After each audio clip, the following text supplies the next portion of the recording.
My last chance to qualify for Creative Assembly's big tournament. I got my practice games with Pope Patty. So I will actually have a Slanesh build versus Bretonnia. Finally.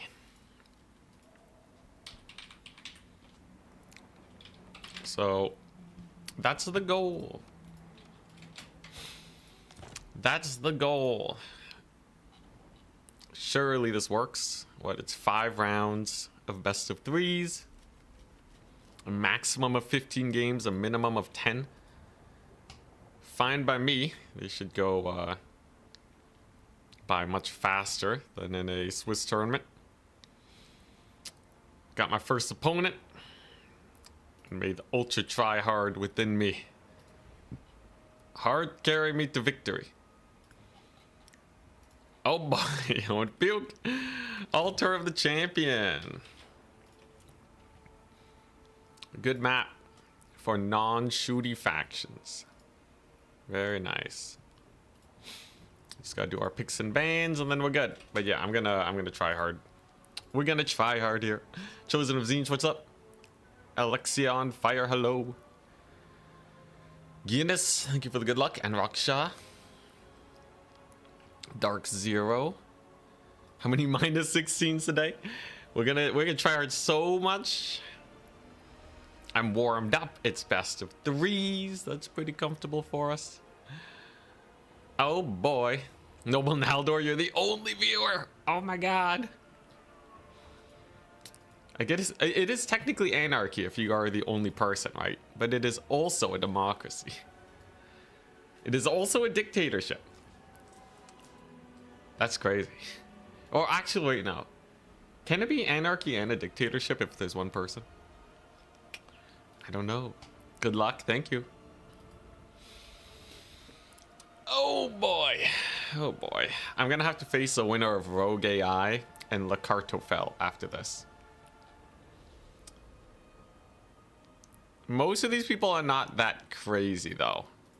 Like we got Pontum's Claw, Maverick Sloth, Rogue AI, Cartofel, Joni, J Phoenix, Chimbambu, Subutai. They're not like crazy names. I can live with this. I'll just have to lock in and not lose. We're not gonna underestimate any of our opponents. My life is on the line. Good luck from Italy. Thank you.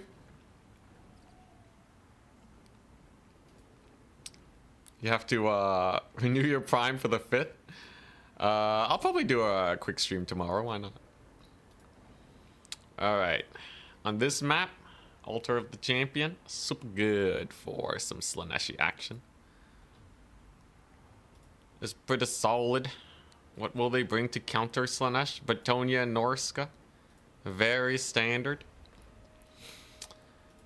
Bretonnia I can counter. Norska is such a weird faction now. Them getting Norska is pretty spicy. Now I do have a lot of options here. So I think we should still be fine. I think if I had to go for one, yeah, let's go for this one. Warriors of Chaos. Just a standard good pick, man. They're just classic. What'll the last faction be though? That's the real question. I see Bretonnia and Norska.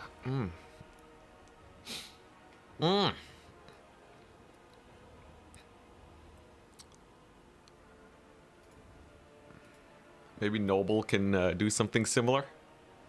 Do what similar? Alright, last faction. Bretonnia Norska.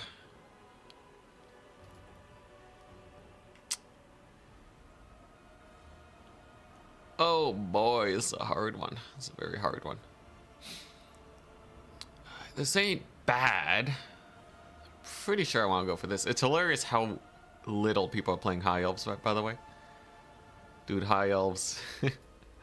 What happened to High Elves? Alright, Khorne. Vampire Coast, Warriors of Chaos, and Slaanesh versus Bretonnia, Norska, and Khorne. My opponent actually whipped out a pretty nice lineup. So that means they are probably at least mildly proficient. Vampire Coast. Okay. So I think Khorne versus Coast, we get him out of there. We get him out of there. It's going to be a solid beginning. Vampire Coast is good versus Bretonnia. Maybe Norska. It really depends on how the Bearmen do against my shenanigans. If I get Slaanesh, though, we're great. But they can full ban Slaanesh, and then maybe I get Chaos versus Bretonnia. That's not too bad.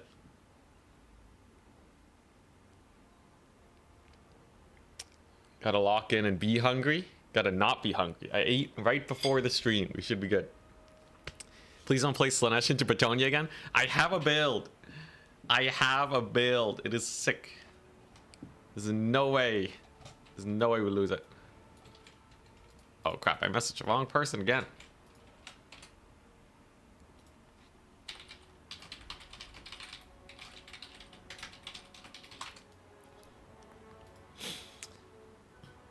Alright.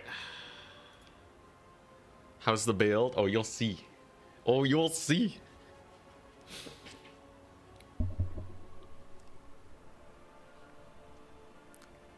The Bretonnia trauma. I figured it out, man. Pope Patty did me a solid. We got some practice games. Hey, Pope Patty's in here.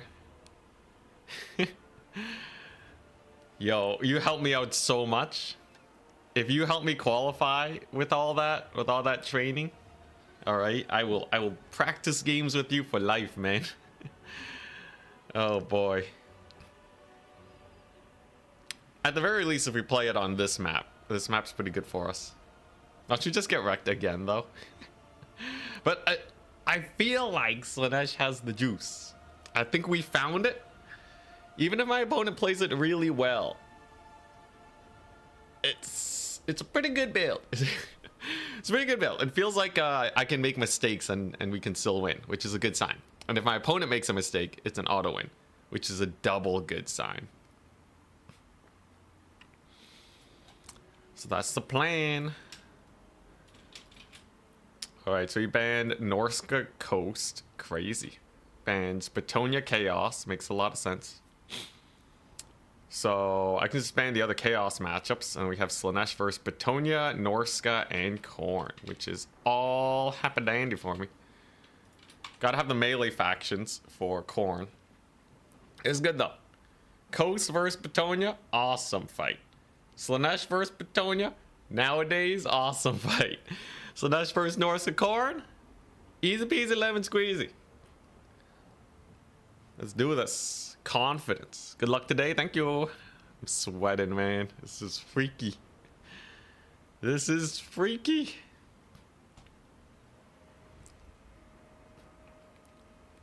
Absolutely no way he beats this new build, though. This new build's insane. Alright. It's so good. It's so good. Look, he's already hovering Bretonnia. He's already thinking about it. If he goes Norska versus Slaanesh, we should be fine. Slaanesh is pretty good at routing stuff off, so that's nice.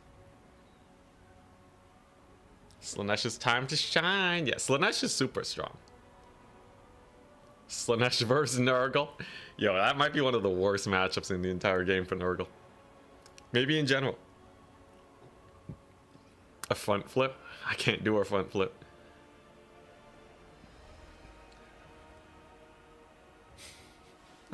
I will Vigor Drain Bretonnia. Now that I got my practice games in, I'm much better at swapping between the abilities on the mask. So that'll help me out a lot. We just want to get this Slaanesh win out of the way. And then we're good. They will be able to play Slaanesh next up. Terrifying. Oh boy.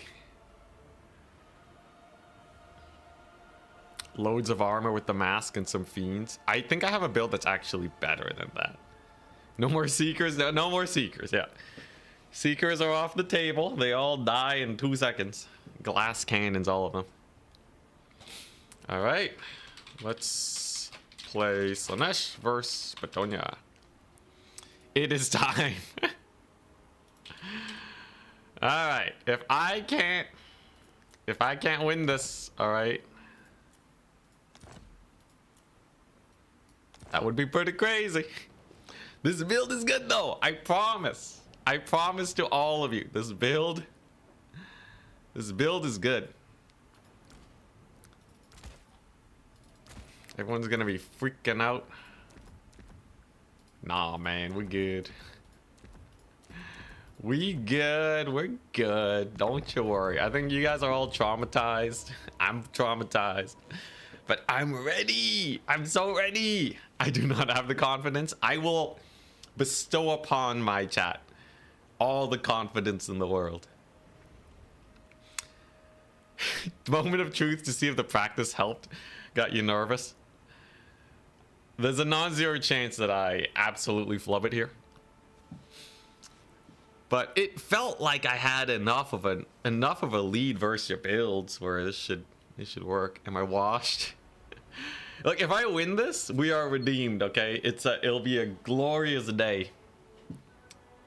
I'll have a proper Slanesh versus Bretonnia build, which means I can basically just auto-pick Slanesh all the time. Which is perfect. It's perfect. Oh my god. They need to give Knights of the Realm glorious charge. Just give everyone glorious charge. That'll do it. Time for Demons of Chaos? Absolutely not. Demons of Chaos, I guess they have better cav now, but they still get countered by all the same things. Hey, we've been cooking. We've been unwashed. I'm clean.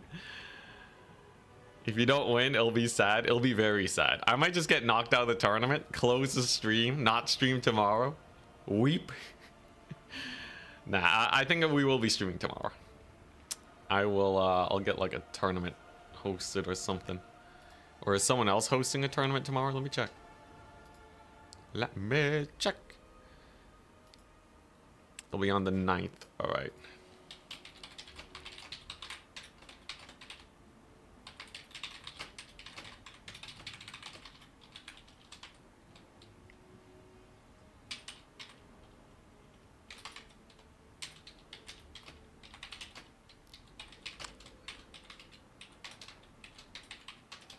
Sorry, just setting up the tournaments. All right. All right. Are they ready? Oh Lord, are they ready? Oh boy. This build's good though. This build's good. The mask always gets like 4,000 value, man. It's insane.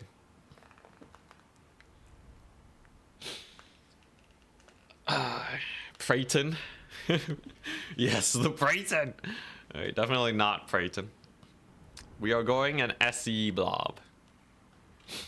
SE snipe blob. Charix. Oh my god.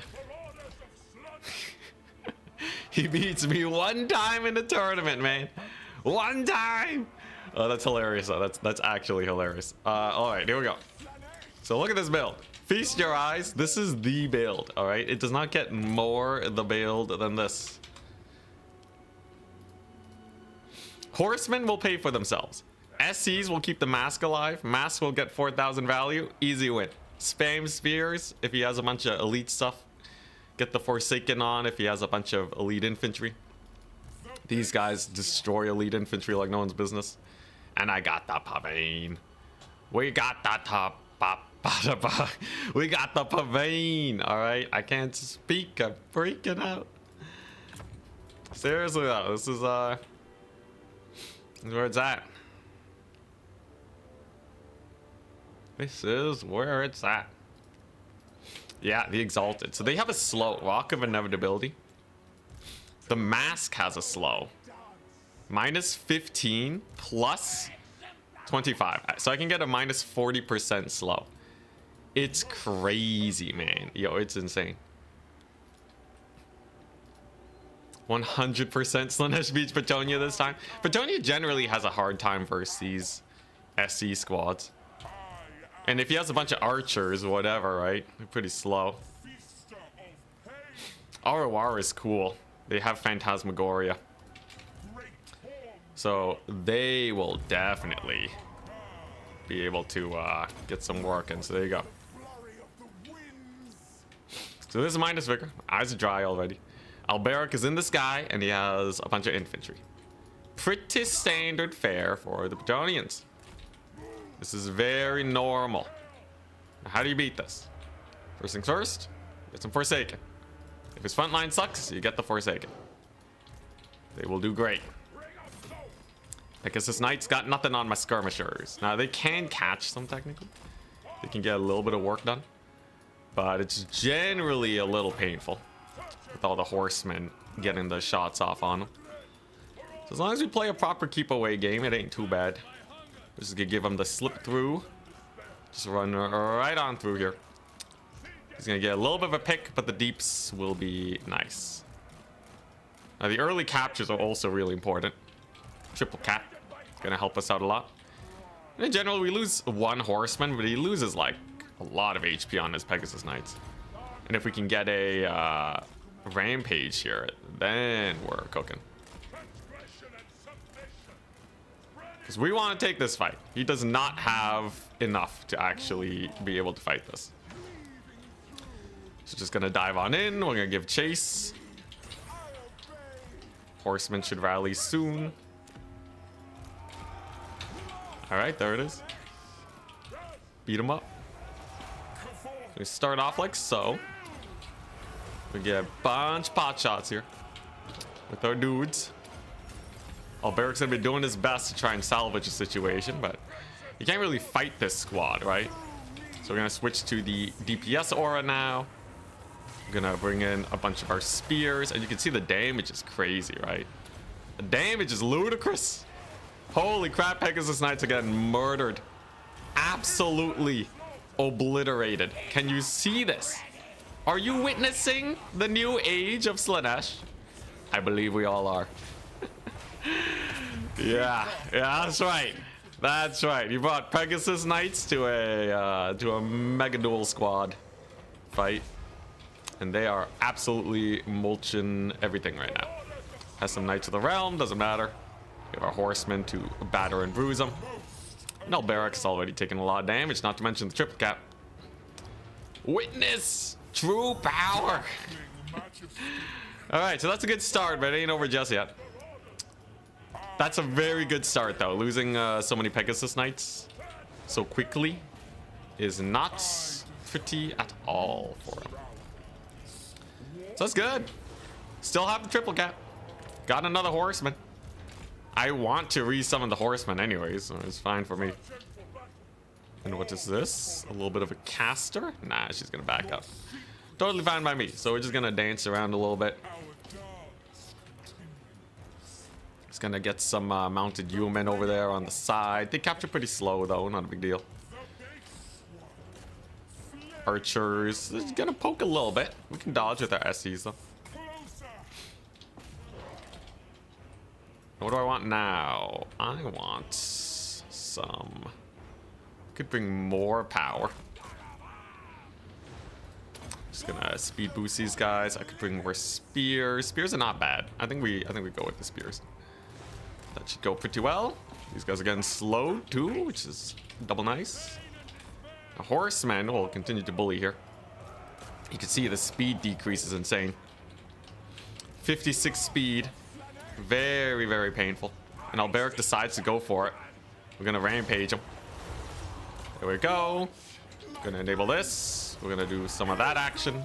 And even though he does have a lot of archers here, they're just not going to be enough. Presumably. Presumably. That's the hope.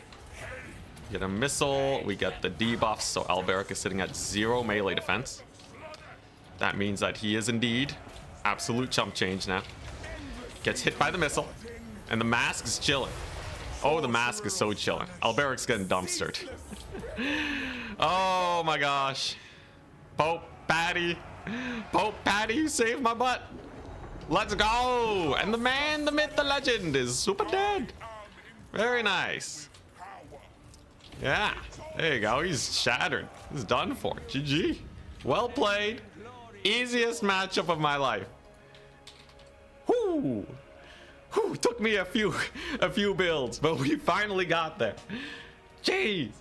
All right, let's go. Game number 1 is a win. Get obliterated, Alberic. Paid for herself. Slows are great. Lots of rampage shenanigans. These were Royal Pegasus Knights. They didn't even feel like Royal Pegasus Knights. They died so easily. Oh my god. GG's. That was fast. Now do it versus Charix. All right, all right. Here's the thing though, right? If this game was that easy, right? Against Charix, it's going to be like a tussle at worst. It'll be kind of like we'll have some back and forth. But yeah, have a Keeper of Secrets in case he takes more stuff. Charix takes a very similar build though. He just has some skirmishers. Like, the Pegasus Knights do not cook at all versus. They barely do damage. Because they just get netted, slowed, murdered. And we got raided. Dimmy, thank you so much. Thank you so much for the raid. I'll give you a little shout out. Dimmy. Dimmy G. There you go. Happy to have you guys here. Alright. I just gotta win the next one. We just have to win the next one. So, what's the next map? Next map is Edge of the Darkwood.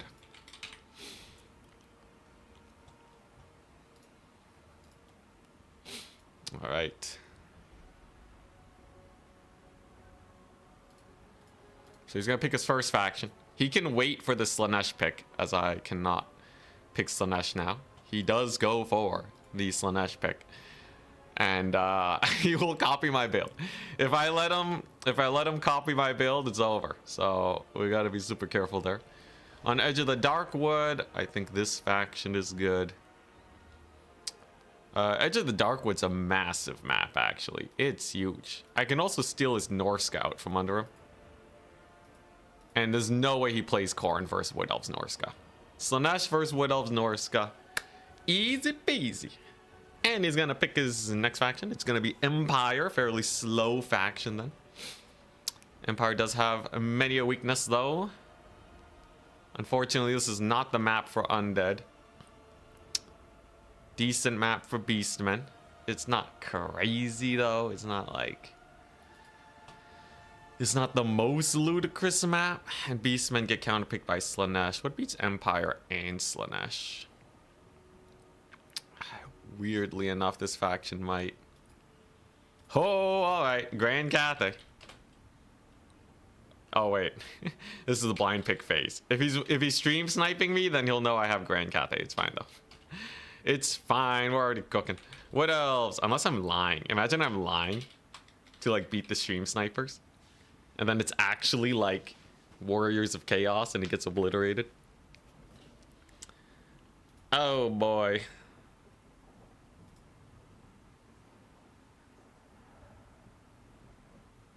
And his last faction.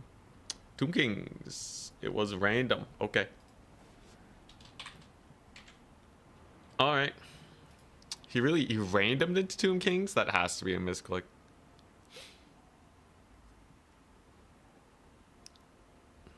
You got this? Yeah, I think so. I think so. I think just being able to beat Bretonnia puts me in a ludicrously good position. Being able to beat Bretonnia with Slaanesh is such a fat game changer. You don't gotta win, just qualify. Once you're locked in top 4, then you can go back to being a meme lord. Oh, hell yeah. Yeah, let's go. Chark needs to win with Queek to prove himself the top rat. Dude, he won with rats, man. He's already happy. Okay, so he bans Wood Elves Empire. I don't want to play Norska versus Empire. And let's see here. Slaanesh versus... Let's see here. Norska versus Slaanesh is kind of awkward on such a big map. So let's also get rid of that. If he plays Tomb Kings, it's great. This map is horrendous for Tomb Kings. But yeah, I think odds of us qualifying are not bad. They're not bad. There's a few scary players, but in general, I feel pretty comfortable. Just need to not get too comfortable and we're good.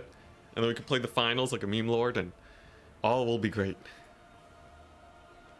Skaven mirror match in the finals. Gotta get, well, Charx is already one Skaven player. Can we get B6 in there?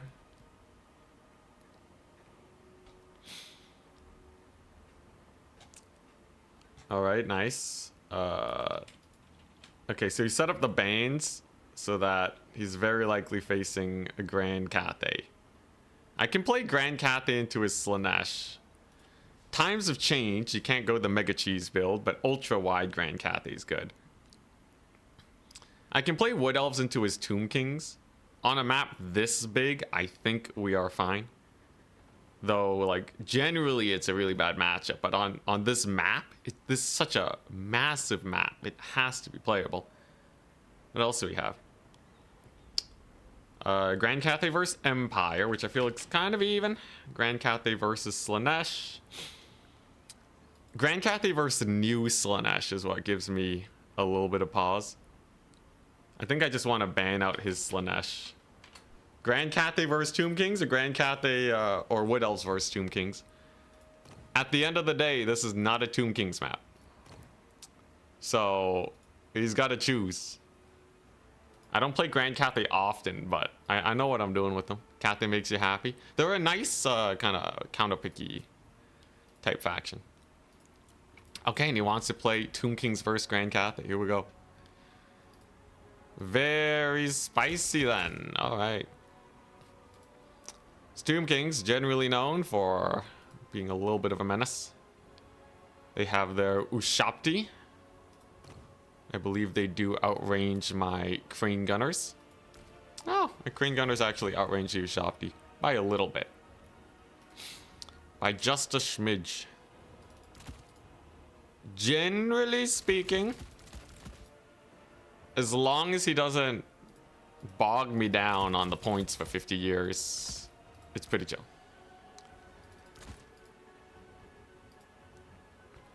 Slanesh ain't got that carry weight. Nah, Slanesh is gonna...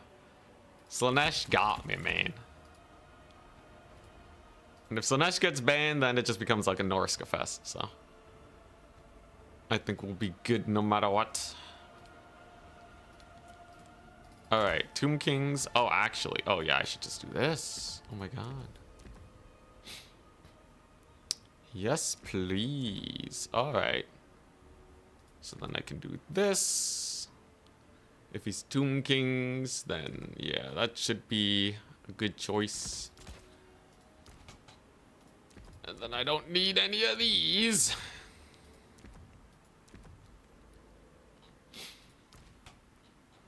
Yeah, I think we're cooking. I think we're cooking here. Tomb Kings is just a really slow faction. I just have to be a little careful. Just a little bit careful. But my leadership is good. We have very strong leadership options. We have really good artillery if I want to do that. It shouldn't be too bad. Yeah, Tomb Kings versus Grand Cathay. Very interesting matchup. Generally, though, I think, yeah, this build feels pretty good. This build feels pretty solid. What's he possibly gonna do? He's gonna try to out-artillery me? He's gonna try to, Ushapti max me? There's a few, you know, weird things you can bring out. You can bring, some big SE, big single entity build shenanigans. Those can be a little scary. I think it's important to have something that can actually fight. Something that can actually duel a little bit. So I think this should be a good enough option for that. Although this one's pretty cool. I think I'm gonna go for this one. It is that cool, man. It's so cool. All right. All right, this feels like a yeah, this feels like just a solid build. He's ready. Oh boy. Let's do it. We win this, everything's chill. This is just a standard Cathay build. It's just good. Vulture spam. Dude, vultures. If I had no crowmen, they would actually not be the worst. So wait for your next opponent. As soon as they pick Bretonnia, I'm gonna jump on Slaanesh again. Oh yeah, oh definitely. Definitely, man. I'm itching for more Slaanesh versus Bretonnia games. Alright, but this is as like normie as it gets for the Grand Cathayans. This is ultra normie. It's just a bunch of crossbows, a bunch of halberds in the front line. He's not gonna punch through that. And then if he stalls, I'm just gonna spam Dragon's Breath. It's a fairly simple build. There's not a whole lot really on the Tomb King's roster that can really deal with this. I have the Moonbird to kill Tomb Guard if he has a lot of them. Also good for dueling monsters. Fire Rain Rocket Battery for the stall. What's not to love? He's gone for Arc in the Black. Thank goodness, no Spirit Leech. The Double Bone Giant. Wow. All right. Double Bone Giant, kind of wild. So that means I should just walk on the points. Double Bone Giant is insane. Kind of terrifying in its own way. But yeah, that's pretty crazy. So we're just gonna sick the artillery piece right onto him. I have to be a little careful. He's gonna be heading into the trees now. All right. You want to do a tree fight? I'll do a tree fight. I'll play ball. My Jade Lance is perfect for this. For the giant, we're just gonna shoot it with some artillery. Now, Arc in the Black. As long as I watch out for purple suns, I think we'll be okay. I got my crowmen coming up soon. We definitely want the bomb drop crowmen. They'll be great. We'll secure ourselves a couple points. Play it nice and safe. Don't want to get too aggressive here. Hopefully the bone giants don't work me too hard. All right, Cav Core. Cav Core, you're up. Cannonballs. Getting the work on the bone daddies. 14 units. 6, 10. Yeah, this is 14. So they're all there. They're gonna be pushing the artillery though. So we're just gonna drop it and pull back. Totally fine by me. Whoop. Trying purple sun me, I see. Oh, looks like I get a pretty nice dodge. Thank goodness for that one. That's a very expensive spell, so that actually works out really well for me. Lord is chilling. And my artillery piece can reman the artillery. So just gotta get him in there. He has a Screaming Skull catapult. That's okay. We can deal with that one fairly easily. And these Nehekara warriors, they don't know what's gonna hit them. Boom. It's a 30% spell amped breath attack. Couple guys over here. We'll just block them up. We'll get the bomb drops going very soon. All in all, looking not too bad. Still have to be very careful here. He does have some sepulchral stalkers at the ready. And I definitely got to make use of my harmony shenanigans. But I think this ain't the end of the world. Artillery piece is going to have to drop again. The bone giants are indeed giving it some work. It's pretty nice dropping though from the Empress Grommet. But the attacks are going hard. And overall, I'd say we're in a comfortable position. Artillery piece is not going to do so great if I keep moving my guys back and forth. It'll just miss most of its shots. So that's pretty solid, I'd say. Sporkle Stalker is even out of position a little bit. He summons a second artillery piece. Second artillery piece, not too bad. We will simply ignore that bad boy. Oh, there's another shot. So there's another dodge. We'll just pull back. Maybe even kill Arc in the Black if we're lucky. Jade Shield on these guys is very fun. We have our Crowmen giving Harmony 2. All is well. Now where's that second thingamabob? There should be another. Ooh, value. Should be another Purple Sun soon. Should be somewhere. I just haven't seen it yet. But I know he's gonna want to cast it while Archaon is fleeing. He's gonna keep selecting him and all that. I mean, Arc in the Black, not Archaon. Bone Giant misses. Bone Giant misses. Classic Bone Daddy shenanigans. Where's it at though? Where's your big Purple Sun, man? I know one's coming up. Nah, he's too far away right now. He's too far away right now. Dang. Well, in that case, I can just jump his artillery pieces. That's surely going to be very problematic for my opponent. We keep dodging. Everything's good. Lord is going to bully some cavalry. We're going to make sure these guys don't die. And then I think we are in a terrific position now. This has gone from kind of sketchy or kind of in our favor to very in our favor right now. Things are looking positively amazing, if I do say so myself. Still have to be a little careful. Got the Purple Sun on my cavalry, but they're not exactly super worth when it comes to the Purple Sunning.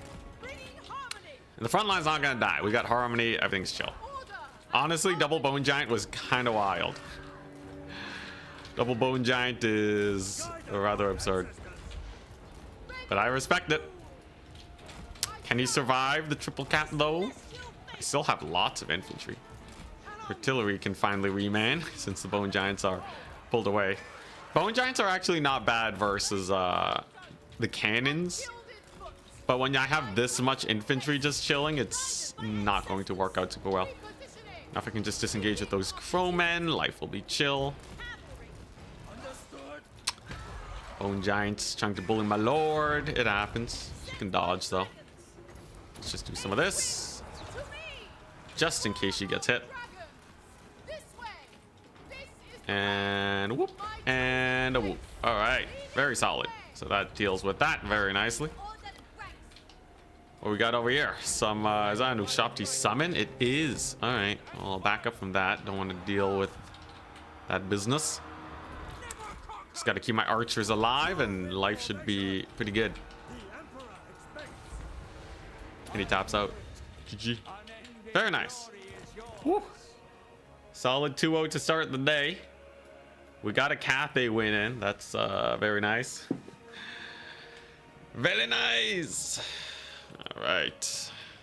Grand Cathay versus Tomb Kings. And the first one was Slanesh versus Bretonnia. We won both. Very nice. GG's.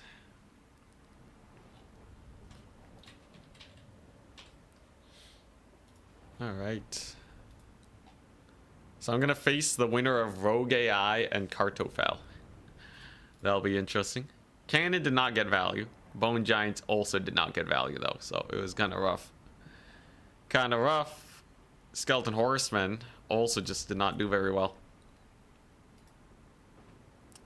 Yeah, I think these just unperturbed crossbows were just such a menace. Breath attacks were really good, too. Gotta love that. Not bad. Not bad. All right. Cathay win and Slanesh versus Bretonnia win. Alternate timeline into City. Oh boy. Feels good. Hopefully we qualify today and we can chill. Bone Giants, are they fixed yet? I don't think so. I think their firing issues are still broken. As a turn build, the double bone daddy. Aye. Clean sweep. Rogue AI next, so hope he's warmed up. I did play a few games earlier against Pope Patty, feeling pretty warmed up.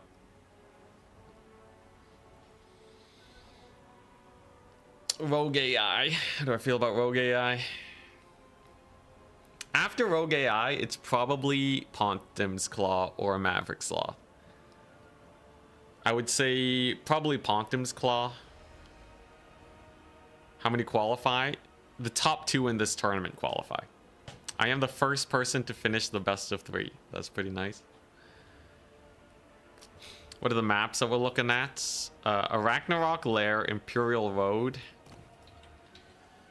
and Itza. Okay. Imperial Road is also, by the way, they didn't fix the pin maps feature. Okay, Imperial Road is super flat, super long. All right. Huh. I think this warrants a Bretonnia SFT stream.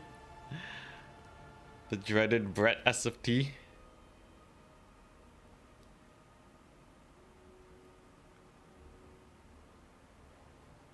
Did the last qualifier not go well? Oh yeah, there's some admin issues that made it make more sense for me to drop out of the tournament.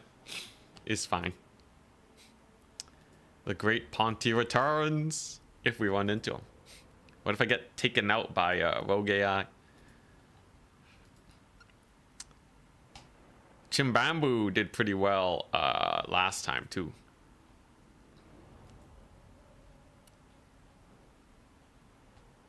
The bottom bracket has Navigator and Boss Toss. Oh, thank goodness. Okay, yeah, Navigator and Boss Toss are bottom bracket, so I actually lucked out. If I had to face one of those guys, it would be hard fought. Much more hard fought than anyone on my side. Not that like Subutai isn't good or like Chimbambu isn't good. It's just Navigator and Boss Toss are so well practiced.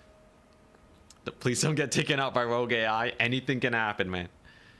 Anything can happen. I just need to bait everyone into playing Bretonnia versus Lanesh and just win all the games. I think if we do that, we're fine. My build is basically impossible to counter, right? I think the only way you can win the build, I think the only way you could possibly win is if you go for like double Paladin. I think you kind of have to go double Paladin here. What the? They have Deadly Onslaught on a horse and Colossal Strike on foot. Okay. But yeah, if you go for 2 of these guys and you go for Alberic,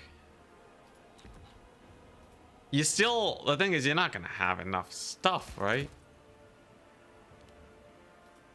Like, even, oh no, you can't even do that. You need a healer. Single Paladin? Single Paladin? I don't know. What if... Curse of On right here. Okay, if a Bretonnia player actually goes Curse of Honor here against me, then I guess we just suck. It's a 21 second debuff. Okay, yeah, 21 seconds. You can take a pretty solid fight in that time. So you just charge in and murder, but then you don't have healing. Not having healing is butts. You're not gonna take both, right? That's just insane. But like, I don't know, maybe there's something like this. But like, I don't know, you still, like, I'm gonna have to take you, man, otherwise my skirmishers will do well. I don't know. And at the very least, whatever they bring versus me is gonna be hella experimental. So bring back Fey Enchantress, double Pally. Yo, without Alberic, there's no way they can kill all my SEs. There's too many. I even have a reserve keeper of secrets if I'm real worried. If I'm like insanely worried, I can whip them out. But like, me having horsemen really make things tricky. Because if you just go into the fight and the horsemen are helping out, life is pretty rough. And he might debuff me, but I also have a debuff. So if he like Curse of Honor hears me, he's gonna get Rock of Inevitability. And this doesn't cost magic. Plus I get to choose when I want to fight with Pavane. So you make one misplay, you're dead. You stall, you get Rod of Torment. Mask, Staff of Masks increases vigor on the mask. This is so good, by the way. Permanent 10% speed boost. It's just Alberic. It's just Alberic. Archer spam. Archer spam is an interesting one. I don't know how well it'll do once I start bringing in the Forsaken. In general, this is the only guy that really suffers versus archers. 80 and 90 armor a pop. Mask is really small, they're fast. But maybe. Archers are kind of slow though, and I can just jump them with my SE squad. You know, we're going at 110 speed. I think it's difficult. I think it's difficult no matter what. Fade double pally with Peasant Tide. Not against the mask, man. You want a Peasant Tide versus a Foot Mortis? There's no way. There's no way. Out Mortis the mask? Well, Mortis is good versus infantry. I don't have infantry. Mortis, it doesn't do... I think it does like basically no damage to single entities. So that's fine. So that's from OP to more OP? I think so. I think the mask is a real game changer. They're a pretty big game changer. If the mask gets nerfed though, Bretonnia is back on the table for beating Slaanesh, because it doesn't feel like the armor spam really works well. But like these mass SE blobs are kind of cool. What if you go to Kala? What if you go to Kala and you whirlwind every time they charge you? It's 2-minute cooldown, man. That's crazy. Crazy. Doesn't even give the speed boost like the mask. Dude, the mask is so much better than Kala. It's gross. Elixir of Damnation, though, is hilarious. Just removes melee attack. Removes ITP and terror. So you can actually terror out anything. Maybe if they nerf the mask, you can use Kala and like Elixir of Damnation and just win any blob fight. You don't have the Mortis engine though, so it's never gonna be as good. What changed from yesterday that you think Bretonnia gets beaten by Slaanesh now? There's a strong enough SE squad that they can't kill. That's basically it. Bretonnia has always kind of had a hard time versus strong enough single entities. So in Warhammer 2, you would see builds that were kind of like this. Mazda Mundi, Shredder of Lustria, you have a net. And then you just have like a box of like, you know, a spear box. Like a spear halberd box. This was super annoying for Bretonnia to deal with. Super duper annoying. Because like Alberic can kill one of these guys, but Alberic's not going to kill the Shredder and Mazda Mundi. And Bretonnia kind of caps out on how much it can go in to single entities. Now they beat single entity builds by spamming infantry, and then they use Alberic to just keep cycle charging while the archers shoot. But my build is pretty good versus this. It's pretty good. I think, and Slaanesh in general kind of wants you to spam cheap peasants, right? So that's not gonna work. You know, maybe you go the Beast Slayers and a bunch of Foot Squires. Are you really gonna be able to defend these archers though against the mask? Just dive bombing them? Mazda has healing. Mazda 100% has healing. He's great. Green Knight doesn't work either. So in one of the more recent updates, they made Green Knight better. But he relies on his Fizz Res.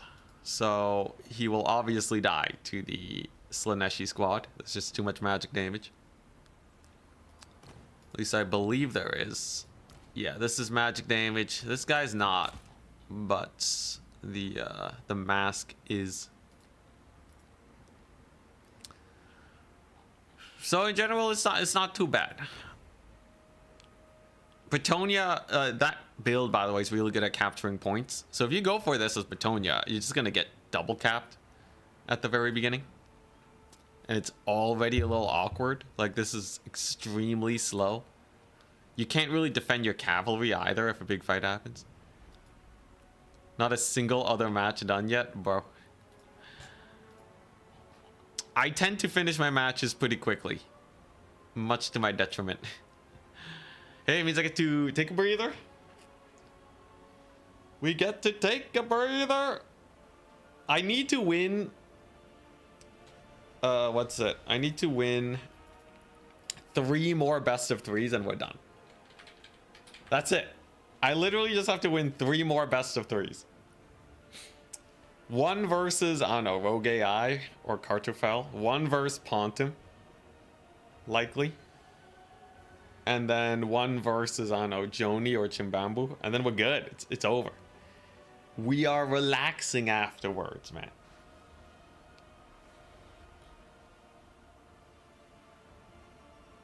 Gotrek and Felix with Alberic and a Peasant Tide. Gotrek and Felix with Alberic Peasant Tide is too slow, right? That's like so slow versus Slanesh. You'll never get Gotrek and Felix where you want them to be. Will the final tournament be on LAN? I doubt it. That'd be pretty cool if I got invited to CA HQ, but I doubt it.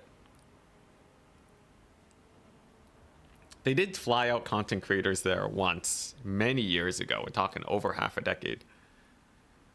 But because the pandemic happened, they stopped doing that. Kind of fell off their radar, sadly. Gotrek could be Pog. Like, definitely, I wouldn't be able to fight Gotrek. He would tear their faces off, but yeah. Good luck on the last qualifier. Thank you. Doing my best. Cost of flights alone? Well, I think they paid for the flights. I think CA would actually, like, pay to get you there.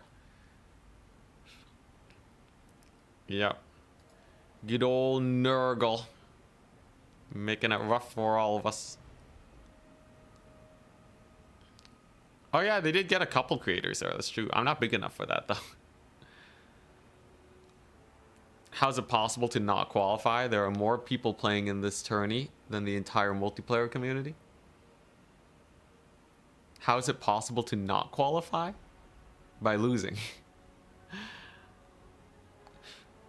Unless you mean, how's it possible to qualify? The answer is by winning. Just win. The ultimate hack. Bogea and Kartoffel. They're probably in their ace match. But yeah, in the olden days, Turin would live commentate tournaments. The golden era of Warhammer multiplayer. Yeah, just win, bro. Easy peasy. I figured it out. That's how we won with Slanesh. Let's see here. What other factions are there? Yo, I still don't know. High Elves have to be good, man. High Elves have to be good. I think High Elves, they're a sleeper faction right now. I think a lot of people need to experiment, and a lot of people are not ready to try it out. Because there's a lot of units that are really strong. But, like, you can kind of see them coming and just counter it. Most High Elf builds right now, experimental High Elf builds, lose to Mantide. So, yeah, it also loses to, like, Slanesh and Norska, who are really popular right now. I don't know. Silac is good and all, but Silac's not a world beater. You can't just take Silac and Alariel and win all your SE fights, which is kind of a bad sign. It's just so big. You can kind of surround it. Shredder of Lestria is better. You hate Skycutters? They honestly don't feel that weird to me. Skycutters don't bother me that much. Give it a few months though and we'll have a full conclusion. What else is there? Caradrian. Yo, you can run Alistar the White Lion with his Ruby Guardian Phoenix, which is hilarious versus yeah, if you take this against Siege, so you can't be weakened, right? You can't be fire weakened. You have 25% missile resist, 20% flame resist. If you want to annihilate Tzeentch, just play High Elves. They have so much random crap. Look at this. It's an aura too, so you can give flame resist to your sea elemental.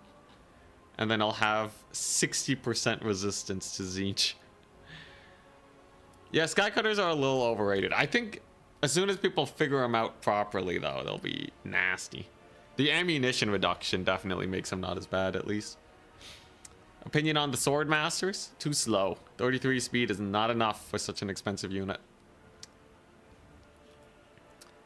If they are not in the fight, you are down 1,600 gold. Right? So anytime in a battle that your opponent chooses not to fight your Sword Masters, they're doing nothing. They have the same battlefield presence as another unit of infantry that'll be ignored. So like, if you're going to bring a unit of infantry that's going to get ignored, why not just go for a cheaper one and take like Phoenix Guard, right? The only time they won't be ignored is if someone goes like mass infantry, like Khorne or something.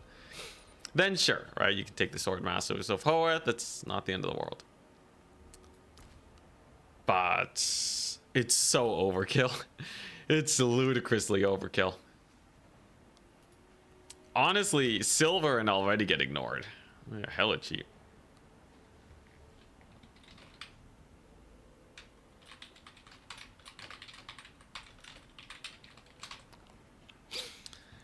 Yo, is the tournament progressing? Jeez Louise, no one's finished. No one's finished the match yet. Come on, man. Somebody play a game, please. Oh my gosh. What's the #1 faction right now? Probably Norska. Strongest faction with the least counter picks. Although weirdly enough, Bretonnia is not bad versus Norska, but Norska's sick. They got the worms. They also got the chimeras. You could get some crazy work done with the chimeras, man. The chimeras cook. They still got unnerfed ice wolves. Kurgan horsemen. You don't want to run a lot of Kurgan horsemen. They are kind of bait. But they're also a Marauder horseman faction, so you can spam these guys. I think Norska is definitely the best faction if you're facing a random faction. If it's just a random pick of these guys, Norska fears very little. The Beastmen make their mass infantry place so much stronger. I think the only guys I'd be worried about is like, I don't know. I think Beastmen clobber vampire counts too. Beastmen are so good. They're just dryads. They really are just dryads. It's insane. What? I don't know. Like, I guess Bretonnia is probably the one that's the weirdest for them, but like they got teeth for everything. If you're facing Bretonnia, you just have to make sure you can win the cav fight. Do they have an SE build? Do they have a big old SE build that can also beat Bretonnia? I think they might be a bit too slow. Now, you can use Sail with Wind Blast, but he's probably just gonna get sniped. You might need Throggy. You take Fight or Die, Wintertooth Crown. Yeah, Bretonnia's pretty nasty versus Norska, I think. Beastmen great weapons will just get shot by Yeoman. It's not too pretty. You can't spam the horsemen though. I think it is just Bretonnia. Wait for all undead being S tier in 9 months time. That would be surprising. With the addition of Beastmen and Slongors, a lot of matchups that were kind of evenish for undead just got a lot worse. The Mask is in there. High Elves are already good versus undead. Wood Elves are really good. I think undead are really strong versus the non-S tier factions. They're good at bullying. I think the undead make for the best bullies. Speaking of OP lords, Sail OP, fight me. Sail OP? You're gonna say that before the mask OP? Or are you gonna say they're both OP? Let's see. Sail the Faithless. You can take him relatively cheap. He has Wind Blast, which got Omega buffed. He has Smoke and Mirrors. It's 1,250 though. That's an expensive caster lord. 1,450. Sail gets expensive fast, but let's say basic loadout. Well, you can't take this as banned right now because it's broken. Okay, so let's say 1,050. That's pretty cheap. Take him with Night Maw. I think just having a Wind Blaster is really nice. Having Wind Blast on Norska. But yeah, the missile spell's banned, so you don't have to worry about it.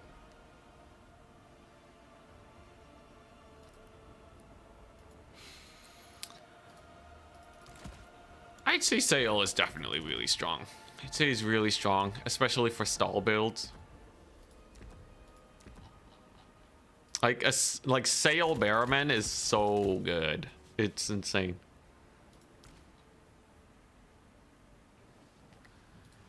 Let's see, and then what?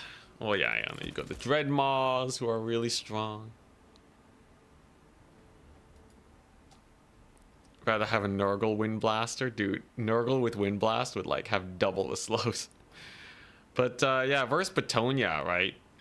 The flying Bretonnian squad is super duper annoying.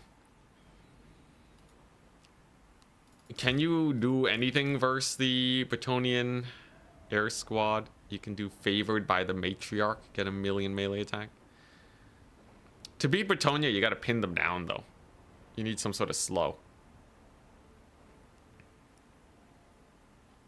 You can give missile resist, which is kind of funny. But like, if you're not beating the Hippogriff Knights, you can get a Werekin. You got a net. Norsa got any kind of net. Obviously, they have a lot of slows, but there's the classic. You just Fimir span. Buna. It's not bad, but they'll regrowth it, or even Earthblood it off. You know what you could do? You could put Sail on a War Mammoth War Shrine. Commit everything to that. Generally speaking, though, I think Mega Elite Cavalry make it sus. Hey, alright. It's Le Cartofel. Big melee player. We sent them the invite. We are top bracket to their bottom bracket. Very exciting. Alrighty, so it's a Ragnarok lair. Slanesh is really good. All right, just first pick Slanesh as much as humanly possible. Horse Masters, they're not bad. You can bring a bunch of horsemen. They'll kind of tussle with the yeomen. It's a lot of back and forth there. The DPS is not crazy though, but yeah. Okay, I lost 2-0. Dang. Not even a single game, but Cartofel is really strong. Don't underestimate this one. All right. Slanesh is my first pick.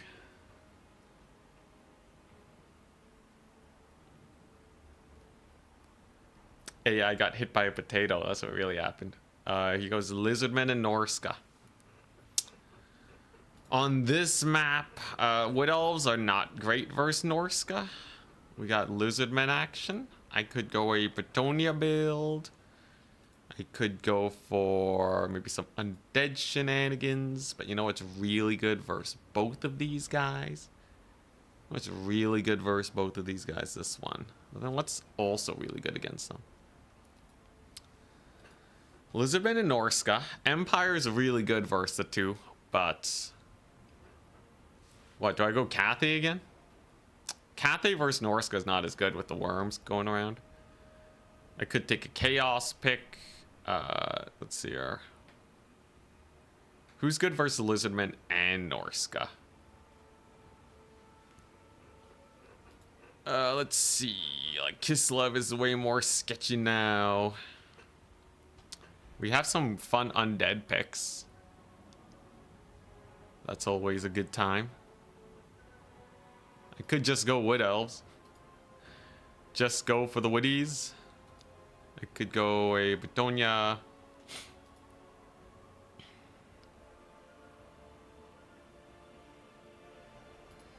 Okay. I think I'm just gonna go Bretonnia. His last pick is Corn. Yeah, Bretonnia. I don't know how I feel about that one. Okay, well, I'll ban out Bretonnia versus none of these to start. Slaanesh is good versus all of them. Empire versus Corn is playable. Absolutely playable. Empire versus Norsk is fine. Honestly, these are all kind of great. So maybe I just get rid of the Bretonnian ones, like Bretonnia versus Lizardman. Yeah, how am I supposed to counter Norska, man? Who counters Norska? Okay, I guess I have Slaanesh.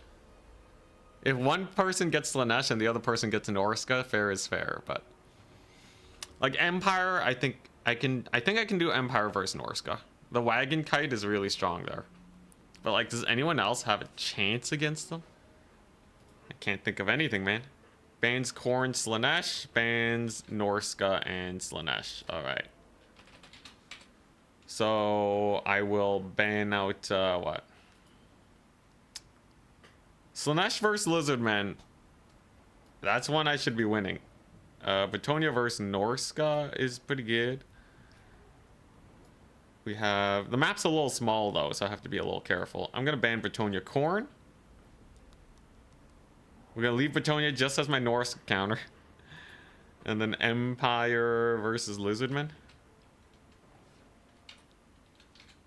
I could see that one being awkward to play, even though I do feel pretty comfortable.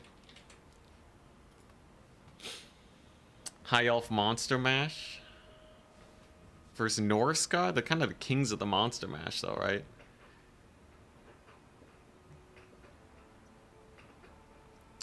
Bretonnia into Norska is easy money, so I do have the Bretonnia there. Is Corn strong? Corn's okay. They do get kited a lot though. Ogres versus Norska. The Bearman upgrade really makes it sus. Yeah, Dreadmaw smash Skaven, not Skaven. I'm sure Charix has something figured out, but it was already a bad matchup before. Zinch versus Norska now? Maybe.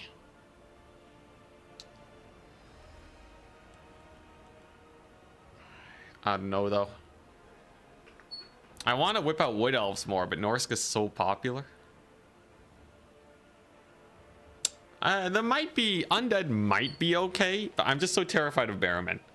It's gonna be like Dryads all over again, right?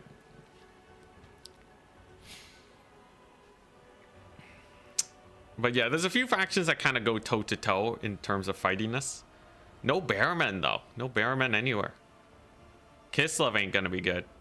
I don't know. Maybe High Elves. If Wood Elves can't beat them, High Elves aren't. Does anyone have strong enough cav? I don't know. Norska just seems super strong. Slaanesh Lizardman is banned. Makes sense. Bretonnia and Norska is banned. Hell yeah. Alright, so we got that one. Let's play Empire versus Corn. Or versus Norska. I think Empire versus Corn I'm much more used to. He's gonna know how I want to play this though. The guy knows that I love my kite, right? So we're gonna have to be a little, just a wee bit careful.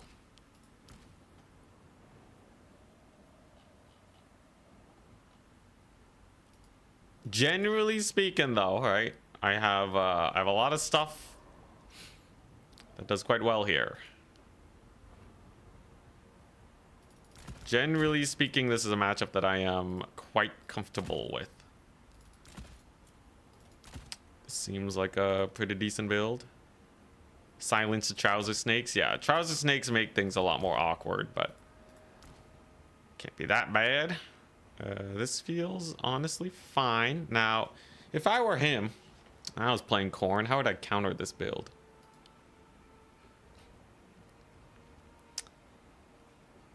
I don't know, man. This build is pretty brutal. It is quite brutality. I really don't know. Norska strongest faction? I think Norska's the strongest. I think versus Bretonnia and Empire, though, Norska is... I think they bleed versus them. Because the heavy cavalry just work really well. They have cheap heavy cavalry to beat the Ice Wolves. And then they have the shooting power to kill everything else. But yeah, Corn. What's he gonna do as Corn here? I'm very interested. I have to make sure my skirmishers don't get caught like last time. That was embarrassing. What else do we got?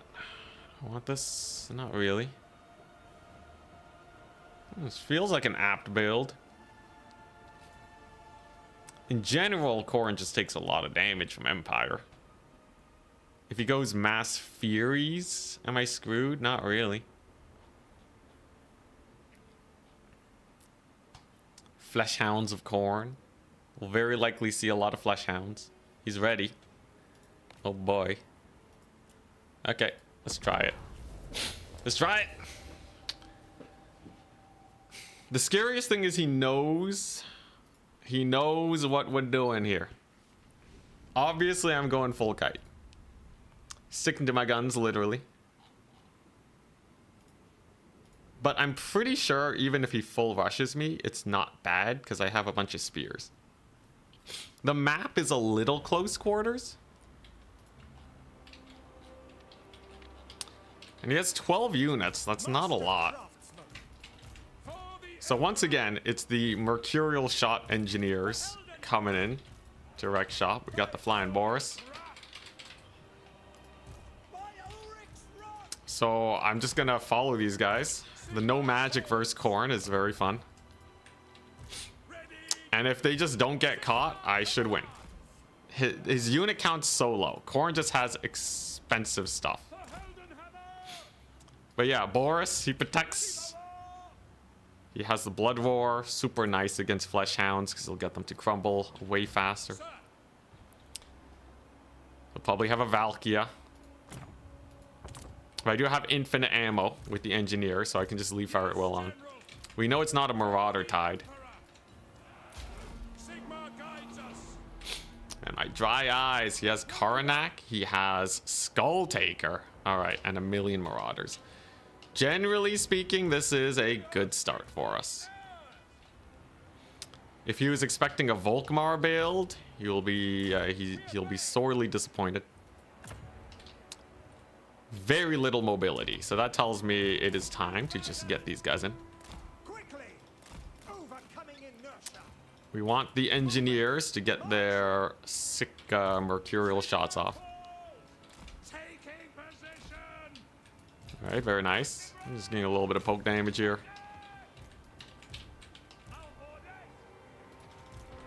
Mercurial shot will be a little awkward, but all going well. We should be fine.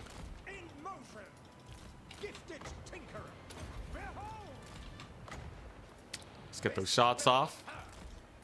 Ouch! Oh my god. Alright, so that's a lot of damage on Chaos Warriors. They do not like that.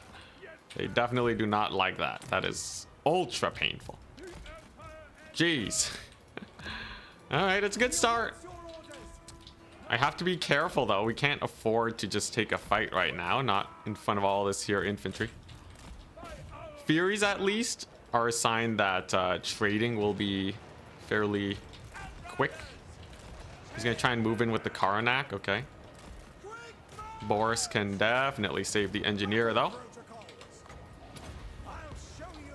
How long is that net? 7 more seconds. Yeah, he should be okay. Yeah, and he'll be just fine. So he's gonna evac.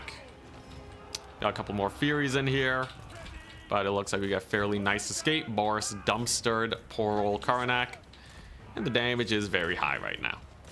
If I kill off the Furies, that means that the damage trading is super nice for us. We have brought in more Outriders. as they are so perfect for this situation. That's an easy route on the Marauders of Khorne. And then if we kill off the other Furies, we should be rapidly running out of units very soon. Very nice. We'll just stick Boris onto them. Get another reload on one of the wagons. Very nice. Bully some more of those horsemen. And the Outriders, they have the DPS of the gods. They're doing great. Brings in another Fury. That is exactly what we want to see. These Furies, they crumble so quickly. Surprise! Free Company have arrived. So they're going to be able to bully them yet more. And Mercurial Shot should be off cooldown. So I'm going to get into position with it. Those are Marauders. Those are Chaos Warriors. Where are the Warriors? It's mostly Marauders. Nice. So I can just get this Mercurial Shot off. And I think we're good. I just have to kill off all the Warriors. The Marauders are not a big deal. There you go. Goodbye. Very nice. Now we gotta not get overconfident. Times are tenuous still. But this is certainly a nice position to be in. With all my skirmishers still alive, life is good. We're just using our spears to block. We're gonna summon the big guns now to beat up them Marauders. The Free Company are doing well. Everything's nice. Everything's glorious. Let's whoops. Where are you? There you go. We'll get a Mercurial Shot on them. Hopefully it doesn't friendly fire too much. A little bit of friendly fire. Maybe a slight misplay, but I think we're still doing fine. Now we are triple capped. So time is definitely of the essence. I have to make sure we do not run out of time here. Now, as you can see, he is rapidly running out of forces. But Khorne can stall for a ludicrous amount of time. I should think about capturing my first point. As long as we don't start down trading, then that's a good sign for us. So we're just gonna move right on over here. We still have our Outriders chilling. We're gonna get another Empire Knight over here. Very nice. And here we go. Can we get it? If we get this, it's much more comfortable for us. Already routed off a dog unit. That's nice. I can out-capture away the Khorne Gores, but I can't kill them. That's the scariest part. Come on, get in there, boys.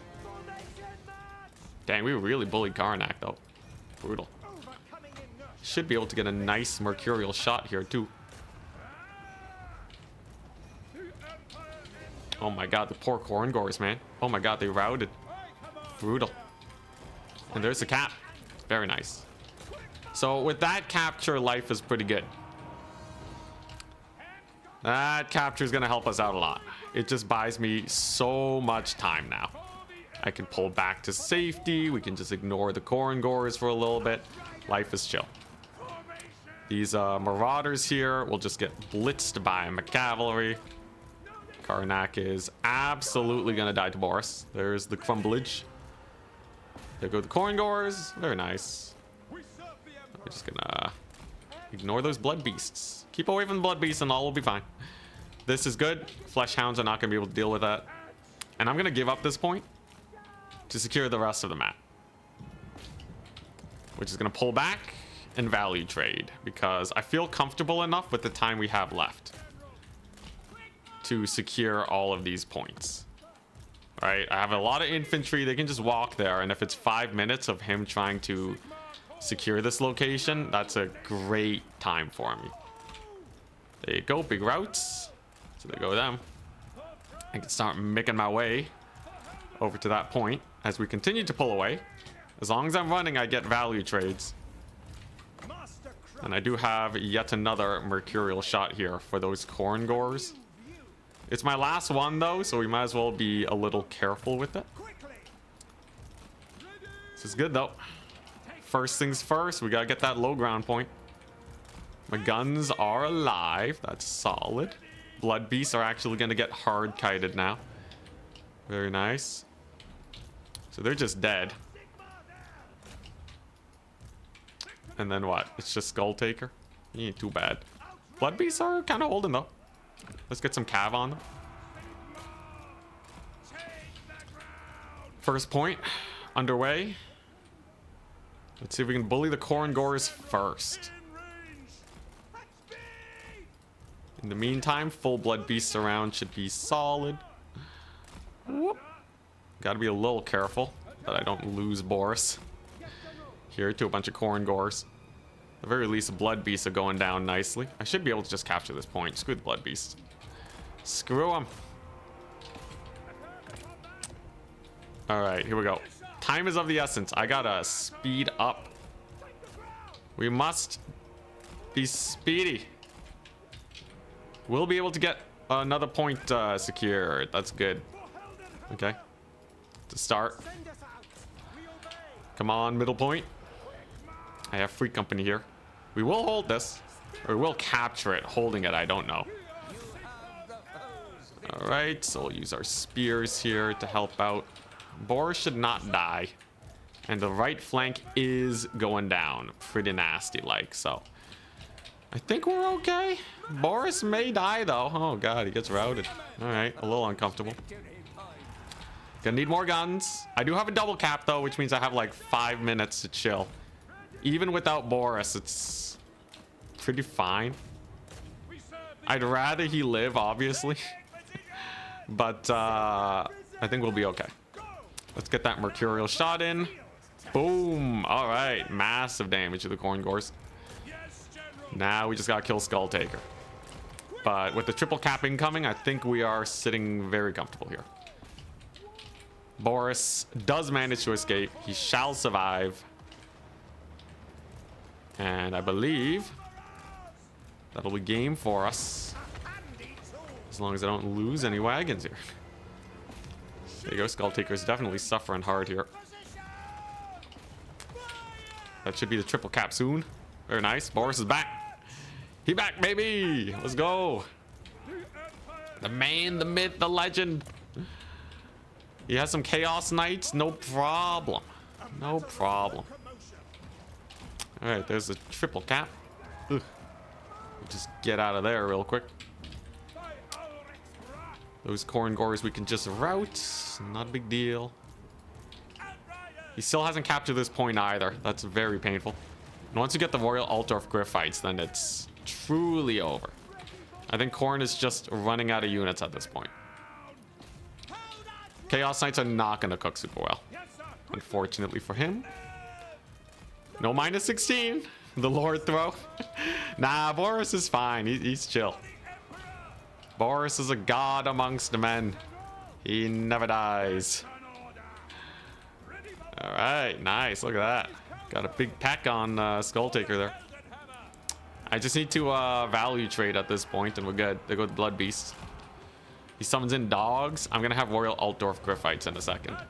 I have 5 minutes. There's no point down trading here. Let's just get the Griffites in and call it a day. That's the plan. Skull Taker ain't got nothing on all this DACA. Gunpowder, gunpowder, and gunpowder. So there we go. We'll just give him the dread right click of the gods. There is no amount of dodging that's going to save him here. No amount of dodging. I would be very surprised if he survives. You never know. No, he's dead. All right, everybody on the point. Let's go. Without Skull Taker, he ain't got no buffs. He ain't got no leadership. Boris can just waltz in here, and with 5 minutes to spare, we army wipe Corn. That is why this matchup is terrible for Corn. You just get shot into oblivion, man. Machine gun empire prevails. Boris gave his eye for eternal life. Yeah, dude, that was great. Engineers, remember, engineers got nerfed. Engineers got a 10% damage nerf. That's how you know they're good. Wagons, omega value, right? The Furies are cool, but they don't really do well because they don't stall very long. So even though they can like help with catching units, it just isn't enough. And then the double Outrider and Reserve is what really puts the nail in the coffin. Because now you can't just stall. You're just getting shot to death. Like, Corn is pure suffering. The Karnak play, though, to catch my engineer was smart, though. If he did actually kill the engineer, he would have put me in a bad position. Ouch. Bro, those lances. Yeah, I think you just need a full stall and hope that your opponent doesn't get their DPS done right. If you don't do that, it's just rough. It's just pain. So that's good. That's good. I need to set up the next round of picks. We're on Imperial Road. We are on Imperial Road.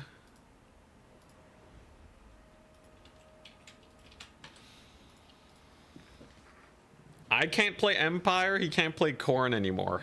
But if let's see here. I think I just need to get Slaanesh and Norska. That's it.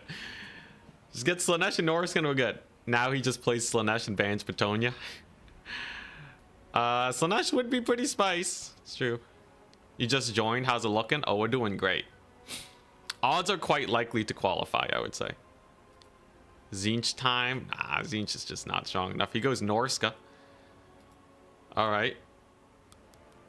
Isn't Slaanesh Bretonnia just busted? I think it is, yeah. Yeah. Slaanesh Bretonnia versus Norska. What's he gonna pick? He doesn't have Khorne anymore, so Bretonnia is suddenly a way stronger faction. Lizardmen. Should have seen that coming. So no Empire for me. It's just not allowed. I could go Chaos and just go with the standard tussle. Chaos did get a lot of random junk this patch, so they're eating well. I think Chaos is good. They are at least even versus Norska, right? At least close to even. Greenskins, Lizardmen, Norska. All right. He went Greenskins. Super bad versus Chaos. Super bad versus Slaanesh. Maybe okay versus Bretonnia. I think we have a great lineup, though. This is comfortable. Is anyone that qualified yesterday allowed to compete? I don't think so. It's up to Turin to decide, though. He banned Slaanesh, Greenskins. Who would have guessed? We're going to ban Greenskins and Bretonnia. And Bretonnia and Lizardmen. It's literally just for Norska. Which is not a good play. It's not a great play. It does limit his options, but I think Chaos is just so strong versus Greenskins and Lizardmen. Slaanesh is obviously Slaanesh, right? We'll be fine. We'll be fine.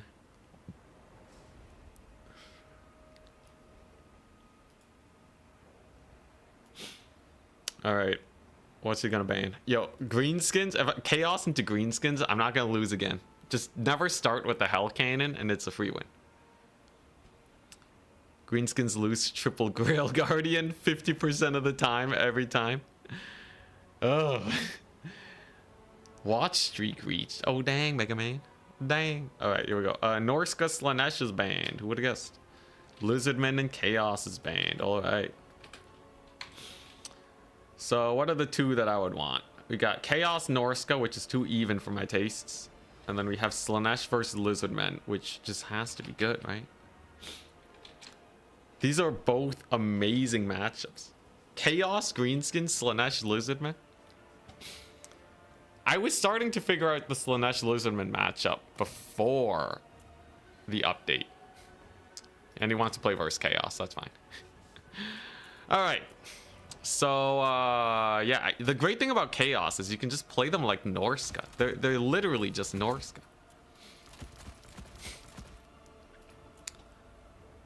He's going Greenskins. It's on Imperial Road.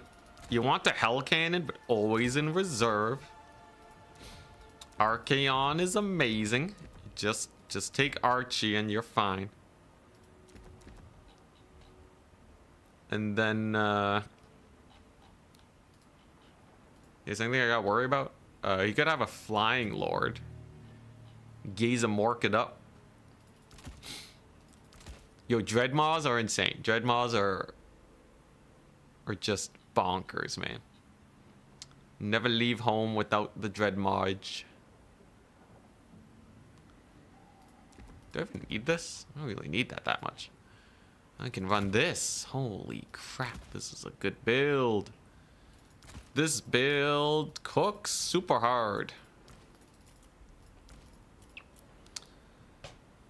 Yeah, I don't know. We'll see. We'll see what he has.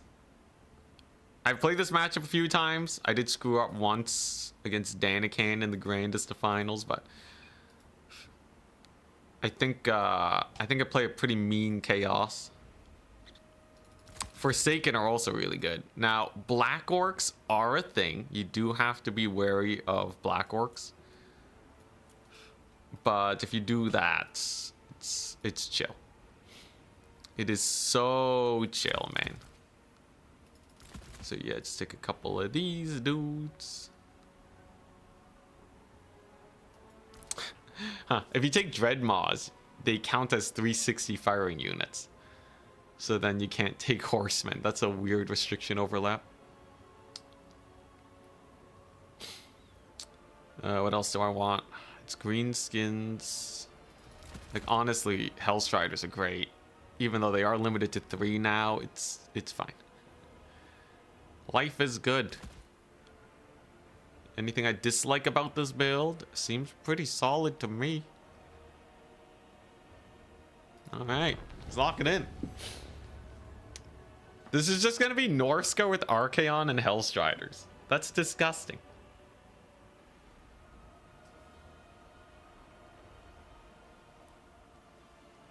Ponty lost. Dang. So who am I probably gonna face then? Maverick Sloth. Okay, so we're gonna have to fight Maverick Sloth. Very exciting. You're lacking the corn halberds. Well, Norska doesn't have corn halberds either. That's Beastmen. Technically, I do have corn halberds, and Norska doesn't, right? Can't I just take Warriors of Chaos?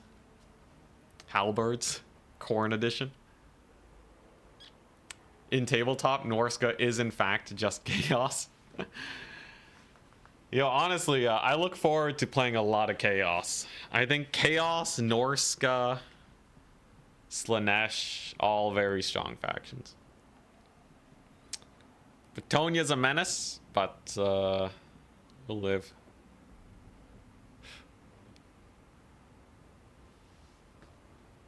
Bretonnia's a huge menace, though. I hate fighting Bretonnia so much.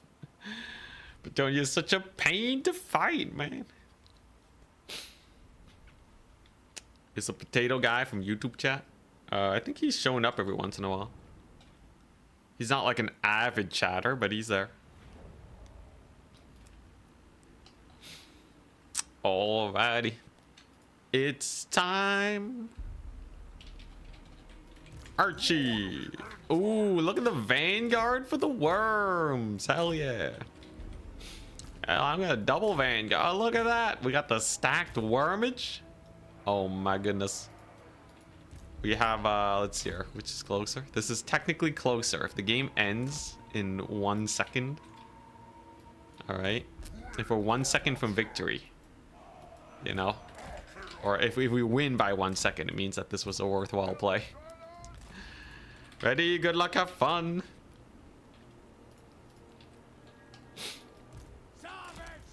Alright. My eyes are dry. So, let's take a look. I have a Chimera. I have the worms. Now, the worms are weird. A lot of micro on these guys, but if you micro them well, they will absolutely pay for themselves. No Breton, I'm so disappointed in you. Breton is the new bloated corpse, man.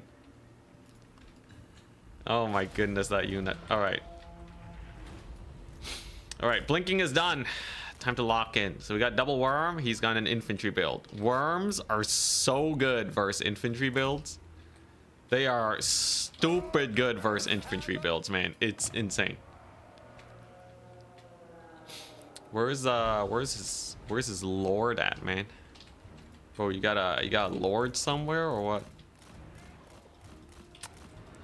All right, so no idea where they are. He has some mangy marauders. All right.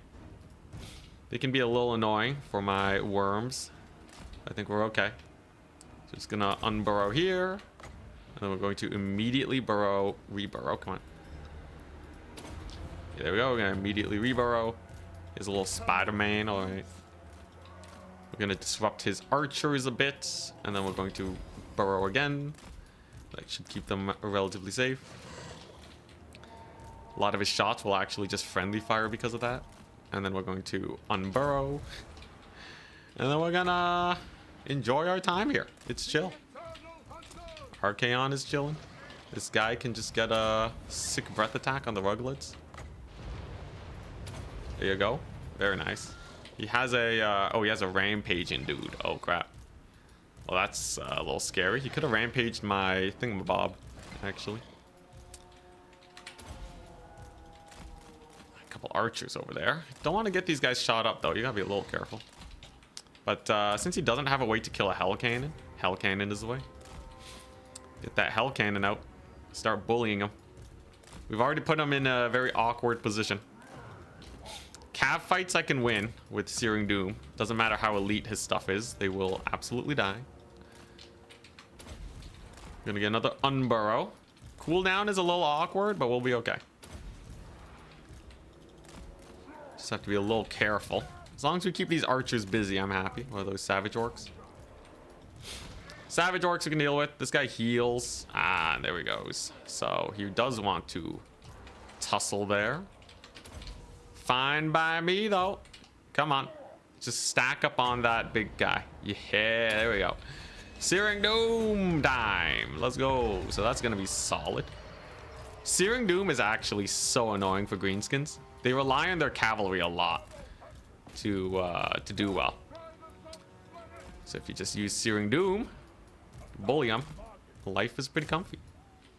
We're going to use our Hell Cannon abilities. A lot of abilities in this build. It is not a very simple style to manage. Ooh. Ooh. Breath attack of the gods? Are you kidding me? Holy crap, just like that? Yes, please. Well, that's gonna be painful. Lots of routes. Terror routes abound. This guy's doing fine. He's chilling. There you go. And that's gonna be some big old routes. He's gonna shoot at this guy, so we just burrow away. The reburrows for days. This is a disaster for the greenskins. Absolute disaster situation. There you go. So there's the reburrow. And then we're going to wait for our Searing Doom. Hell Cannon is super important for this, by the way, because it helps with the routing. Very good for routing off these fools. I'm gonna dive bomb his lord, give him a hard time, get the unburrow over there so that this guy can start resetting his cooldowns. A little slow on my part. Could have been a bit better with that reburrow tech, but it's fine. And I can worry about tickets later. We have so much time right now. It's a mass route too. His lord is super suffering. What's he gonna do? Is he gonna try and charge this guy? If he does, it's gonna be painful. Always gonna be painful. A little risky. He might be able to dodge that. But if he doesn't, it's really bad for him. Ouch. Oh. Oh my god. His bones. His bones, they are gone. And then a breath attack over here to kill off those archers. And life is chill. Very nice. We got a big route. His very elite Boar cavalry is down the drain. We have Dreadmaws everywhere. We have Dreadmaws everywhere. Being the most annoying thing you've ever seen in your entire life. What is that? Archaon? Another Boar unit. I wonder what will happen to them. I wonder. Dude, Searing Doom is king. I thought Burning Head was good against greenskins. Searing Doom, man. Oh my god, what a spell. For a faction that relies so much on their cavalry, that just is so bad. Oh, the route. Oh, the humanity. Brutality. Let's not get overconfident though. Let's actually lock down the game. Make sure we don't lose or anything. Bring in the horsemen. How's Archie doing? He's doing great. We'll leave him to chase off the Lord. Oh. I see. So you've brought in a boar boy. I see. So you have chosen Searing Doom. Searing Doom for days. It never ends. Oh, God. Half HP. Bro has 2,000 gold value. Oh, my God. And it's over. It's over. Archie still had oomph in him. He still had magic. What the crap? Guy's insane. Guy is bonkers, man. Oh my god. Yeah, okay. I think I know how I like to play this matchup now. I think we're good there. First game was Empire versus Korn. Very nice. It was brutal. Yeah, man, dude. Oh, 4 times the charm. Yo, every Searing Doom was getting him like at least 400 value. That's mega value. The worms, it's not actually tracking their unburrow damage properly. They get a lot more value than it shows. They're actually crazy good. Chimera's pretty spooky. 900 value. We got Hellstriders being Hellstriders. Oh yeah, Hellstriders being Hellstriders. Hell Cannon was good just to route units. It's just a perpetual minus like what? 10 leadership debuff hit by artillery. You nailed that, dude. This is it. We are unwashed. We're locked in. Oh boy. All right. Yeah, I think I should pick Chaos more. Chaos is actually so strong with Bearman Hellstrider. Are you kidding me? Bearman Hellstrider worms? Why even play Norska? I should just play Chaos. What the crap? Yeah, no, Chaos is insane. I think Chaos is like the hidden new OP faction. Okay, the only thing Norska has that Chaos doesn't is like, I guess, Ice Wolves instead of Hellstriders. Is there any unit that they use often? I guess Skin Wolves, but like Hellstriders. Give Norska Hellstriders, they're gonna use Hellstriders. I guess Chaos doesn't have Sail, but you have Archaon. I'ma get a DLC in half a year. Is Chaos greater than Norska? Let's see here. Oh, they have Berserkers, I guess. Berserkers and Javelins. Praeton. I'm going to ban Praeton. I'm gonna have Nightbot ban the word Praeton from this chat. My goodness. You hate that Chaos got Bearman? I think it's super unthematic, but whatever. You were gone for 5 minutes and missed the entire match? Oh, barrel. Yeah, TLDR, Archaon cast Searing Doom. It was super effective. Steady diet of boar boys. But like, yeah, what's Greenskin's gonna do without boar boys? They're like such a staple of the faction. Burning Head is nice if you want to route archers, but now you have Dreadmaws for it. God, it's so good. Holy crap. Okay.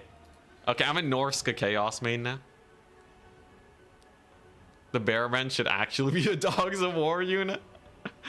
Any unit that is in more than one roster should be part of Dogs of War. There you go. Sleeping on the Praeton. Oh man, dude, Praeton compared to the Chimera. Perfect Predator. Oh my goodness. It's a heal that lasts 48 seconds. CA popped off.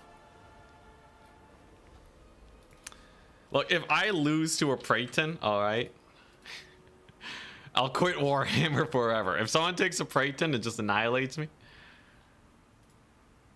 Okay, I'm not actually gonna quit.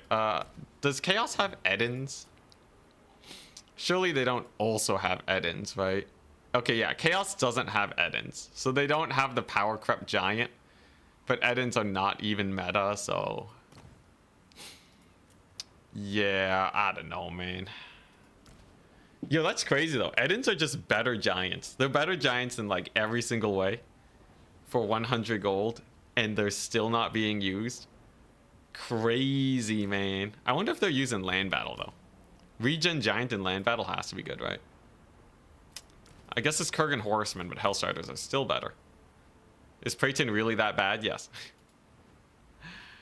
Praeton is... Oh god, just look at the thing. Just look at the thing. Alright, so Look at this. Here's a Breton. Look at those stats, okay?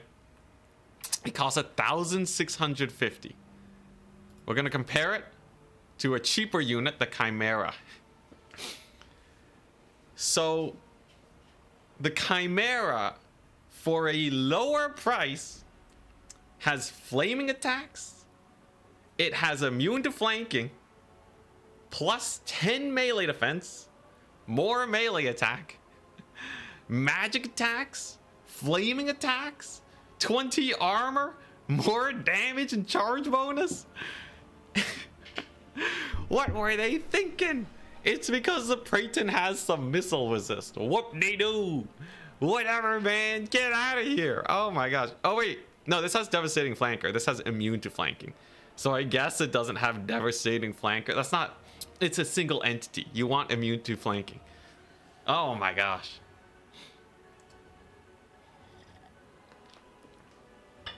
Yeah, Terran's tournament is going right now as we speak. The tournament has begun. We're waiting for probably Maverick Sloth to face us next. Fair and balanced?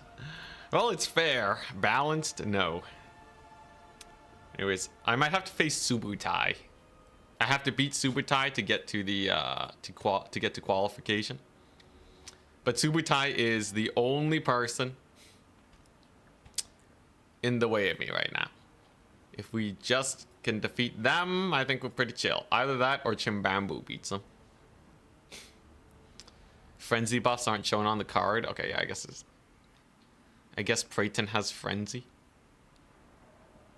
Look, even if its stats are comparable, it's missing a breath attack. It's missing a breath attack.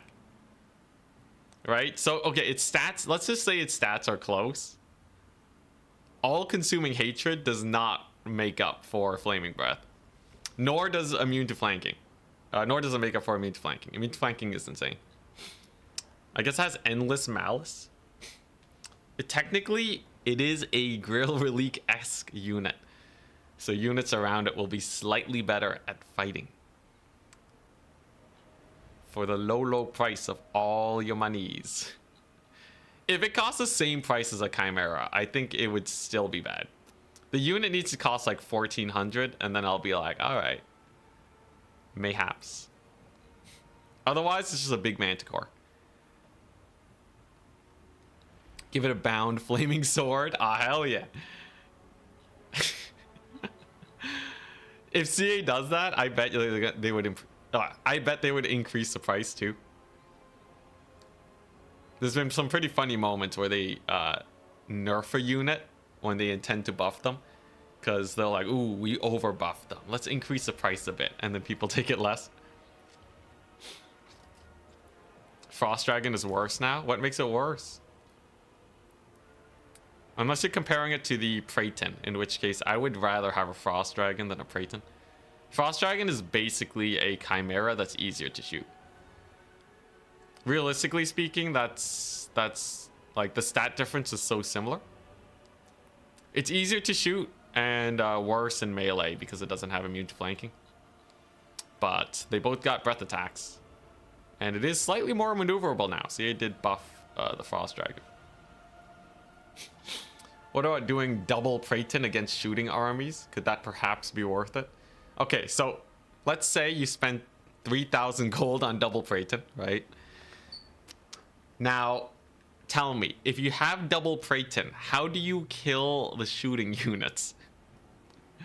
Like, just give me the play-by-play in your head. What happens when the Bretons fly in, they don't die, they land, and then win finals with Breton? We're tryharding today. Although, if it's finals and I'm already qualified. With the Breton smile. I'll see. If the opportunity presents itself. Because we can meme in the finals. Because we'll be qualified. But, yeah. The Breton is basically a Manticore in terms of deeps, I think. Yeah, it's kind of like a Manticore. It doesn't really clear infantry super well. And it also gets bogged down by cavalry. If it had like ludicrous mass and could escape, kind of like a Terrorgeist, then it would not be as bad because then you can snipe lords with it. But yeah, just any tourney finals. Oh, okay. I'll add that to the list of what is it? Inticity challenges. Win with Breton in finals. Sure. It's on the list. You want Breton to be good. Are the new bear infantry the truth for Norska? Yeah, they are the new age of Norska and Chaos. The easiest comparison to Bearmen is Dryads. Okay? They are Dryads with very similar stats. They will have less speed, which is a big difference. But they have 4,600 more HP. It's a very similar price. So effectively, and if you pit them up against Dryads, it's a very similar fight too. Dryads have physical resist, but they got rage. Dryads, they are more maneuverable with their Vanguard and all that. But these guys are shielded. So it does come out pretty well. 120 mass, 140 mass. But yeah, treat them like Dryads. That HP difference makes a huge impact on the unit.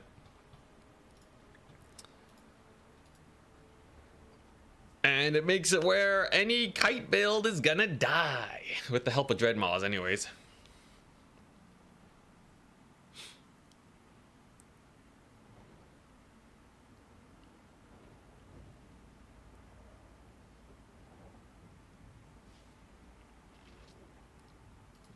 Yeah, Bearmen have shields and AP. I think the AP version, I don't know how I feel about them. How did they compare to Pestigors? We're looking at even more HP than Pestigors. No Fury, no Primal Fury, no Tears of Nurgle. But they are ITP. Bearmen have better stats. So better stats, more HP. Yeah, if you treat them like slow Pestigors, it's not bad. They're missing a lot of abilities that make Pestigors hype. But, you know, if you really need armor piercing, it's fine. I just don't think they have the melee attack, though, to actually hit, like, a Cathay Jade Warrior frontline, you know? But maybe they're good enough to hold against, like, cycle charging from cavalry.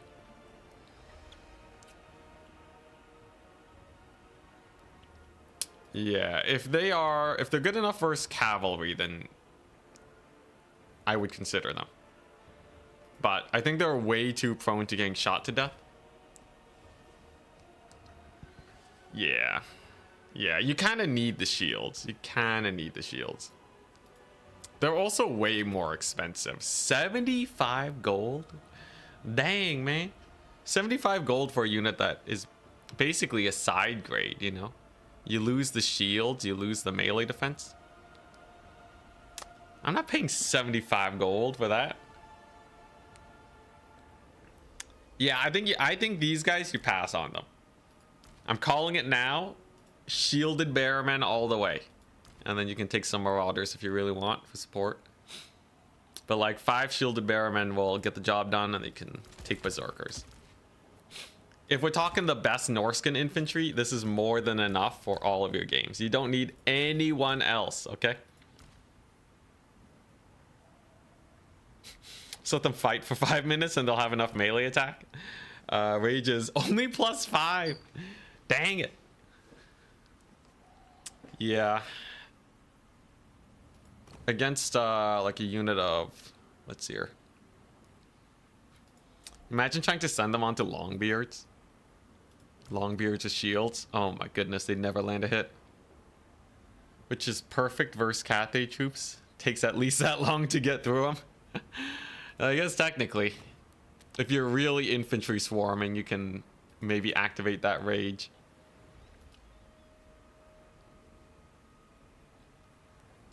But yeah, I think Norska's really good. I think Chaos is really good. Chaos also have the Pleasure Guard, which I haven't been able to make a lot of use out of. You can heal the Pleasure Guard. I'm sure there's like an insane Chaos build that people will come up with where like... where is it at? Yeah, what if you go like Nurgle, dude, Fleshy Abundance, and Pleasure Guard. It's a 2,000 gold unit. You want to babysit it. You keep these guys alive, you're good. They are kind of glass cannons though. I think most of the time you're trying to win the cav fight anyways, so it's probably not worth, but like I really do wonder.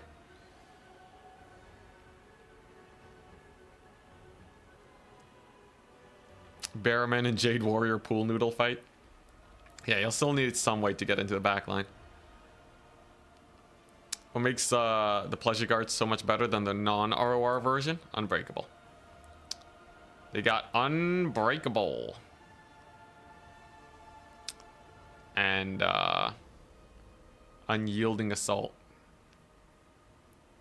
Along with Insano stats. For 200 gold, that is definitely worth. But yeah, this makes it where even if they're tired, they will still have 64 melee attack. Very strong. Oh, do you ever go Nurgle Demon Prince over Nurgle Chaos Caster Lord? For the fun? Why not? What's wrong with that? Yeah, fine. It's probably better to go this guy. Demon Princes are kind of jank. But at the end of the day, I think Archaon's just better, right? I don't know. I haven't been able to find a situation where I'm like, hell yeah, Pleasure Guard. I don't know. I don't know.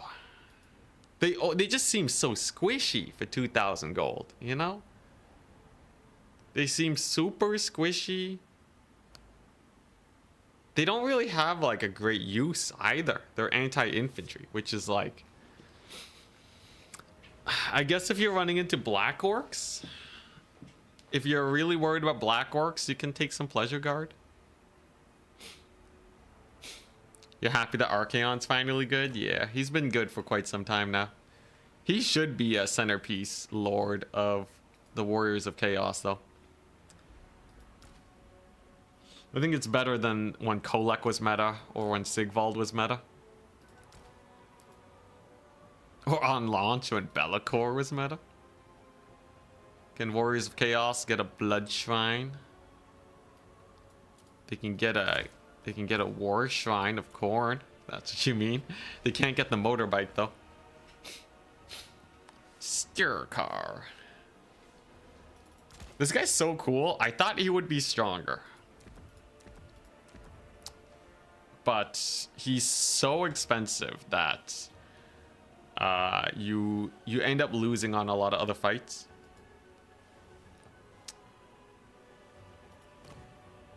You know, in my Slanesh build versus Bretonnia, if I replace this guy with Stirkar, enemy units routing or broken within range. Does he have a slow? Yes, Sonic Boom. Wait. Wait, this might be even better than the other one. So this doesn't... Oh, this reduces melee defense by 6. It's a minus 10 stat difference. He's more expensive though, but... Oh, the perfect spend. The perfect spend. Okay. I don't have Sign of Depravity though, which really sucks.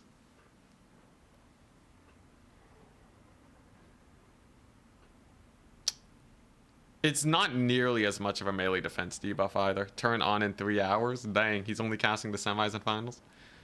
Turn 1 set. Short stream day. I feel like... Oh, man. Like, would I rather have Stirkar or would I rather have the Exalted Hero?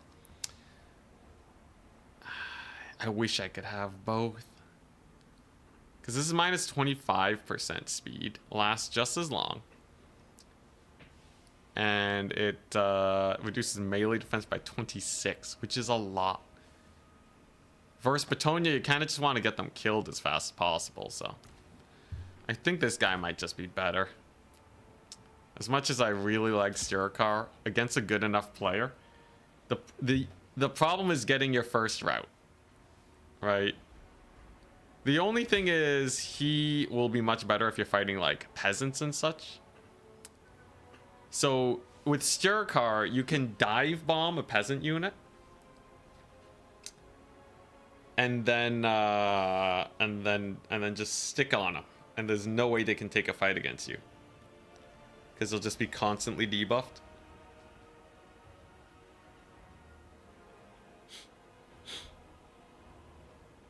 Not seen him much in action, but Turin was hyped about him.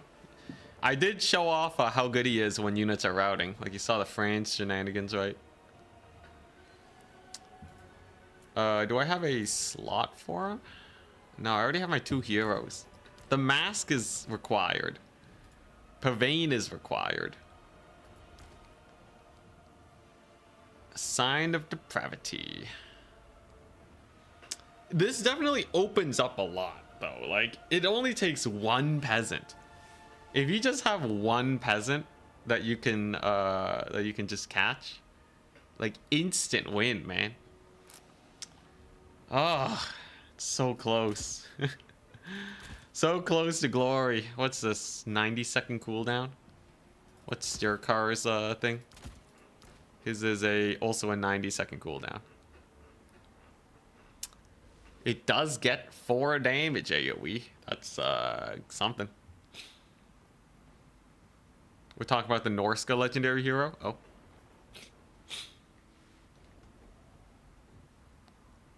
Stirkar the one with the bug right now? I don't think so.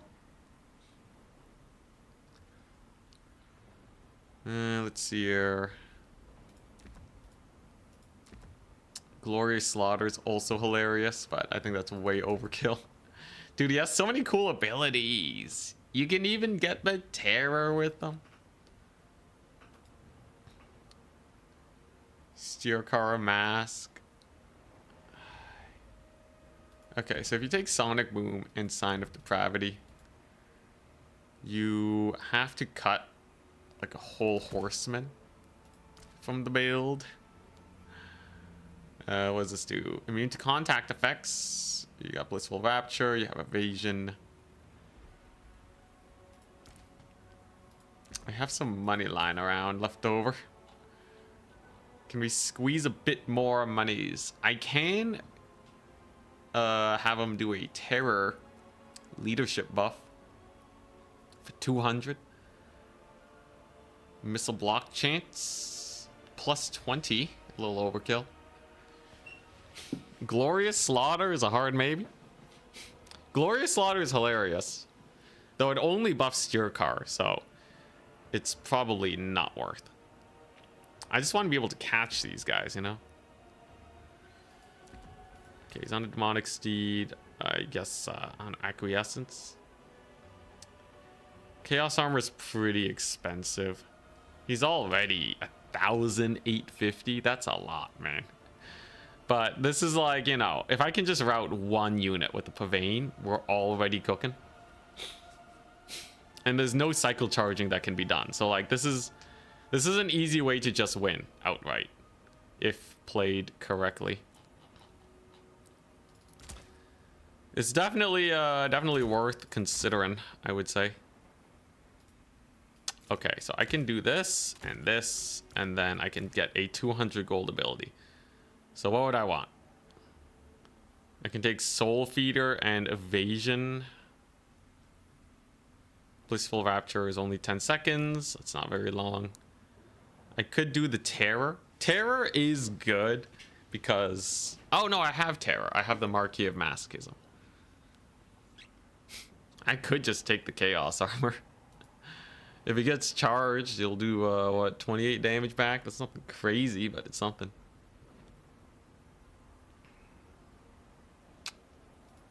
Or I could take a Slippery on the Mask and a Evasion on this guy.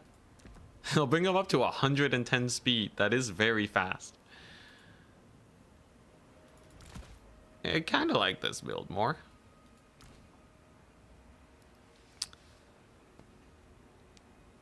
Oh yeah, yo, Dreadmaw is a pain in the butt to defend against, man. Dreadmaw is so annoying. Any infantry build, Dreadmaw just deletes. Seer. Keeper of Secrets can be really nice if they take something that's super fighty. And like I have to take a fight against Bretonnia. Then I have a second giant SE. Alternatively, we can get the Soporific Musk. Oh, Steercar has Soporific Musk. Oh, that's so good. He just has a passive -5/-5. I have to then. I have to. Yeah, the perfect spend. Perfect spend cooks hard. Let's see here. Is there anything I'd replace this guy with? I think I need the Devotees. Or the Devoted Marauders. I don't think I need 2 Chaos Knights. Let's see here. What else do we got?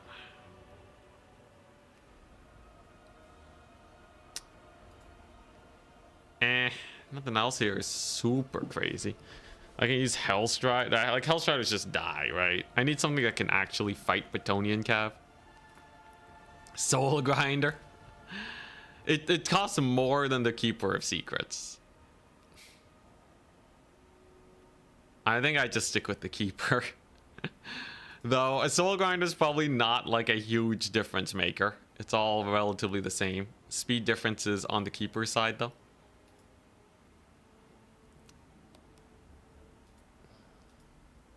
Was this tournament open to everyone? Indeed it was. What are Chaos Knights for? It's armor to fight like Knights Errant and Knights of the Realm.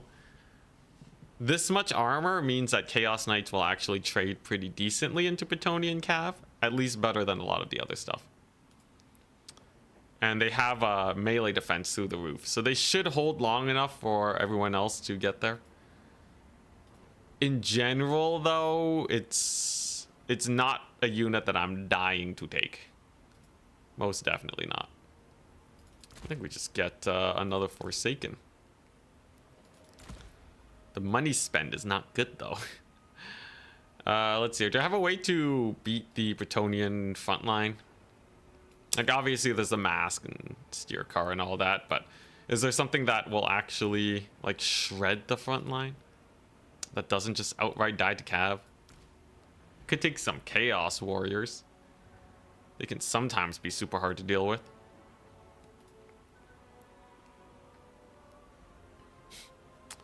Thought they downtrade into realms. The armor is what makes a big difference. 120 armor is a lot for Bretonnia. With Alberic buffs, though, it's going to be a little sketchy. But there's a lot here. Will there be more games? Yes, we're waiting on our next opponent. They're just finishing up their matches right now, and we'll be good to go. I heard Spawn are not bad. They're really annoying because they just kind of sit there forever. But they do get shot by archers a lot. We got Furies? Nah. Honestly, I think I just take the Forsaken.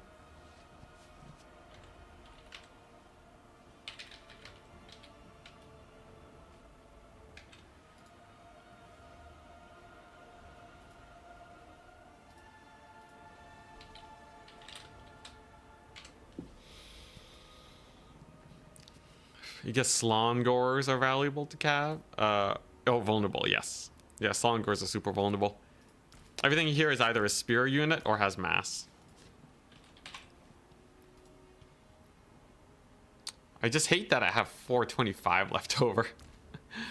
Dude, how do I get that money spent? Is there an upgrade I can get in? Is there anything I can get? Ditching the Mega Armor build. Yeah, I tried it out. Mega Armor build gets cycle charged against a good enough player. You need to actually make a play. And in this case, it's going to be Horseman shenanigans, Pavane shenanigans. If I can just Pavane a guy and then activate Steercar's ability, we are in a very good position. I just need that first route. And with Pavane, we can absolutely get that done. And it could just put them in a really awkward fight where we just win outright. Or a War Spear. What did they give? They have Soporific Musk. They have significantly better stats. Silver Shields. Perfect Vigor. Expert Charge Defense. ITP as usual. It's not bad. It's 250 gold though, but Soporific Musk is nice. 41 melee defense is a lot. Sure. Alright. I think this is it. I think this is the new build. So you summon in the horsemen at the start. You have Steer Car. You can rampage a guy. You even have the Mighty Serpent horsemen for the leadership. It's all good. They have magic melee attacks. Very hype. They got the battle songs. Fear and leadership. They got the rage. They got the Norskin rage ability. Yeah, it should be good. Anti-large javelins is nice. 15-7 bonus versus large. 15-7 no bonus versus large. But they shoot way faster for only 75 gold. Dang. Dang. What's the goal for the Keeper of Secrets? In case the Bretonnia player is really trying to hard counter the blob with their own blob, then I can outblob them. So if they go like, you know, Curse of Onra here, Lewin, or Alberic, and like Paladins, right? And they just full stack you with all their might, with like a bunch of Hippo Knights. You can pretty reliably wreck them. Oh, Chimbambu beats Ubutai, dang. Okay, so I'm likely gonna face Chimbambu in the best of 3. Spicy. Outblob their blob with my own blob. Yeah, if they had final transmutation, I would not be able to do this. Although technically you can get some splits in. But yeah, just a fast killy blob. And then hopefully their infantry can't bog them down too hard. But since we have Terror and the Mask, going a mass infantry build would be insane, right? I think you can't go anything less elite than a Battle Pilgrim or you're screwed against this. Because the Mask is -6 leadership. Then you have Fear and Terror and Phantasmagoria. Steer Car is going to get the Sonic Boom. You're slowed. It's just... the chances you get caught out are so high.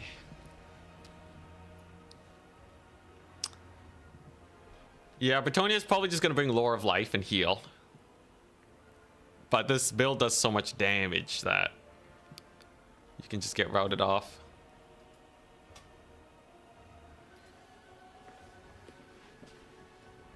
It's scary though. It is definitely very scary. What are the stats on Hippogriff Knights?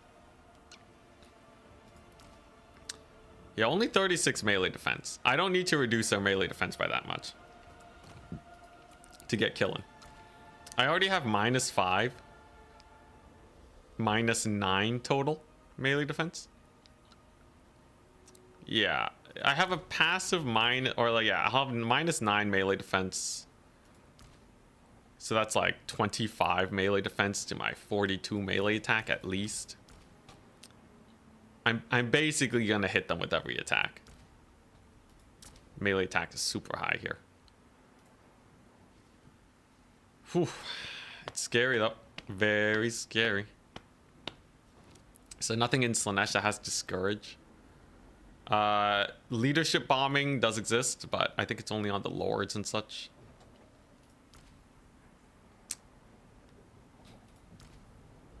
Anything else good? Yeah. I think this will do though. Like the gist of it is you just have a nasty SC blob versus Bretonnia and then you're fine. So that's just so cool. Honestly, Steer Car opens up a lot. This could even be not bad versus like greenskins. Because it's just so killy. You get so much damage and you have like, you know, all the base leadership reductions. -6 is crazy, man. I feel like that's a bit much. But yeah, the mask is super painful. This though, this is the win con. Just route 2 units and the game's over. You can easily chase them off. The Marquis will heal because of that, because they have Feasting on Fear. Glamour of Slaanesh too. That's a -5 melee attack. If you combine that with Steercar and his thing here, Soporific Musk, that's -10. -16 melee attack for quite some time. Which of the new legendary heroes is the best? Been seeing a lot of Caradrian. You know, it's weird. I feel like Bjorg Bearstruck is super strong. They did make him not anti-large anymore. But yeah, I think he's super strong, but he's just not it. Like, he just doesn't fit into the roster that well. I don't know. Like, he's a good fighter. For all intents and purposes, he's good. It's just like, you want to beat Kite, though. So you need the mass infantry. Like, this is just what they do most of the time. So, I don't know.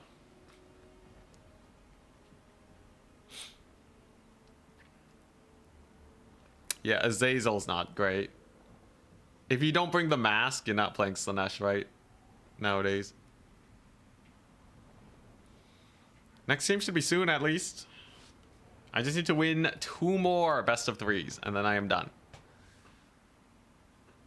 Can Chaos take Bjorg? They can. They don't need him, though. A duelist single entity for 1300 is just not a unit type that is really strong. But amongst the units that are like Bjorg, Bjorg is the best. So, like, let's look at other Bjorg-like units, right? So, let's go to, like, the Dark Elves, right? And look at the Hydra. Okay, this is lesser Bjorg. A Manticore is just a squishy Bjorg. I guess those have terror. I think Medusa versus Bjorg. I think I'd rather have a Medusa most of the time. How about, I think Bjorg is definitely better than like a Vargulf. A lot of stuff is better than just a Vargulf, though. He's definitely better than Bruckner. Oh god, Bruckner. Bruckner, why?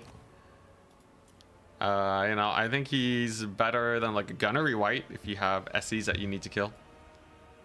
Scar Bloodwrath, yeah, he's better than Scar Bloodwrath.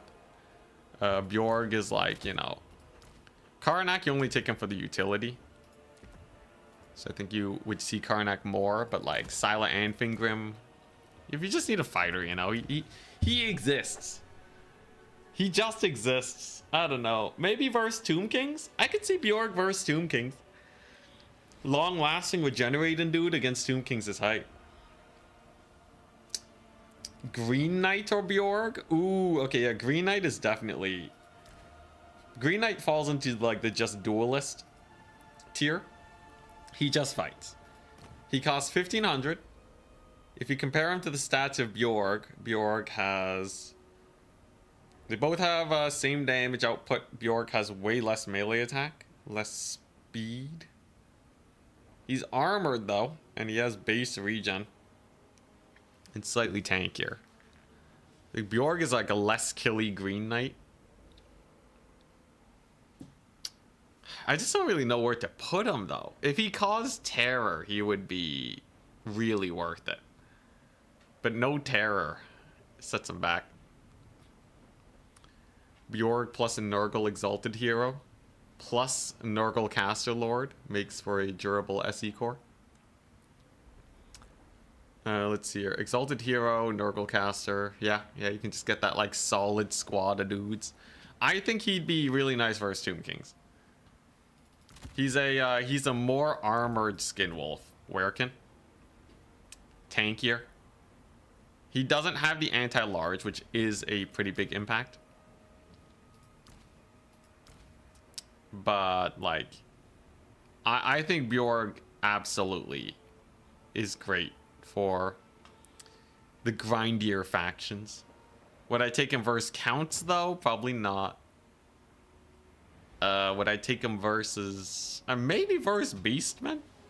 Maybe versus Beastmen.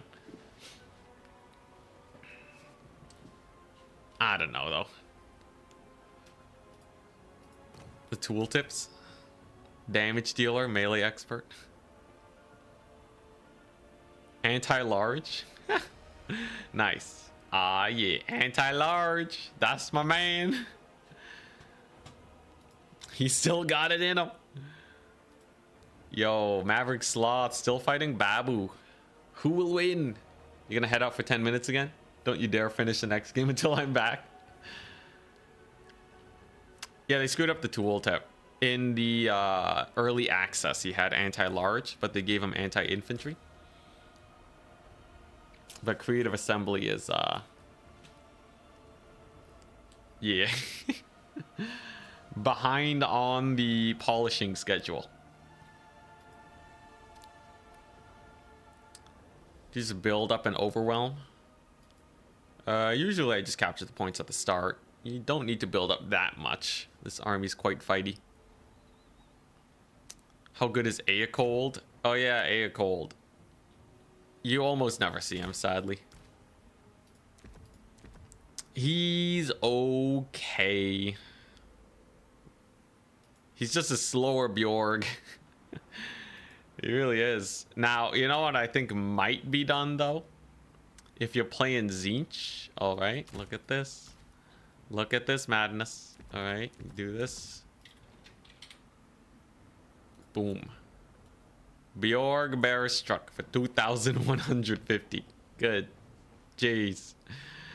Yeah, so you can get a really expensive Bjorg. Honestly, Sisters of Twilight are just better. Oh yeah, it's like Kaizek too. Kaizek is also just like a fighty guy.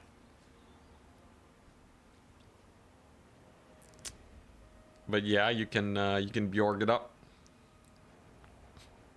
Does that get you anywhere? Does it do anything? I don't think so. Yeah, no, it's just the Twilight rule. Okay, Aecold is cool. All right, we all know that. We used to see, like, if people are changelinging into Aecold, they will also changeling into Bjorg. Does that make Tzeentch good at all? No. Tzeentch is still kind of chumpy. Especially when you have Chaos rolling around now with all the crazy stuff. Like, oh, look at this. This doesn't even look like Chaos. There's so much stuff going on here.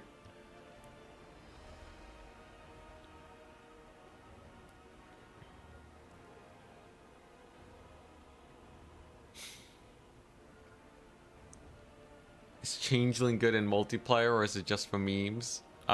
He's good for the Sisters of Twilight.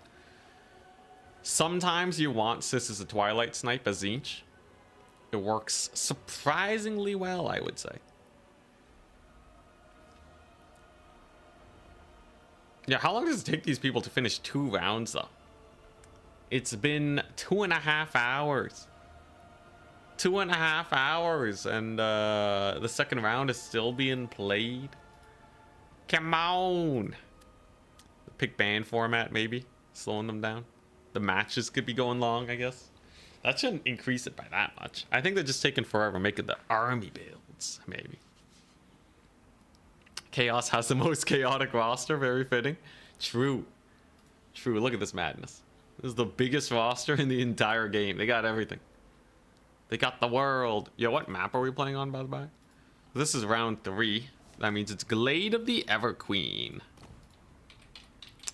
This map is good for its solid Vanguard points.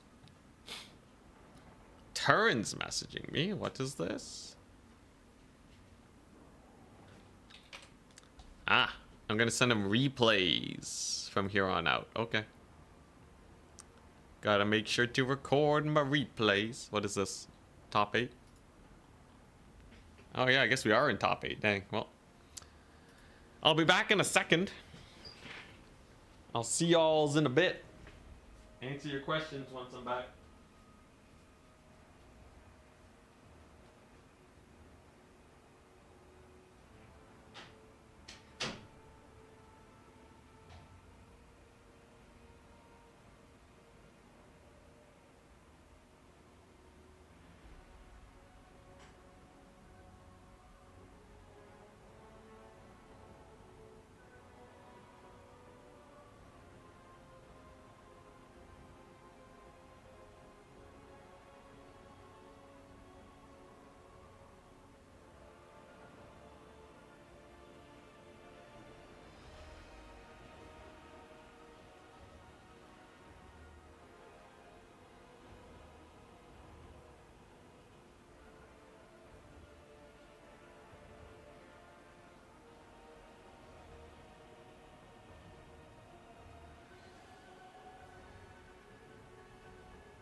Where's my opponent, man? Where are they at?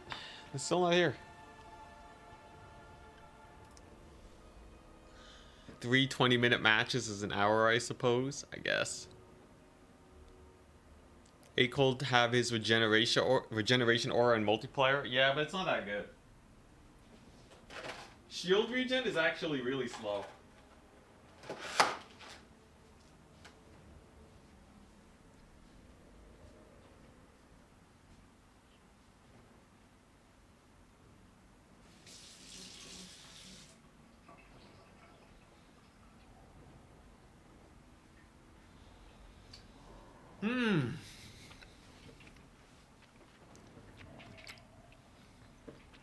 He's too scared to show up.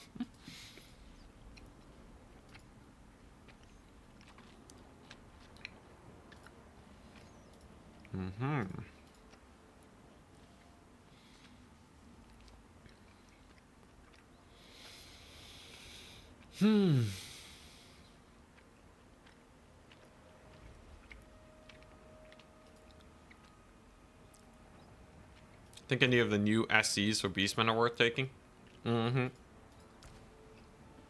Chimera, man. It ends there though. That's it. But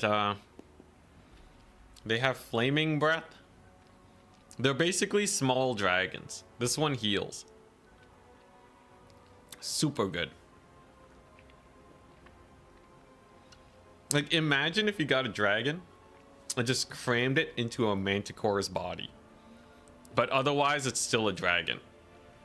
And then give it immune to flanking. Yeah, nah, that's crazy. That's insane. They're even the same price. Oh my goodness.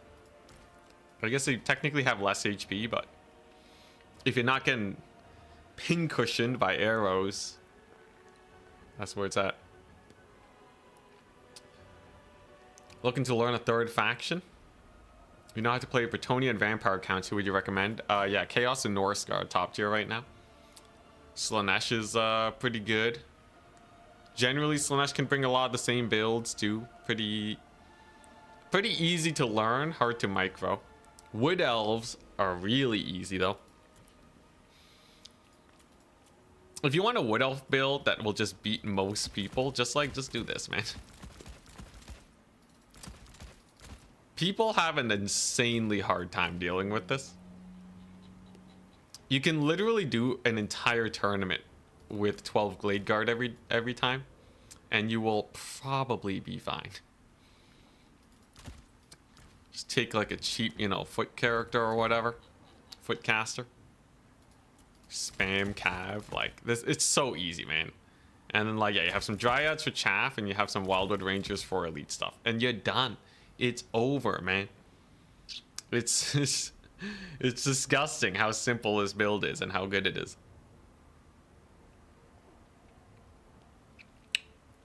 Breton, you think is pretty decent against Wood Elves? Paper Tiger or Paper Hammer. All right. The Breton, if it was a good unit, it would be good versus Wood Elves. It's literally so bad that even in the perfect situation, it doesn't do well. But the first faction it might be useful against, if it gets buffed, is definitely the Wood Elves. If it can find a good target, though. I don't think it does a lot versus Cav. I'll have to investigate that a bit. But literally, if you added a literally unkillable Manticore to the game, the Manticore, it can't die, but it costs 1700. It wouldn't even be that good of a unit because you can just surround it with light cav and then just play the game normally. You know, that Manticore, unkillable Manticore, would have to get through like what, 2 Jade Lancers before it pays for itself? That's a long time. Not even that good at sniping foot characters because they get knocked around so much.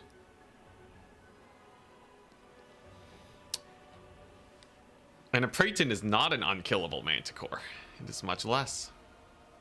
Has it really been 50 minutes since the last round? Maybe. My matches do tend to be fast. That is the life of a rush aggro player. I focus so much on trading too, right? I don't do build-up strats very much.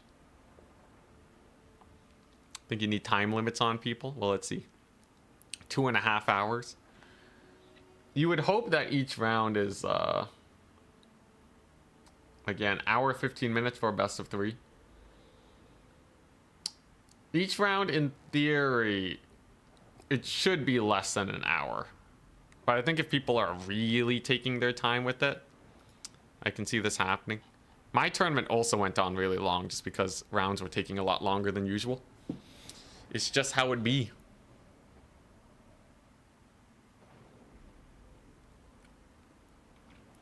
See, you like to give thorns on fragile units for some reason. Yeah. Breton damage reflect is eh. It's very eh. Feel like you should get Soporific Musk. Ooh, that'd be not bad. If it could buff or debuff a bit better. The sad thing too is even with 65% missile resist or whatever, it does still get shot to death because it's not an HP monster. Like, I think Mazdamundi healing a Dreadsaurian would survive longer than a Breton. Only just though, but like, yeah. Well, what is its HP? Maybe it does have more HP than I'm considering. No, it's 7,000, so it's not even in the 10k start. So it doesn't really make use of that.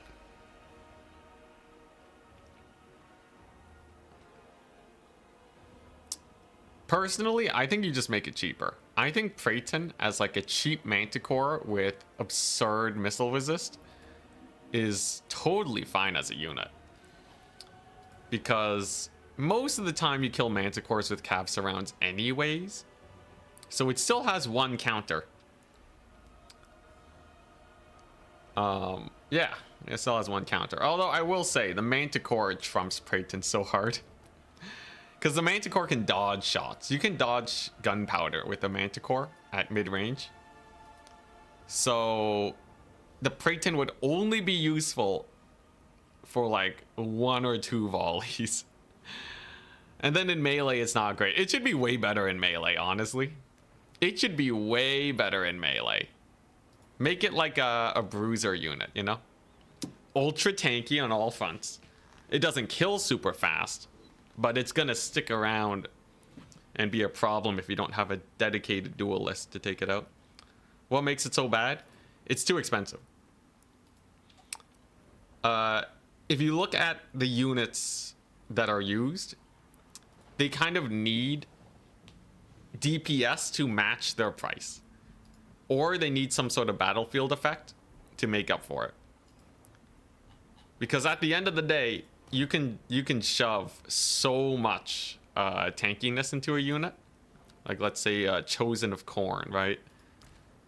You can put infinite amounts of tankiness, but if they don't have the deeps to actually clear off units, they can't make a play. Like, this is a game about killing the enemy. So yeah, you run into problems where they just don't do anything. Now, there are holding units, right? That's what, like, a Marauder might be. They just hold the line, they be annoying. But holding units are always cheap, right? No one's spending, 1,700 gold on a single entity holding unit. It's the same problem with Bjorg, actually, right? So Bjorg doesn't have a lot of deeps. People take Karnak for his abilities. They take Syla for their abilities. Is anyone... oh, yeah, go check in Felix, too. Yeah. Anyone who's just kind of a single entity that doesn't do a lot of damage. It goes even to the Carnosaur. So you can look at the Carnosaur for the Lizardmen. It doesn't see play because it doesn't have the deeps. I think if the Carnosaur got tankier, it probably wouldn't see more play. It's using Wyvern animations? Really? You've never touched multiplayer at all? What's the best way to get into it? I would say probably hopping onto Turn's Discord, playing a couple ladder games and then asking around on the Discord how to win matches that you lost. Get some builds going. And then once you start increasing your win rate on ladder, then you're ready to start hopping into tournaments. Because there are actually a lot of new players in tournaments too. But first things first, you just gotta find your way to a Discord. Yo, yo! Maverick Sloth, he's here. Alright. Here we go. So the map is going to be Glade of the Everqueen. Very nice. Bracket wise, I am bottom bracket. Alright. Let's do it. I'm ready. What's the status? We're crushing it today. My opponents only get more difficult though. Let me guess, nothing happened while I was gone. Correct. But yeah, I'm thinking Slaanesh, Chaos, Norska, all very strong factions. I think if I just stick with those, we're good. I think like Slaanesh, Chaos, Norska, Wood Elves. Those are all very nice factions. Am I missing one? That's about the gist of it. But what will their first pick be? Are they going to play Slaanesh? Right now, I don't think I want to face Slaanesh with anyone except for maybe Wood Elves. Wood Elves have some teeth there. When are you for sure in? I need to win 2 more best of 3s, so we're halfway there. Beastmen. Beastmen, you mad lad. Alright. So it goes for Beastmen, which is the easiest Slaanesh and Norska pick I've ever done in my life. I now have access to the top dogs. Cool, cool. Good luck. Thank you. That Chaos build is unbeatable. Yo, just Bearmen spam, man. Bearmen are unbeatable. Shielded Dryads with 11,000 HP. How does that not sound OP? It's because they're slow, but it's still so good, man. Warriors of Chaos. He took them from me. So this is on Glade of the Everqueen. If he's playing Chaos. Chaos is probably better versus Wood Elves nowadays because of Bearmen. There's Beastmen. I could try some undead shenanigans on this map, though. It's not the most comfy. I think this is just solid faction. Let's just play the good factions, right? Let's just play the good factions and call it a day. So what's his last faction going to be? Maverick Sloth, gonna be bringing out his A game. I must be careful. Slongors? Nah, they haven't seen much play. Okay. Slaanesh Norska Wood Elves versus Beastmen Chaos Wood Elves. We both got Wood Elves. I fancy myself the better Wood Elf player, so I would take that mirror. Because I've played the Wood Elf Kite so many times. Slaanesh versus Wood Elves is a weird one. We got the Norska versus the Woodies, which is good for Norska. Had I Warriors of Chaos versus Wood Elves, that would have been really interesting. We'll see. I think Beastmen is pretty weak, though. I feel like I would play almost all of these guys versus Beastmen. Pretty chumpy. Wood Elves versus Beastmen, though, you do have to be really careful. That is a matchup that you just have to play really well. Maybe he'll take Slongors. That'd be crazy. He bans Beastmen versus Slaanesh. How dare he? Okay, so I have Wood Elves versus Chaos, Norska versus Chaos, Slaanesh versus Chaos, Wood Elves versus Wood Elves. Slaanesh versus Wood Elves is a weird one. They have so much shooting. I don't think Slaanesh really got much that helps them in the Wood Elf matchup. They kind of got mostly like single entity stuff and cool cav, but that doesn't really change anything, so I think we're going to get rid of that one. And then we're going to get rid of... Norska versus Chaos is so even. But I kind of want something that is not even, right? I want a really skewed fight. So I think we get rid of that, actually. The goal is to find a matchup that is better than Norska versus Chaos. Because, like, honestly, Wood Elves versus Beastmen is fine. Wood Elves versus Chaos is fine. I think I know what I'm going to ban, what my next 2 bans are.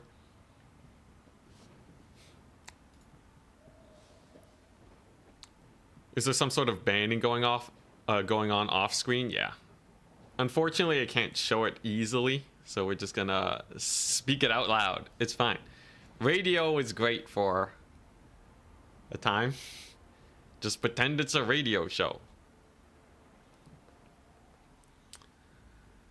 Yo, Slongors. Poor Slongors.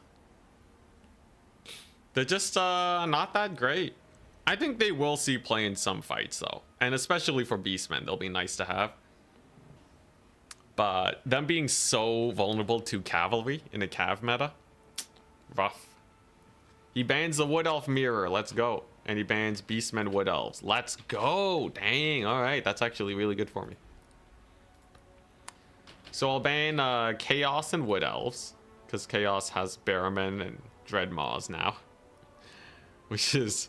super annoying. Norska versus Beastmen, Slaanesh versus Chaos, or Norska versus Wood Elves. All of this is pretty good. All of this is, yeah, pretty solid. I think the least volatile, though, would be, what, Norska Beastmen, Slaanesh Chaos? Yeah, I think that's the least volatile for me.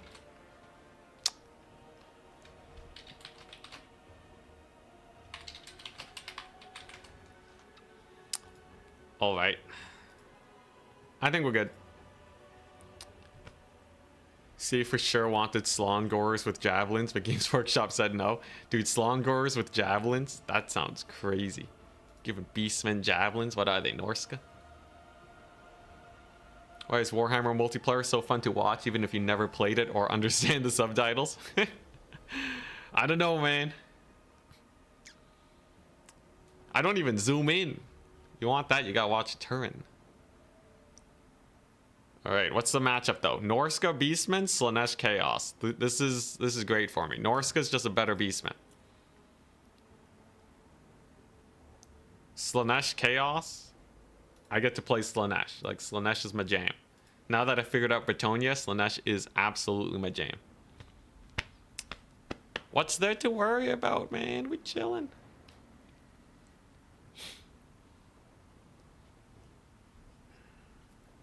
Or Games Workshop say no to javelins anyways? Like, I'm not in the Games Workshop back rooms. I don't know what's being talked about. Yo, Chaos versus Slaanesh will be really interesting, if that's what he goes for. Slaanesh is just strong nowadays. They are brutally, brutally powerful. Double Sandworm. Yo, Double Sandworm's where it's at. As long as they're not kiting you, Double Sandworm, or like kiting you with like wagons or something. But if they have any amount of infantry, Double Sandworm is actually meta. We already won with that even today. Alright, come on, man. Just come on. Have at thee. Fight me. What's he looking at on the Chaos roster? Is he gonna hit me with the Doom Knights? Doom Knights versus Slaanesh. Actually kind of annoying.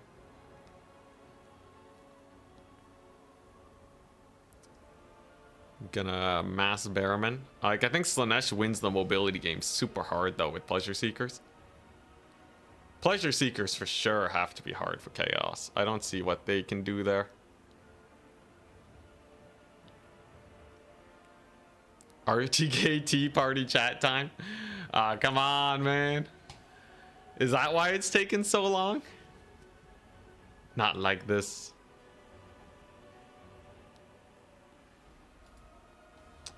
Warriors of Chaos versus Slaanesh. Alright. So, what's he planning?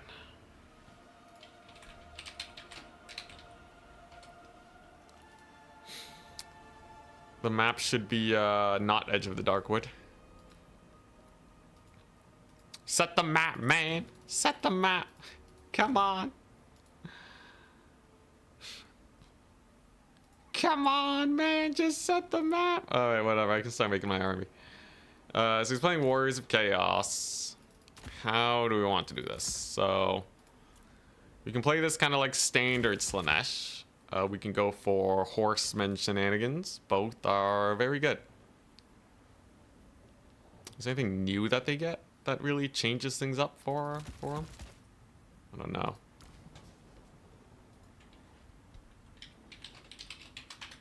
Come on, just set the map, man. Just set the map.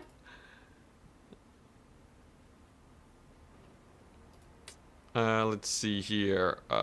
Pleasure Seekers, they can be countered. You have to be a little careful with them. The mask is just crazy though, right? You just can't leave without the mask. Do I need Pavane though? Do I need Pavane, or can I make use of just Malkoth shenanigans? I think both are fine. Holy crap, we're never getting the map changed though. The map is locked in, man. Edge of the Darkwood for life. Oh my gosh.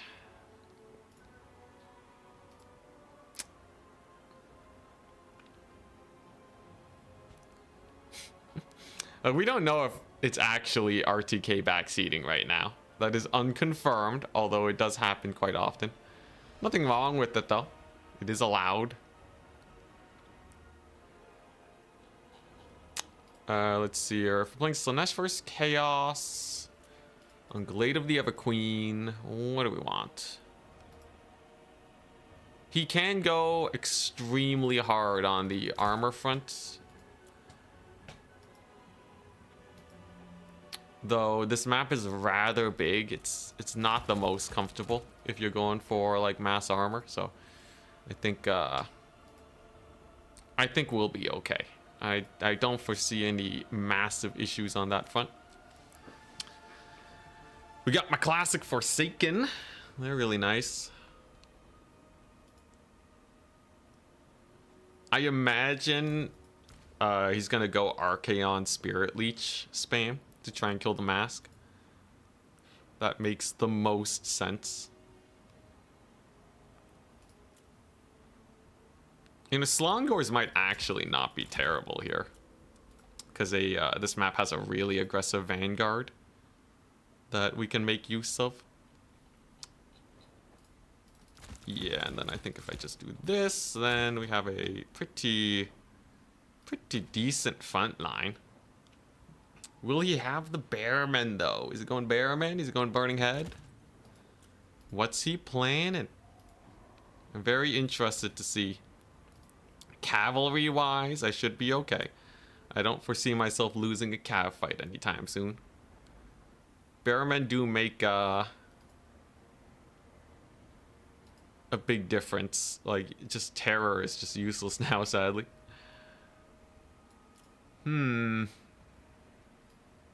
What if he goes like a big SC blob? Just a bunch of single entities. Would I be able to survive that?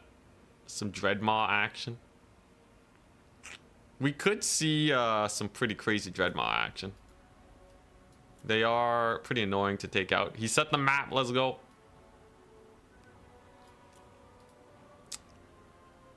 Let's see. If I run into Dreadmaws, how screwed are we? Is he gonna final transmute me, maybe?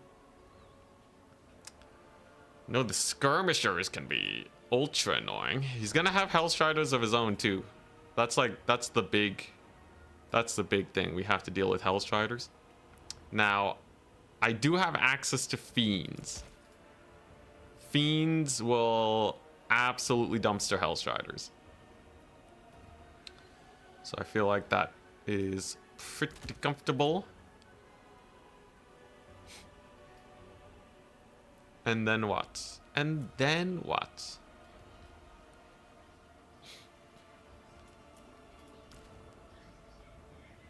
Okay, let's actually sub this out real quick. That's not useful to me. Let's see here.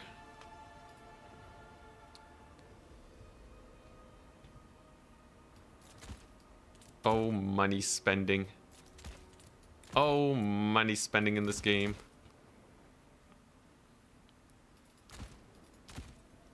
Okay, how do I spend my money?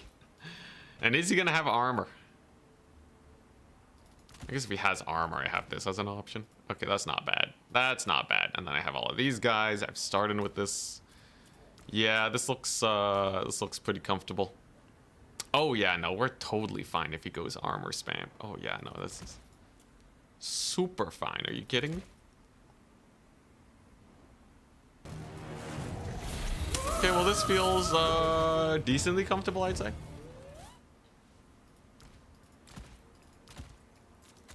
It's a weird bug that keeps saying I have more than one lord in my army. Don't know what that is about. But alright, I think this should be good enough. Thank you for the gifted subs, Soid. Appreciate it very much.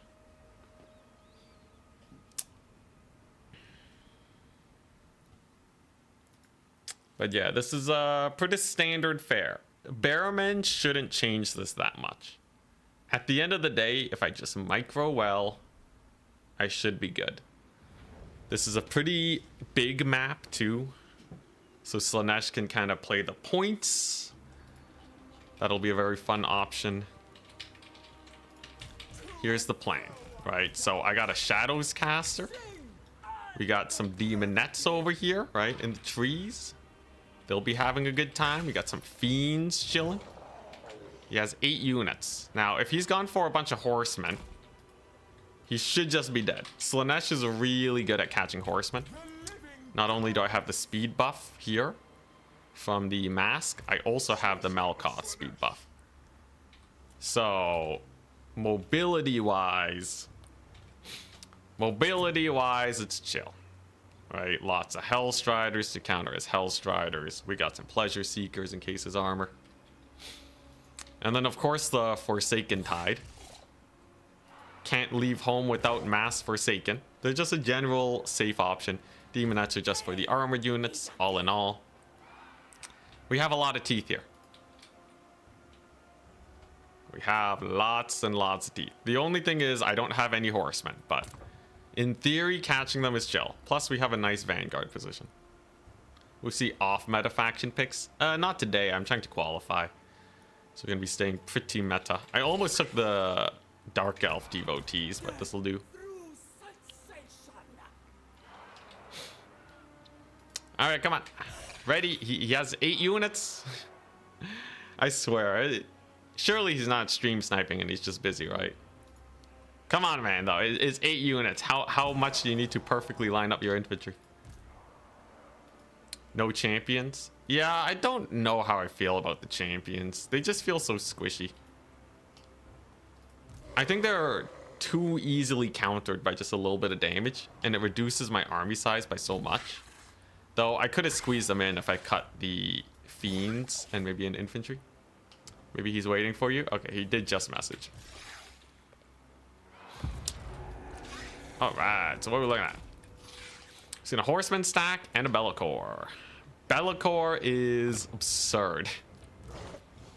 So technically he removes the ITP off of our guys. He does have Pleasure Guard, okay. So it's a high priority unit to kill. But you can see they're really exposed, right? My army should be able to fight his. I think if we just get Pleasure Seekers here, I think we're comfortable. There's a lot of horsemen though, so I think it's probably going to be Hellstriders first. There's no way he's ever getting onto this point. I don't have to worry about that. He doesn't have a sniping thing for the mask. It's just Be'lakor. Be'lakor is not particularly impressive here. Okay. Is he gonna get too close? If he gets too close, it's he's gonna get caught by my dudes. Slaanesh is very good at just overwhelming you on the mobility front. And if I take a fight in the trees, then life is super hard. So let's take a look. Oh. That's potentially a really good catch if we can get it. He actually summoned Chaos Knights. Pretty ludicrous. But yeah, we're just gonna get just a little bit of a poke here, and we're gonna pull back. Now these guys will be kind of scary. The Pleasure Guard, they're coming in hot. But my fiends should be able to survive this. We're gonna bring in our horsemen, and then I just need something that can kill the Pleasure Guard. So that means probably some seekers or what have you. We just want to get the deeps in. A rear charge with our demonettes will definitely be good. And with so many Forsaken, this should just be too painful for him, right? At least I think so. Bellicor is definitely in and cooking, but his Chaos Knights are not looking so great. His horsemen just can't participate too. That's the real deal breaker here. Yeah, his horsemen are just so shut down. This is what happens when you don't go for horsemen. You see this just complete overwhelming of everything that's here? It's ugly. It's very ugly. Yeah, oh my gosh, it's a massacre. It's an absolute massacre. This is why you go full melee as Slaanesh. Slaanesh is insanely good when it comes to just going full melee. Horsemen is totally a trap. All right, you go yeomen or bust. Horsemen, absolutely not. The Mask, the power crept duelist lord, way better than the Bellicor. Tries to summon in a little bit more cavalry, but we have our surrounds coming on in. And I just want to maintain the cav advantage. And he taps out. All right, nice. All that build up. All that build up for a 2-minute battle. Holy crap. That's pretty crazy. I don't think RTK Hive Mind would tell him to pick Bellicor, though. That was rough. And Pleasure Guard are cool, but you know what I mean when I say they just die to damage? Pleasure Guards suck against high DPS. So you just surround them, and then it's over, man. It's just over. Mask was insane. 1800 value. Wow. And then I just had the cav advantage. Going for Chaos Knights was a terrible idea against the Mask. He should have been spamming more Hellstriders, I think, to try and contest. But such is life. So what's the next map? I did save that, right? I am supposed to be saving replays. Let's see here. That was at, yes, okay. We did save it. Let's go. So what's the next map? Let me at him. Next map is going to be Imperial Ambush. All right. Pretty fun. Pretty fun. Imperial Ambush. So now I am top bracket. I can no longer pick Slaanesh, but I can go for good old Norska. I got Norska. I got Chaos. He can't play Chaos, so I can save him too. Instead, and yeah, just go Norska first. The Mask will be so banned from tourneys after this. Nah, man. Come on. Don't do this to me. I'm going to have to fight Bretonnia without the Mask. Okay, they are pretty strong, though. Surely a final transmutation gets them. Okay, yeah, that was a lot of value, really, early on, I will say. What are we looking at? Yeah, I can steal Norska from him. One Imperial Ambush. Pretty nice for Wood Elves, too. Small target, fast, and hits like Scarbrand.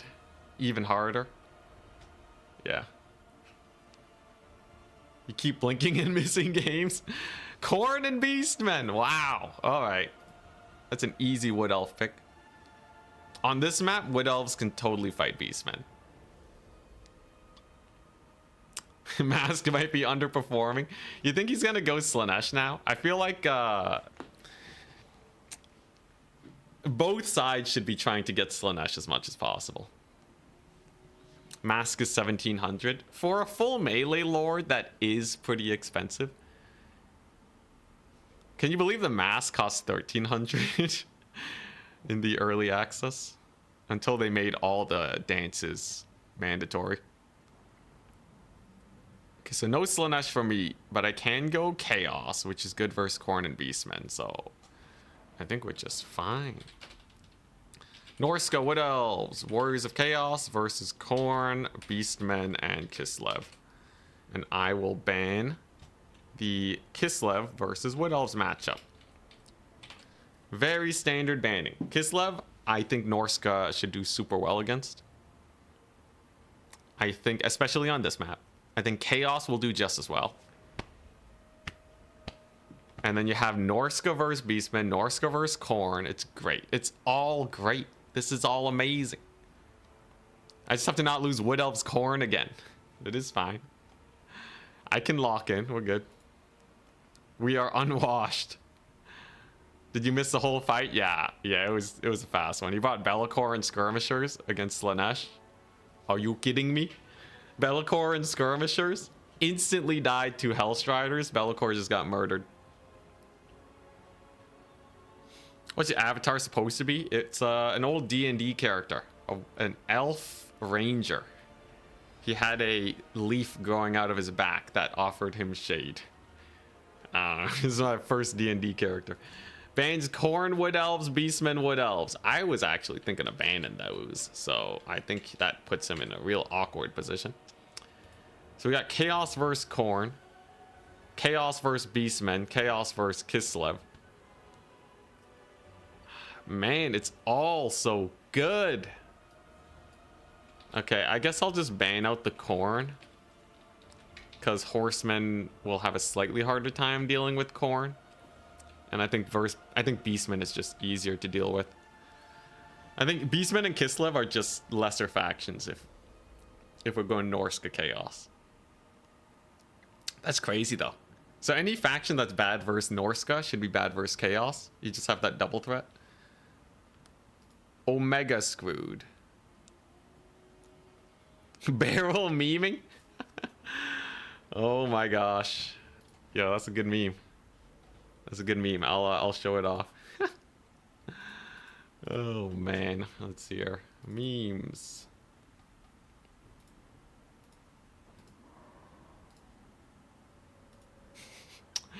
There we go. We'll leave that up. Look, I'm trying to go as fast as I can, but it actually makes it too fast. I need to idle in the games a bit longer, you know? Anyways, there's no way Kislev beats Bearmen. Bearmen are like the ultimate unit for Kislev. They'll destroy Kossar halberds, and they're shielded. Thank you, Beryl, for the memes, by the way. He bans Beastmen Chaos and Kislev Chaos. All right. Choosing to fight Norska instead. Let's play Norska. Norska versus Kislev on Imperial Ambush. Is ambush. All right. Does Norska have teeth against the Kislevites? So Kislev can go for a sled build. Technically, they can go for a sled build, and that puts us in a slightly awkward position because you gotta rush down sleds. So, I guess that's a little annoying.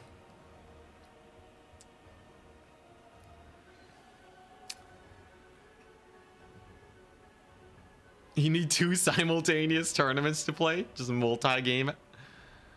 But yeah, I guess sleds are a little annoying. Norska's very good at catching sleds though. So I think that's fine. I have a very strong front line. It's mostly just the cavalry that I have to worry about. Of course, Kislev doesn't rout very easily. That part's pretty painful. But if he goes for sleds like he went horseman last time and I go full melee, he's just screwed. These breaks are long. I know, man. Not much we can do about it though, sadly. But hey, that's what VODs are for. Let's see here. Your Pratons versus Sledkite of the mega plays. Once again, he's not setting the map, but I guess he'll set it once he's ready. Let's see here. Yeah, this should be a good enough build, I think. This build feels pretty solid. There's the map. Let's go. Let's set our faction then. So we're fighting Kislev. They have cavalry that is really good at routing off a lot of my stuff. They can also shoot me to death. Now, there are some crazy techs, right? You can do some crazy missile resist shenanigans, but the auras are just not big. So it's probably not a good idea, right? It's probably not. Although I do wonder, if I go Fimir Noble, Skinwolf Werekin, do I just have an unkillable SE squad? 10%, yeah, it's 20% missile resist. Way too expensive though. Too memey. I think we just go for the standard fare. Call it a day. This looks like an absolutely devastating build, which is a good sign for us. That's a very good sign. Ooh, and I can even take one of these, maybe. Just the one. Ooh, man, this build. Now this is a build. This is a build that will stand the test of time. As long as his sleds aren't super OP, but I'm pretty sure sleds aren't too bad. Kislev versus Norska, such a canon matchup. True, yeah, super canon. I guess just in case he doesn't have sled kite, I should have this in reserve. Kurgan Horsemen, you know, it might be kind of like the Empire situation, where if you just have so much mobility, yeah, you can kind of out-spam the Kislev mobility.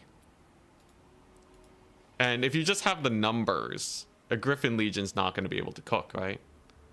I'm pretty sure, yeah, I'm pretty sure that's what we want here.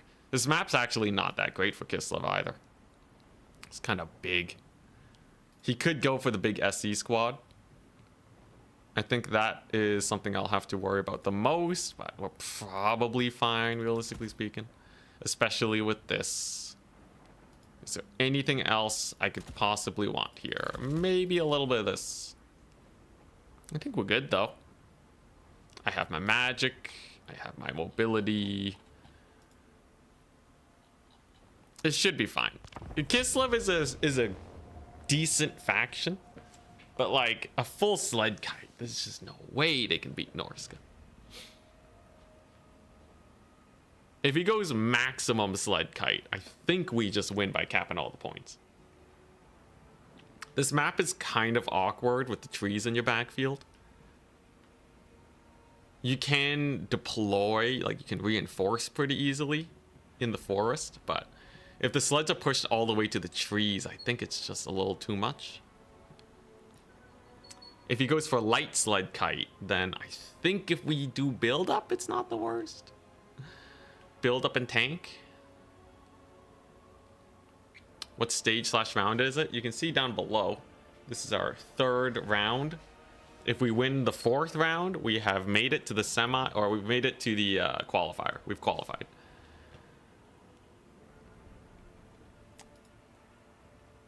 So we're hoping to win this next match and the one after, and then we're good. Now, can the Kislevites defeat the Norskins? No one is daring the Bretonnia counterpick anymore. I know, Pope. It's a sad day. I think the Chaos and Norska follow-up, though, kind of make that a little sus. Now, Dreadmaw is scary if he goes for a kite build. But because everything else here kind of hard counters the kite, I think we're sitting pretty comfy. This build has so much HP and so many shields. There realistically is not an easy way for his kite to kill this if we pressure with our mobility. We got Sail with Wind Blast to slow him down. We have Pendulum for infantry. It's all great. This is a best of 3. This one's a best of 3, not a best of 5. But yeah, Wind Blast on Sail is crazy because he has the Smoke and Mirrors. So if you need to catch something, you just have to hit them with the one Wind Blast and you're set. The only thing that kind of makes me a little sussed out is that frost worms. Frost worms, they can kind of have a field day here. Barrowmen and berserkers have a lot of mass, but I'm not super spec'd out to kill an SE squad. It's just really the javelins that can possibly get the job done. We got the worm though, so that'll make use of my high APM. And we should be good. Ice wolves can contest this point. I do really like the Kurgan horsemen. So as soon as I have more dogs than he has cavalry, we start summoning in the horsemen. The dogs tank the charge, the horsemen rear charge, and his cavalry's just dead. Empire generally runs into a very similar issue where their cavalry just kind of die to the horsemen, and there's not enough to get another counter charge off. And if we have to go for a more blobby type build, we bring in the big guns. Fimir, great weapons. The ultimate in anti-cav tech. They will hold the points. It'll be great. Now, he has some archers, some horsemen here. That's actually so good for me. The Dreadmaw is very adept at killing off horse archers. We, of course, have all of our shields here. I'd say I am fairly comfortable so far. Looks like he's deploying to try and get this point. I gotta make sure I don't fight for all 3 points at the same time. That's just a big misplay. And I think we will get our frost doggies up at the beginning. That should be fairly comfortable. Now, is he going to get a volley off at the start? The disrespect! He shoots at sail! Thinking I won't dodge. We have been thoroughly disrespected. We counterplay with the sick dodge. The worm shall advance soon. We'll definitely get a lot of work in. He's not going to do that much damage to my marauders. Them shields are just a little too chunky. He has Blizzard and Miska. Okay. Pretty spice, pretty spice. We'll make sure these guys hang back. And I think we're just going to capture this point. And then I'm just going to not really commit to this one too much. I don't want him to... Wow, okay. The Golden Knight. All right. So my opponent's memeing a little bit. He's memeing a little bit. The Golden Knight is not an especially strong unit. I think I don't want him to bait me into attacking him in a bad situation. But the Golden Knight's just so bad. They're just so bad, and he's out of position with his range. This has to be a winning fight for me, right? It just has to be. Boop. Oh crap, I'm silenced. Holy crap, the Golden Knight tech goes hard. I get it. All right, so he uses the Golden Knight to silence me. Dang. All right, talk about a play. The counter.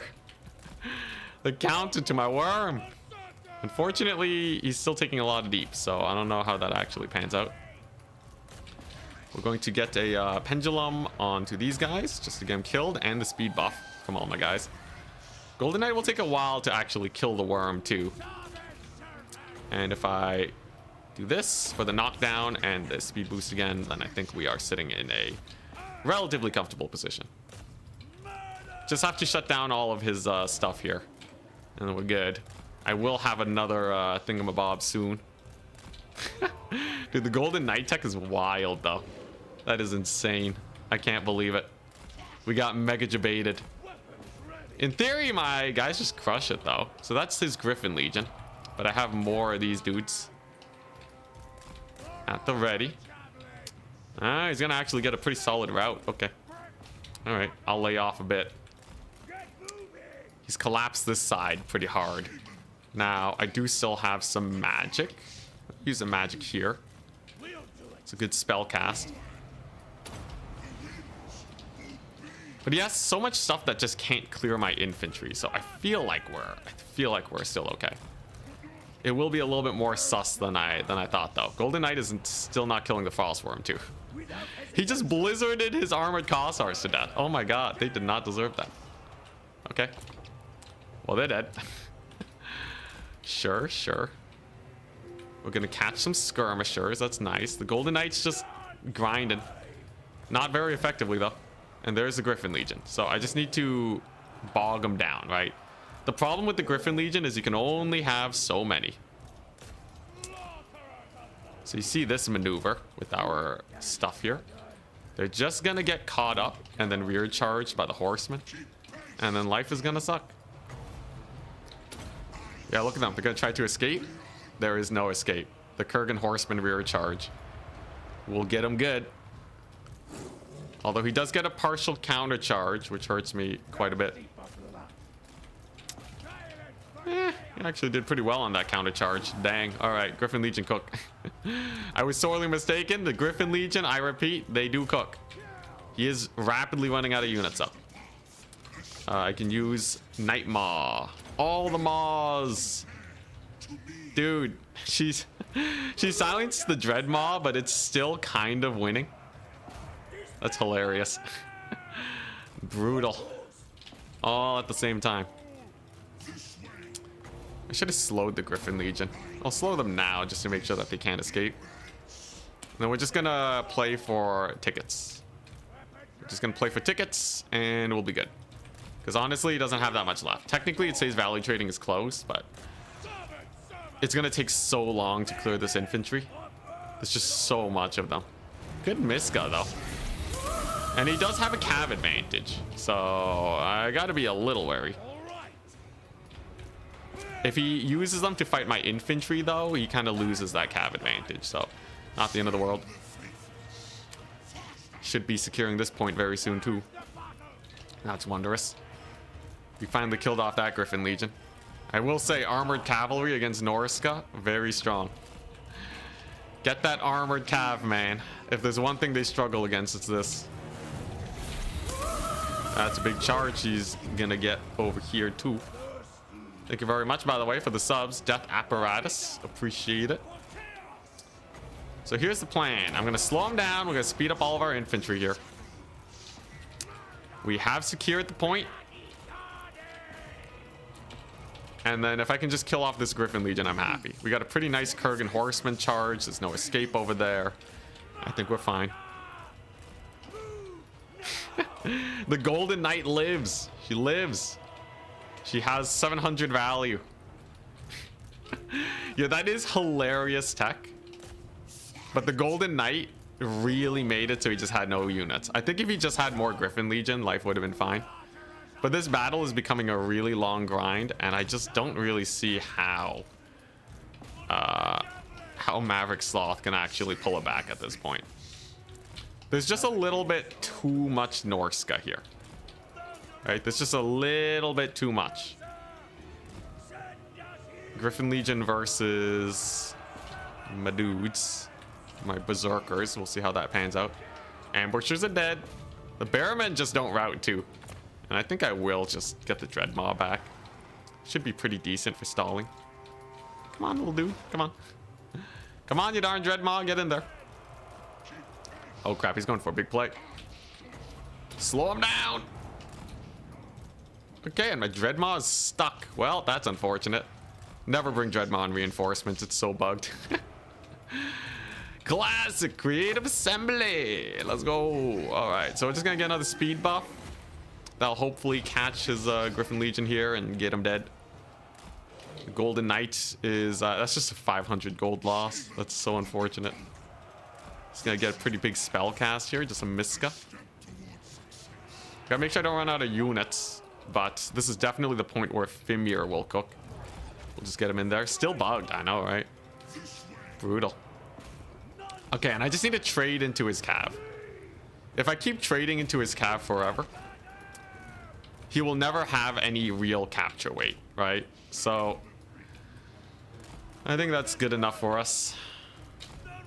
Yeah, this game was not ready for the Dread Maw. It's absolutely not ready for the Dread Maw.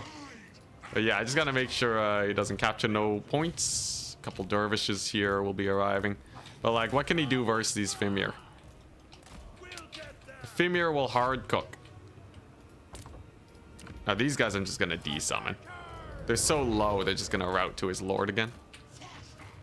It's gonna take him a while to actually get this point. I have to be a bit careful. He could very well win this if I'm not careful. Because he's about to double cap me, right? That's not too pretty. Ooh, that's brutal for the dervishes though. Getting ravaged. Marauder's doing pretty good. And if I keep threatening this point with skin wolves, life is gonna be rough. Oh, he doesn't capture it. Don't tell him. Don't tell him, but he didn't capture the point. That's so bad. That's so bad. Oh my gosh.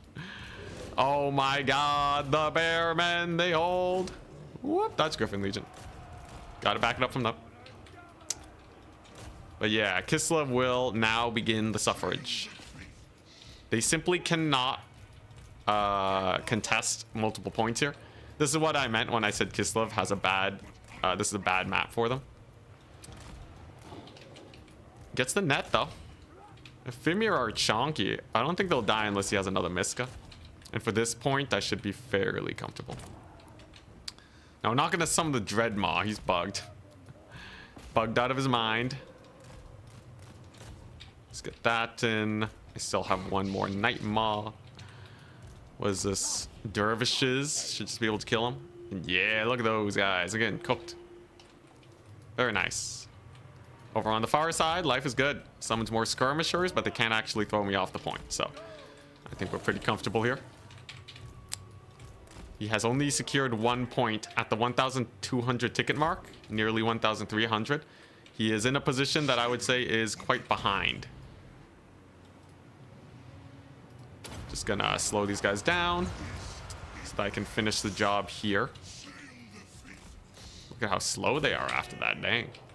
Alright, and as long as I hold this forever, I think we're good. Norska is the ultimate in stall strats. I will say though, the Golden Knight almost hard carried. Almost. Not quite though, not quite. They're just a little too expensive at the end of the day. Ooh, can I get a sick charge here? Come on. Come on, sick charge. Rear charge on the Griffin Legion. Devastating flanker. Slow them down. There shall be no escape. And the Nightmaw does 50 damage. That is a decent amount for a lot of cav. Yo, I'm even capturing the back point. The poor worm. Yo, the worm. Imagine not being able to burrow. How does that even work? Oh, he is going to capture this point. Kind of spooky. I don't think it's worth to summon more units there. I think we're kind of stuck with this. I'll just have to make a big hold on the last point. But this one does fall. Sail will live though. Hey, you made this game a lot closer than I thought it would be, considering we saw the Golden Knight. That's pretty crazy. Oh, she's back. Holy crap, she's back. And she's gone. All right, get him, horseman. Anyways, 40 seconds to deal with this is not enough time. Impressive though. That is actually genuinely quite impressive that this game ended up being so close. But yeah, with the Marauders coming on in, I'll have another Marauder. I could capture this back point. I just have so much time. I think we're good. Kurgan Horseman charge versus a Horse Archer charge. Horsemen take quite a bit of damage. Wow. Yeah, Kurgan Horsemen, they hate being attacked, man. They don't want to be attacked ever. I think Kislev is actually not terrible versus Norska, if this is how it pans out. But the battle is ours. Huzzah. Very nice. That's gonna be a solid match. We give these replays to Turin so that he may cast the games. Giving Wind Blast a slow makes up for the worm suck. Yeah, that's true. I did set myself behind a lot. Apparently only got 99 gold value. The Gold Knight mega play. Golden Knight is so expensive though. I don't think I was actually set that far behind, but it is hilarious. It is hilarious to see the Gold Knight cook a worm. Silence auras, man. Silence auras. You gotta watch out. But yeah. My infantry is just too good, right? If you look at the actual clearing capabilities here, there's nothing that can actually do anything here. The armored Kossars just died to the spells. I think if played super tightly, though, I think Kislev can be quite scary. Especially since Griffin Legion seem to still do really well here. You have to be very careful about that.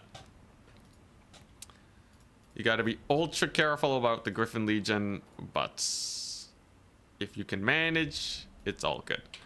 Which means, indeed, we do go 2-0 again. I have to win one more best of 3, and then we're good. So it was Norska versus Kislev. And the last match was versus Slaanesh versus the Warriors of Chaos. We won both. And now we wait. And now we wait. Yo, my riders did really well, actually. Horsemen were not bad. Like, the Kurgan horsemen were okay. It does seem like Norska has an armored cav problem, though. They just don't do so well. It might just come down to needing Searing Dooms for days. Now we wait again. Horror. Rip. 25. Thank you very much for the tier 1 sub. Who's the last opponent? We'll see. GG, well played. Our last opponent, I would say... Oh, nice. We got another meme. Oh my god. This one's even better than the last. They're both amazing, though. Dude, I love the memes. Oh boy. Hey, that game lasted a while, though, okay? That game went on for a bit. You can't say that we didn't, you know, there wasn't a bit of enjoyment. We're either up against J Phoenix or Chimbambu next, by the by. Hell yeah. Tourney link is in the description, yes. So I have made it to top 4. We make it to top 2 and we're set. It's a high quality meme. Oh boy. Yo, if someone need this is worse than football. American football. The downtime is immense.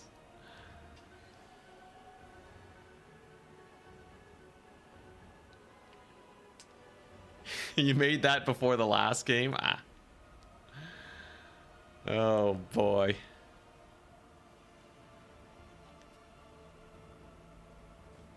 It was nice to see a longer / closer game. Yeah, all I had to do was summon the worm.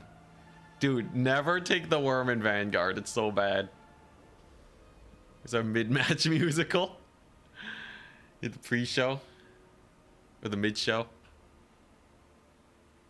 Worse than baseball. Okay, look, we have the VODs, all right? At the very least, we have the VODs and the intensity too, you know? You keep questioning, will Intensity make it or will he throw at the last second? Who knows, man? Who knows? Dude, Chimbambu's been crushing it.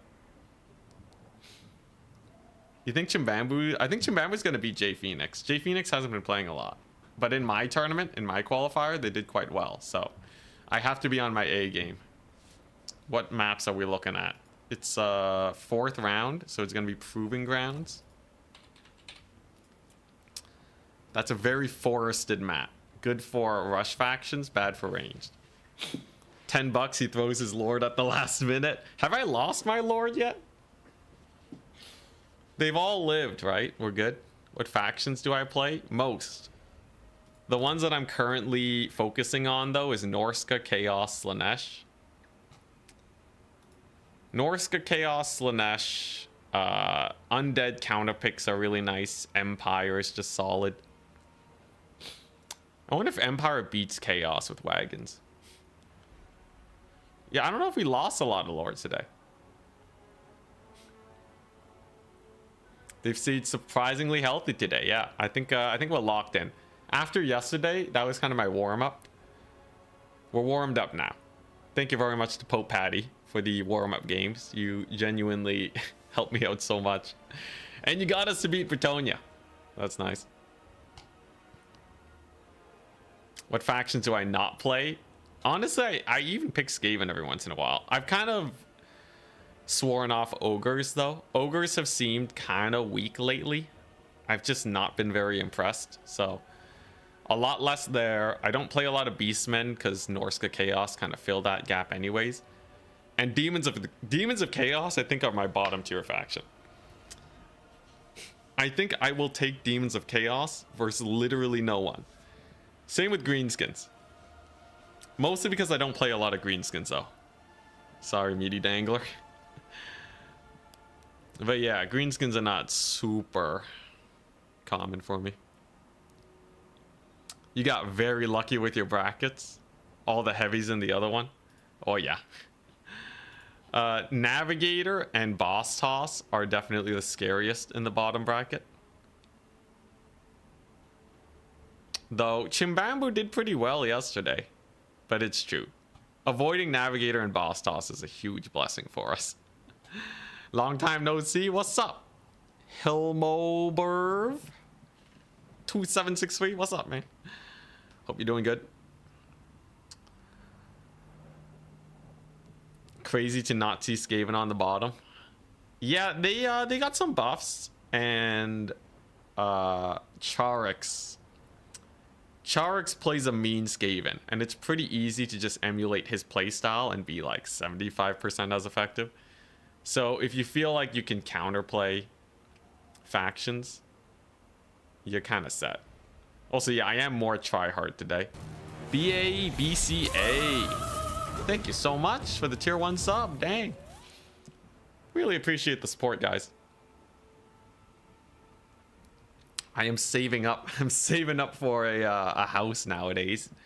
I got my FHSA set up. That's the first homeowner savings account that Canada gives me. My tax-free account. I could slowly start filling that out. Thank goodness. And maybe one day we'll own a house.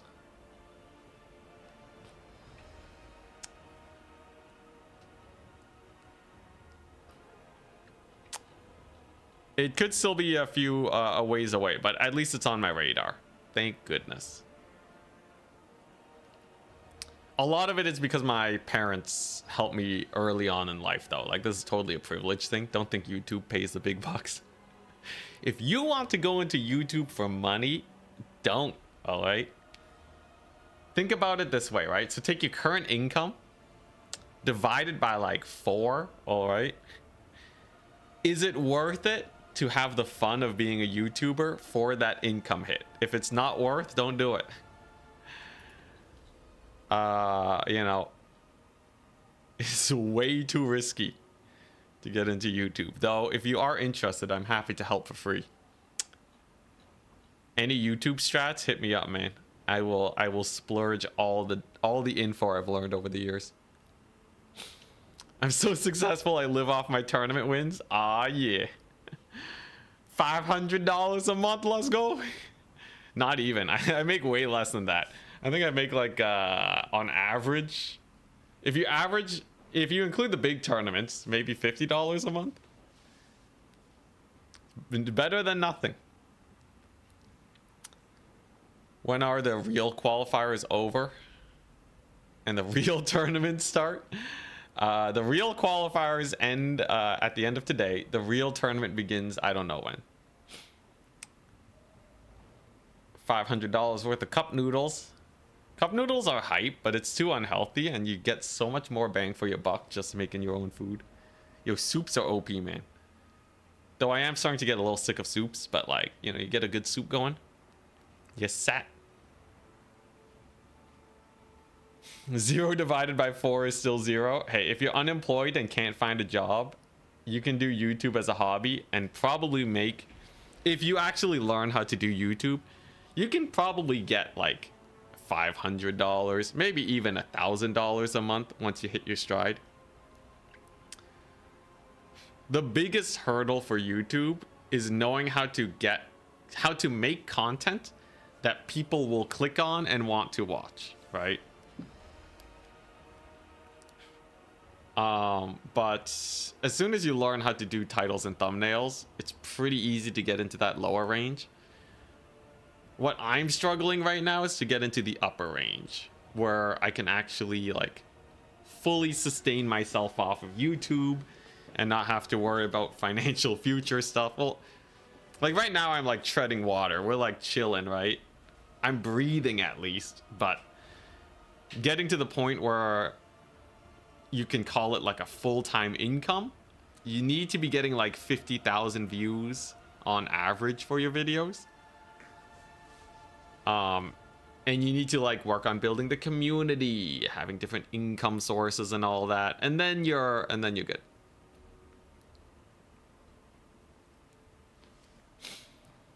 Call friends body pillows, yo, hype. You would CA crack down on that though? Break some copyright. You cook soups for yourself? Yeah, they're so easy. Just dump in a bunch of veg. Get some meat in there, maybe some chicken. Yo, Costco chicken though? Oh my god. Cheapest protein that tastes good. Costco chicken for life.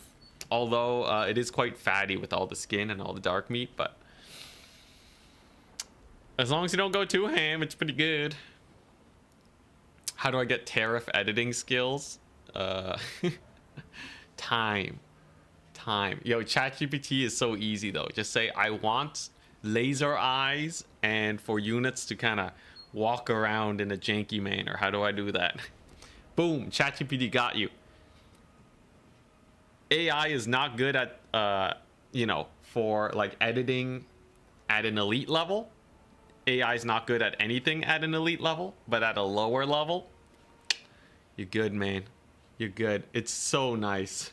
Instead of having to like search the web for like, you know, different ways to like increase saturation and like, you know, have images overlapping each other. It's so good. Your tariff though, tariff's doing pretty good. The memes with this DLC go hard. Beef stew, oh hell yeah.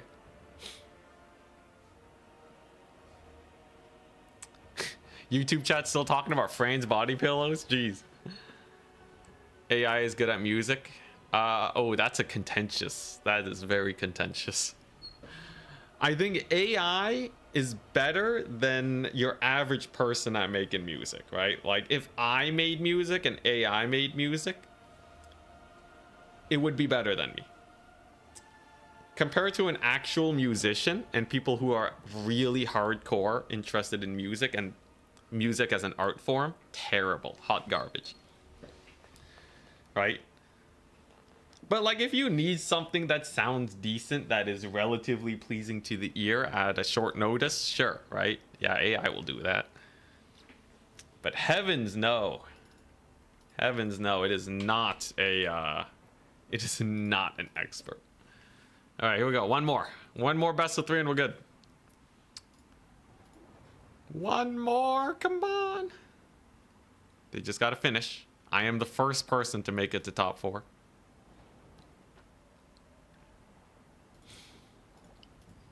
Your turn has a good. He just gets the replays. Just gets to cast a bunch of replays.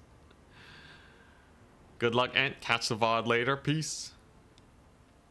Yeah. These longer tournaments get rough for a lot of people. Get your sleep. Get your sleep. The VOD will always be here. And you get to skip the downtime. Hell yeah.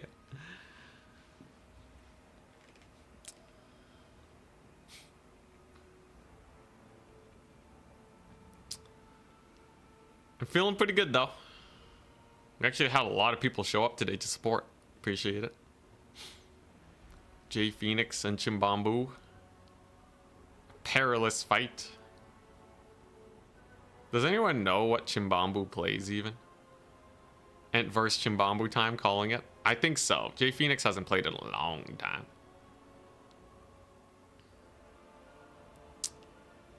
LOTWs, top viewed videos, are tier lists. Legend of Total Wars. Ah. our tier list. You ever see yourself filling that spot after he leaves? So it's not really like a tier list spot. A tier list, because I've tried them before. So I think I have a rough metric of how they go. But generally speaking, it's easy content. Like you can just whip it together in an afternoon. But it doesn't really work if you don't have like a side audience. You know what I mean? So Legend of Total War has been at it for so long and had like millions of views on some of his videos before. He has a lot of people that are kind of on the periphery that used to watch his content but don't really watch anymore, right? And those people are the people you target with your tier list. At least this is how I see it, right? Because they will see the tier list, they're like, oh, hey, that's kind of interesting. They pop in, they watch, and then they're gone. Yeah, but for me, I don't really have that, like, sleeping audience base. Maybe a little bit.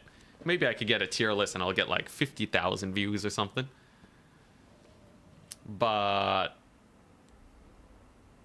yeah, like, I could probably put out a tier list that's, like, the winners and losers of the DLC.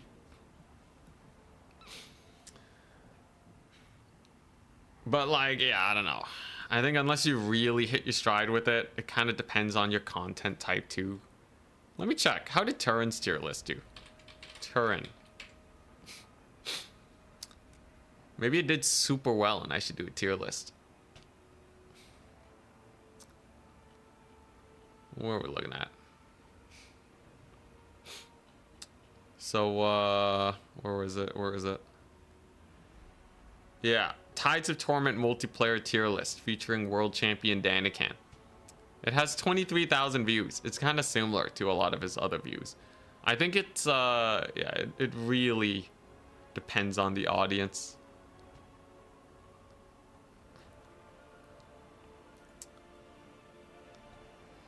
I think with YouTube it's a little too easy to just follow the trends without actually knowing what makes them work. It's worth experimenting every once in a while, though, right? Like, if it pops off, it pops off.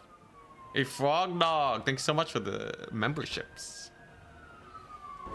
At your service! Death Apparatus, exclamation mark, YouTube. If you scroll down a bit on Twitch, you'll find the link to it. Though, I can help you out. Ticity. Where is it at? Yeah, here you go. You can also click that link. For those of you on YouTube, here's my YouTube link. Alright, come on. Where are we at?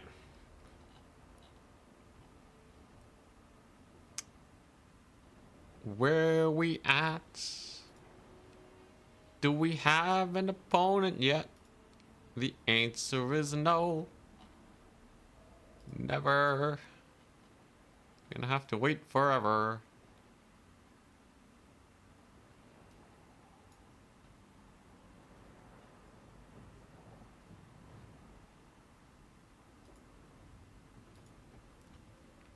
Going to my YouTube page though, I should put the for you at the top. I think that's where it's at.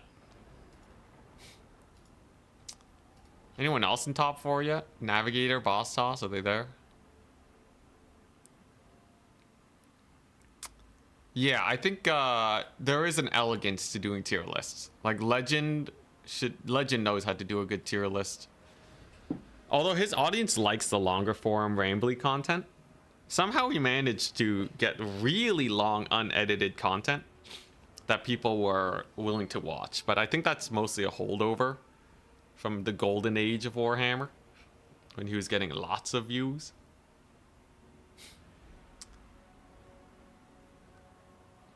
Zerkovich is very good. Oh yeah, Zerkovich. I think Zerkovich does it really well because he has very general videos that people can watch.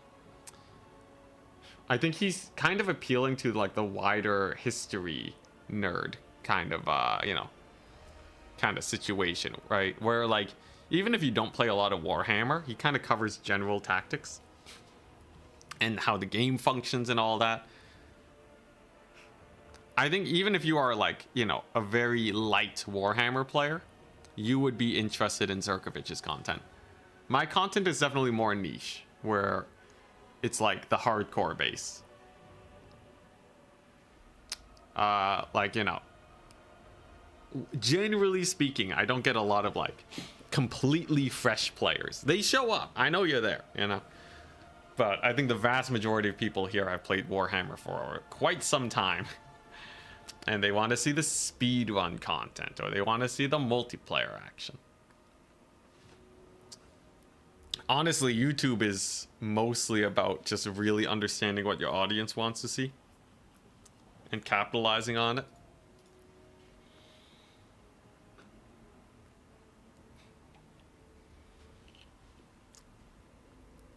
Right now, I'm trying to get better at kind of long form post-edit videos where I just kind of talk about my sick runs. So, you know, like what you've seen me post a lot recently, right? Where it's just like campaign recaps. Those I am trying to get better at, right? Like getting, yeah, more humorous, you know, less boring to listen to. All of that stuff. And that just kind of takes time. But as soon as I get good at that, I can play any game and do that kind of content, and it will do generally pretty well. So it's a skill that I am trying to get good at for the long run. Maybe when Warhammer 40k comes out. Warhammer Total War 40k. That would be sick. You're here to see PvP ownage. You want to see Mammoth Smash? Yo, Mammoths. Mammoths are not bad, but they're such a Warhammer 2 unit.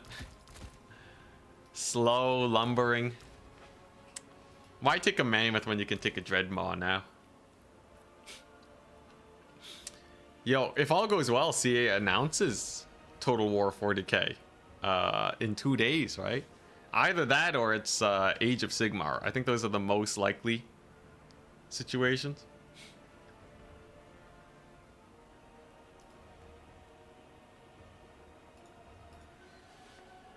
Unless they somehow got a hold of like the Lord of the Rings IP.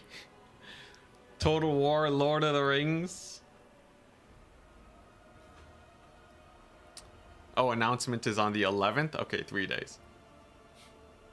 Better not be Age of Sigmar. If it's Age of Sigmar, it will probably do well enough for me to take a good look at. Especially, so they talked about a new engine, right? A lot of people said that 40k would need a new engine. They have destructible terrain. Is destructible terrain more of an Age of Sigmar thing or more of a 40k thing? Because I swear, if we get to see 40k Total War with a bunch of buildings that are also destructible, holy crap, that would be hype. They talked about strafing. Isn't that just 360 fire? Or are we talking like tank controls where it has like a turret that shoots? 40k for sure because of cover. Total War The Witcher? Oh man, that'd be hype. Star Wars. Yeah, I don't know if they can get a hand on these IPs though, right? I think the most likely thing is we get a 40k. Like, clearly, if we're just talking like a lot of companies, they'll put out like surveys to kind of get a rough estimate of what people are most excited for. I think on any survey that has like, would you rather have 40k or Age of Sigmar? People are gonna vote 40k. It's that simple. Space battles and air combat. See, you can't do that though. 40k ship battles is an entirely separate game. I don't trust CA to do that right. Lord of the Rings. Lord of the Rings would be really hype, and it's kind of a free gimme because the Warhammer, you know, Warhammer Total War already is basically Lord of the Rings. You can just copy paste and it'll work. But getting a hold of the IP, I don't know. Lego Total War when? Lego Total War with destructible terrain would actually be insanely hype. As much as people memed about it on Reddit. That would be so cool. Also, yo, how slow can the other bracket be? We've been here for 4 hours. Come on. Lego heads falling off.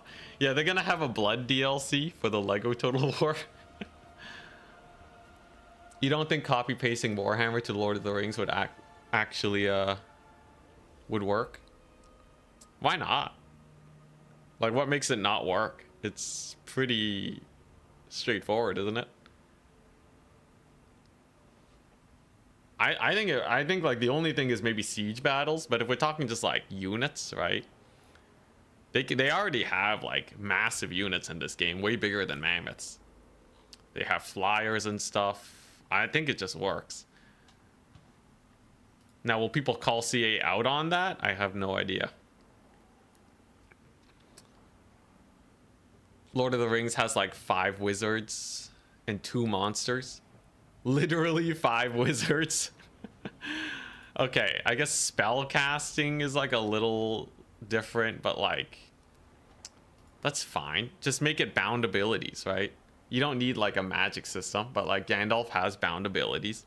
All the other characters have like aura buffs, right? Hell, you can even have wind spells, all right? Like if they can turn Nightmaw into a wind spell, they can turn Gandalf into a wind spell. Just have him there, just running across, dealing lots of damage. They can get creative with it. Now that would be disgusting. Everyone would hate that, but like they can make it work. And just make it ability cooldown based. It works. Like Khorne is a faction. Total War hyenas, hell yeah.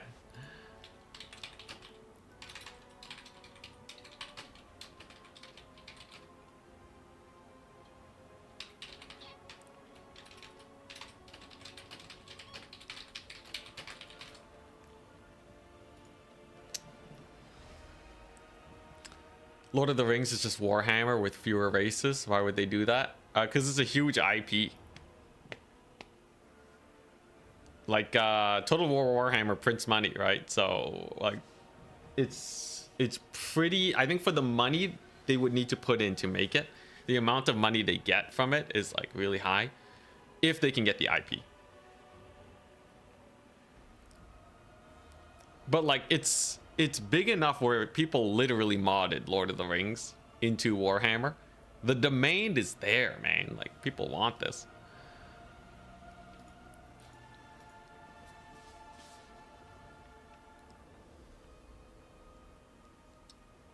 Wheel of Time Total War. Instead of Nemesis Crown, we could have the One Ring. Yo, the One Ring would be crazy. But yeah, there's a lot of fun stuff and mix-ups they could do that would make it distinct from Warhammer.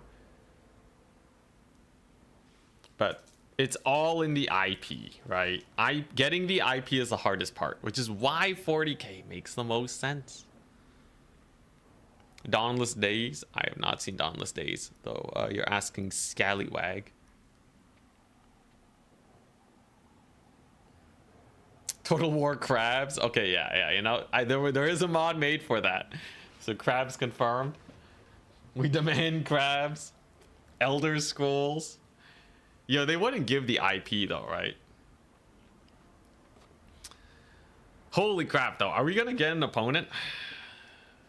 I should just like play my opponent, drop out of the tournament. I won't, but I'm dying here, man.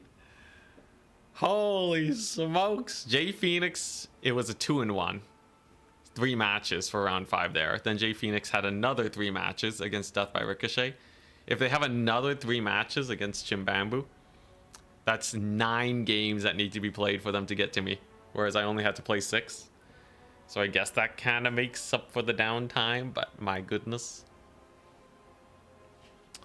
I guess I should keep snacking so I don't get hungry. Dude, dinner calls for me, man. I'm getting hungry.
Your Total War Pokemon? That's where it's at.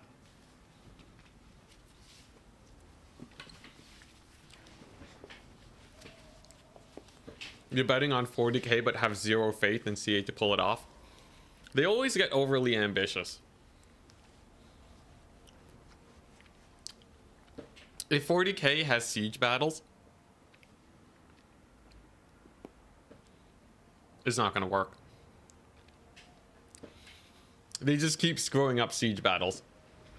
They've had so many games with bad siege battles at this point.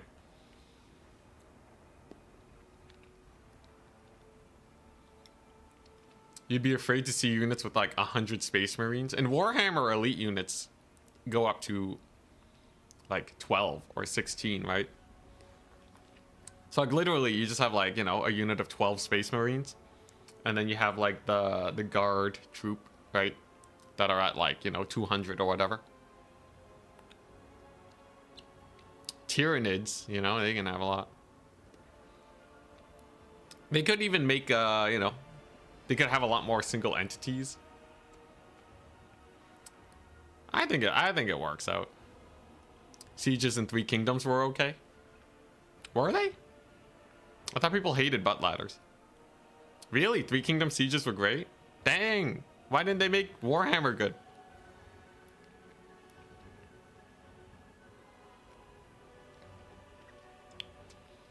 $10 to $12 Marine unit sounds about right, but how would they perform at range versus masses? Like, have you seen Ogre Man-Eater pistols? Like, if you want an elite shooting unit, right? Like, these are great. Imagine if you gave Man-Eaters a ton of armor, too.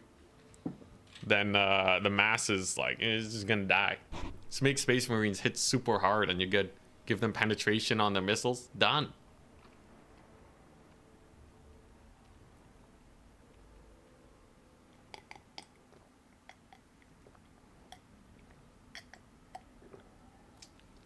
You could light buildings on fire in 3K? Dang, man. Yo, we missed out. You know what else we're missing out on? My next tournament game. I am dying, man. It's a starvation tactic, you know? Just don't report your score until Anticity dies of lack of eating. Greek mythology. If CA wanted to go into their own IP, Greek mythology is so easy. And then you can do everything your way.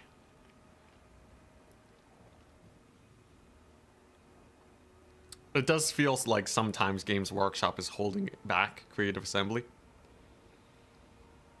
So, that would be cool.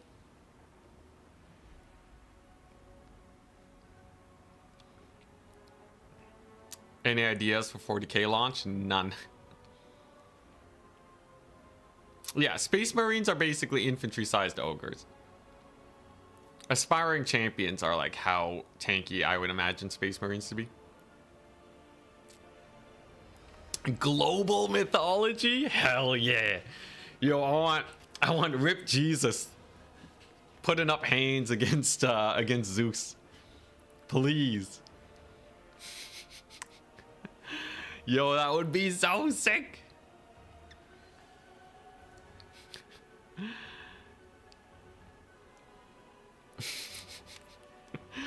Alright. They're never gonna do that though.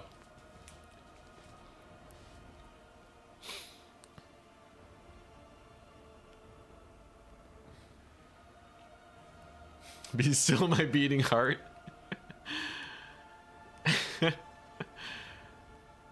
Won't be controversial at all. No, definitely not. You kidding me? Aztec? Oh my gosh, yo. Yo, who has the most crazy mythology? Shiva versus Buddha? This is just total war religion. It's not even mythology. We're just going into religion. That's kind of my bad.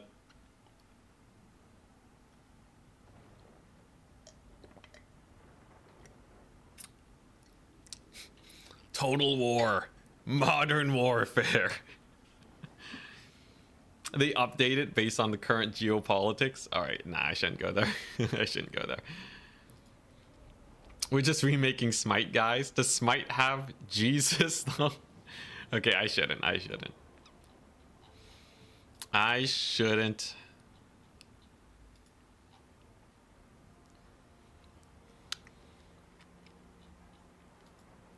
If Age of Sigmar is on the 11th, it will flop harder than Hyenas. Nah, how much does Age of Sigmar make? Does anyone have the numbers? You've heard about it, so it can't be dead, right? I mean, they did announce Medieval 3. Yo, Medieval 3 is so far away. Early pre-production. Oh boy.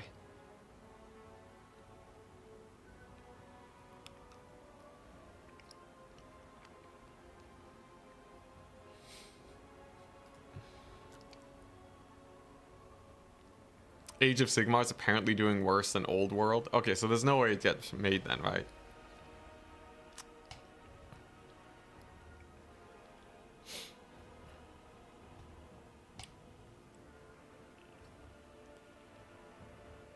It was a very divisive topic to the point they brought Old World back. Really? Dang.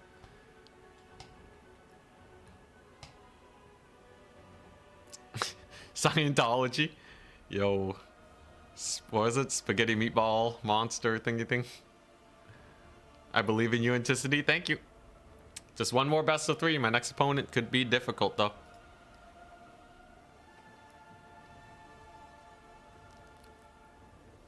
Medieval 3 in 3 years? Oh, boy. Hey, Sotak, what's up? Yeah, Lobby Simulator. Yeah, we got the memes. It's been taking so long. People have been making memes. But hey, you know, this is a fun place to hang out, chill. Okay, so Tech. If CA didn't make... If in 3 days they don't announce Warhammer 40k Total War, what would be your most anticipated title? Assuming they can somehow get the IP for whatever you want. What would be your most anticipated title?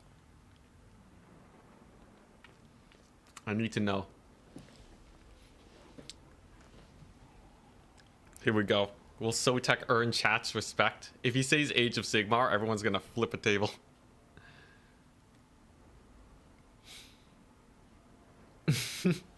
Warcraft? They go to Blizzard? Holy. Why tournaments never hosted at 4 p.m. EST? I like hosting for Europeans. Because Turin usually does the Americas. Warhammer 4? Yo, Warhammer 4 would be the most hype. I would love that.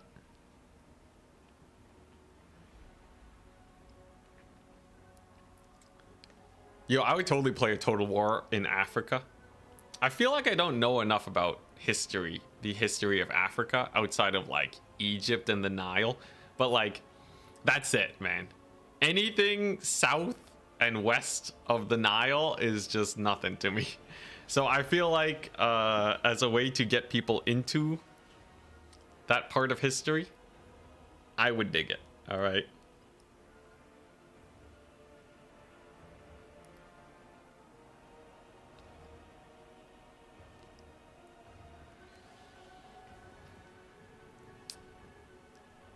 If they want to genuinely impress you with some crazy stuff, you would want Total War from Soft. So combine Dark Souls, Elden Ring, and Bloodborne. Jeez. Okay, I feel like thematically though, right? I would say like, you know, if they went for like Total War, Elden Ring though, dang. Holy crap. If you could have Warhammer 4, you would pick that immediately? Oh yeah.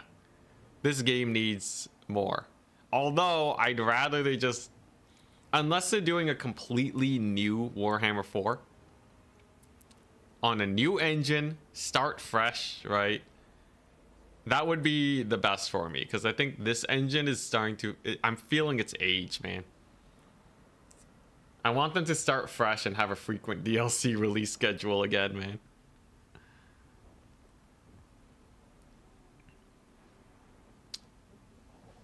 But like, yeah, and a Warhammer 4 is not going to do it unless it's actually just like literally a new game.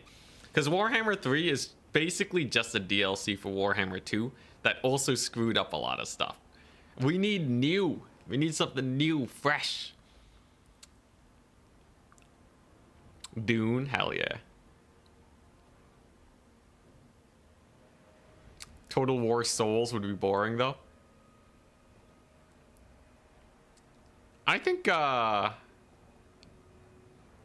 so much variety in the guys. Maybe not as much variety as Warhammer though. Creative Assembly will never make a trilogy like this ever again. Cause so many more problems than it solved. I know, right? Dude, every new game is just introduced like 50 problems. No point complaining about it now though. I'm trying to change my mindset. Alright, I'm done fighting the ocean. Alright, I'm gonna ride whatever waves there are and then just call it a day. You know, just take what we get.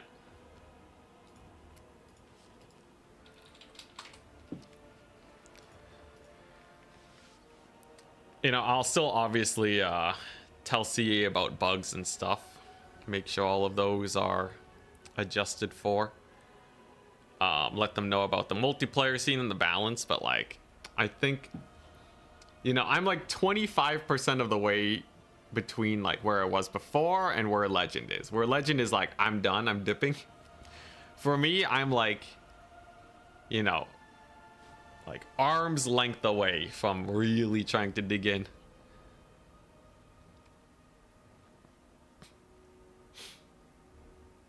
Complaining is healthy, but obsessing over flaws that can't be fixed brings nothing good. Yeah.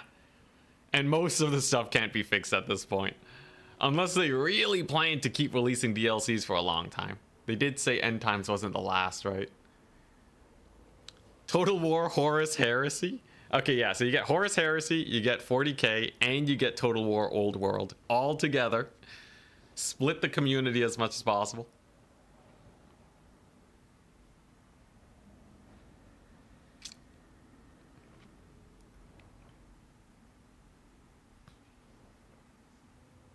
Araby just got erased from Old World lore. What? Araby just... They're not even in Old World? Right. Total War Naruto. Yo, we gonna get an opponent sometime soon? Has literally anyone else made it to the top 4 yet? No. No, they haven't. Wow. Was the engine upgrade they announced anything or just marketing? We can't really know until they actually put it out. Their upgrades for Warhammer 3, you know, being a new game and all, was a huge step back. So I imagine, unless they're really building from the ground up, it will have many bugs.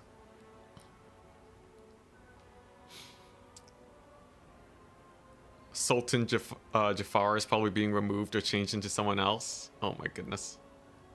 Last Airbender. That one I feel like would lack a lot of unit types, though monstrous units would be there, I guess.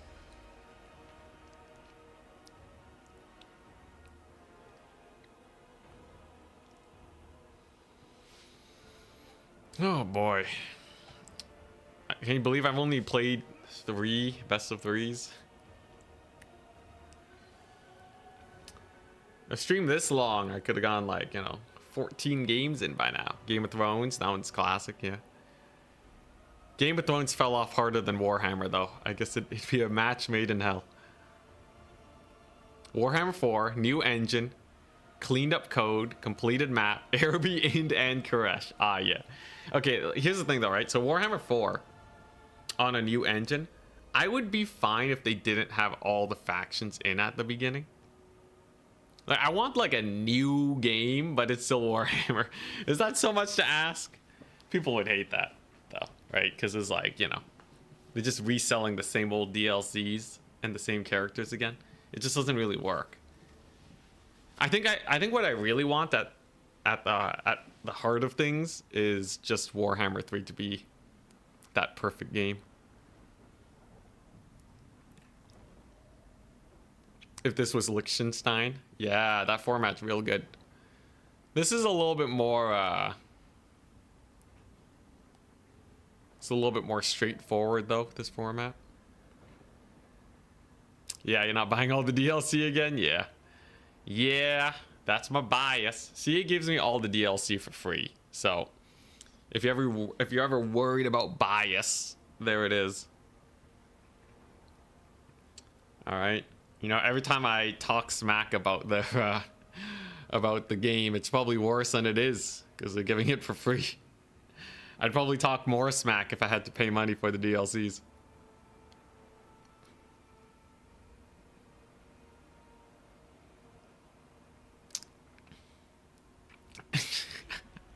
Gunner, that is such a crazy comment. I don't think anyone has said that in the history of mankind. Oh my gosh.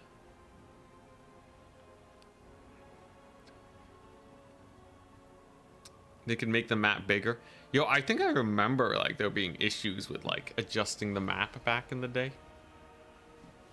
Oops. We'll see.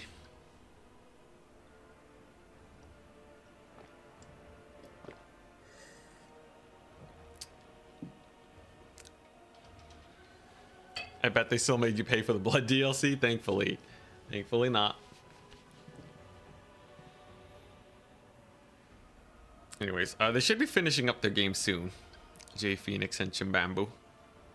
And then we'll get 10 minutes of gameplay. And then hopefully I qualify. And then I can go about my merry way. Huzzah. Gotta be super try hard though versus Chimbambu. I think Norska and Chaos, they're both really strong. Chimbambu is like really stepping it up lately. I'm gonna ultra try hard versus them. I can't risk getting knocked out at the final stretch. Though if I do, I get to relax and not have to worry about training anymore. I keep qualifying for tournaments, but I can't guarantee the wins, so it's very stressful. Win with Greasus? Okay, Charx did win with Skaven. But I'm not Charx. I play far too many factions to... If I played Ogre... If I really love playing Ogre Kingdoms, yes. But yeah, I think Ogres... I haven't played Ogres much in a long time. They seem kind of weak once you get some good terror. Like, mass infantry and terror kind of shred Ogres. It's weird. But they really struggle against that. You know, you just can't really keep your range alive because they don't have a solid front line. What's Turin casting later? Turin is casting the replays. So we already sent them the 2 that we played earlier. And then maybe I can watch Turin cast my own replays. That'll be fun. Greece is actually really good in the land battle scene. Dude, that's hype. He actually sees play? Dang. Land battle is much better for slow lords. It's so much better for slow lords. Rooting for you, boss? Thank you, man. You guys are so kind most of the time. Really makes it feel special, though. Gotta win with the Green Knight to uphold your Grail vow. Yeah, I already got it done, alright? Just like all vows, the moment you complete them, you just toss them to the side.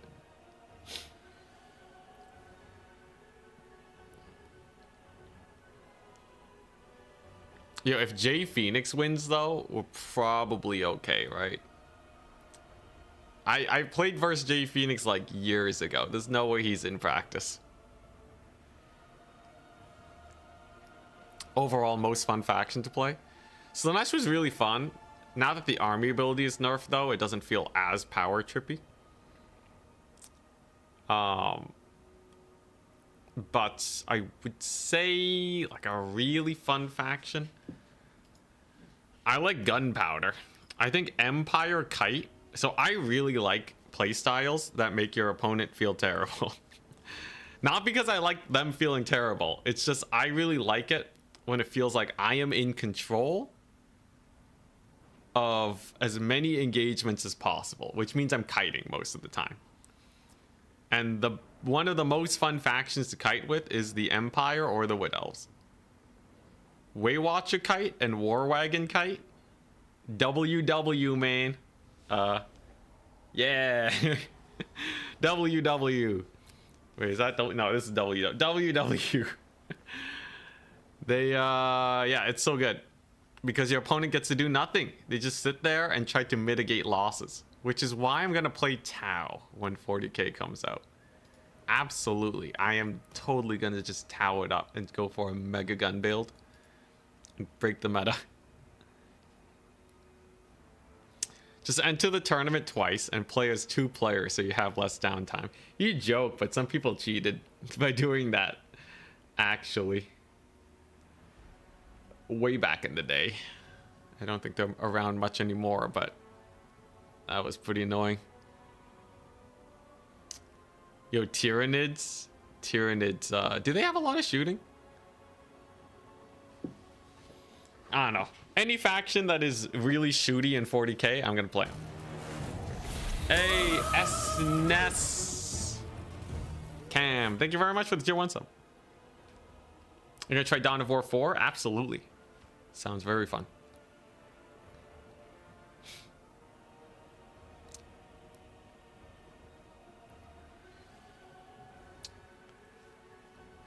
The Tau are more of a kite faction or a box faction? Oh, are they more of a kite faction or box faction? Yeah, I don't know.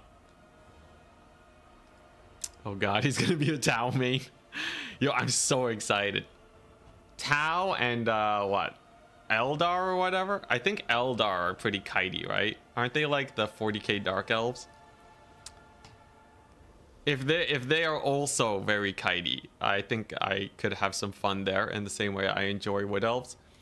But at the end of the day, I'm a gunpowder guy, all right? I want that pure DACA. I might even go greenskins. Yeah, Eldar. Yeah, I think I would play Tau, Eldar, and then greenskins if they have enough DACA. If I play greenskins, it's full Mork. We're gonna Mork it up so hard. Oh my goodness. It really depends though. It really depends on how the balance works out. Drukhari are the 40k Dark Elves, but Eldar is also kitey. Oh, okay. Necrons, slow and shooty, so they're like the Vampire Coast, right? Honestly, I'll play all the factions shooty.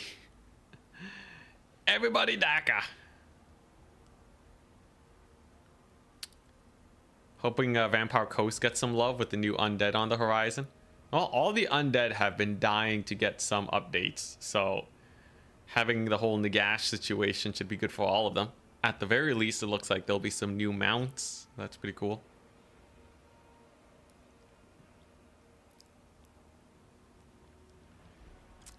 Charks would probably love Tau. Big guns, but bad at melee like Skaven. I think Charks and Daniken both kind of like the mass infantry styles. Like mixed infantry. They just happen to have good success with Kite. Dread Maw's prototype for Tyranids. CA always uses the DLCs as a testing ground. I like this theory. Yo, Imperial Guard. Imperial Guard, I'm gonna take a 20 stack of just the weakest shooters in the entire world. But there'll be so many of them. Imagine a full 20 stack of guardsmen, all right? Just lay it into whatever is there. What can they do? Luther Harkin showed up 3 to 4 times in the Nagash trailer. Oh yeah, definitely Undead's gonna get some stuff. Some very good stuff. Guard will be Skaven. Like Skaven, but like Skaven have the units to make shooty builds. They're just not strong enough. And mostly because they're too expensive. If Skaven had a bunch of cheap shooty units, like guardsmen, they would be so much better.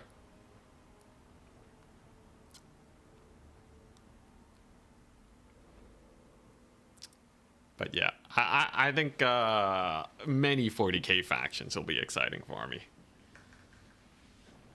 Gimme lasers! Gimme lasers!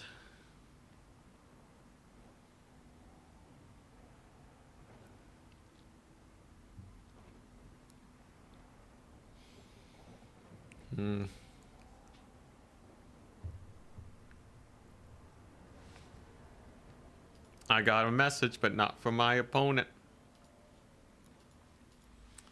Any moment now, and we'll get the match. Come on, man. Yo, 4 hours and 30 minutes, and you've only completed 2 rounds of the tournament? Jeez Louise, man.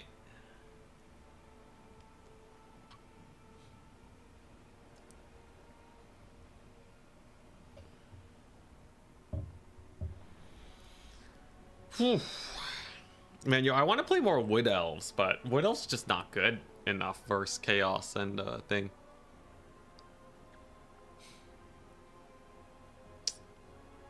Unless Bearmen are just so slow. Like, I think on a completely open flat map, I could pull Wood Elves into Chaos.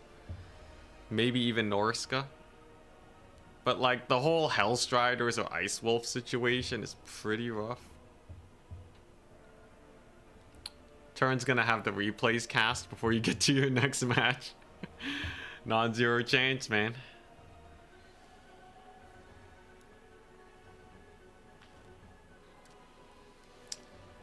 But yeah, I think my Weight Watcher kite's pretty good though. Like, I'm sure I could get something done. Man, Ice Wolves and Hellstriders though. I don't know. It's pretty nasty. It's pretty nasty. If you go a bunch of Glade Guard, it's also kind of sus.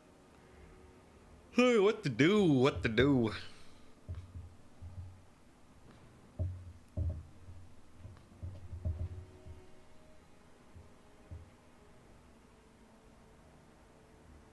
Did the rest of the players just abandon the tournament and head to bed?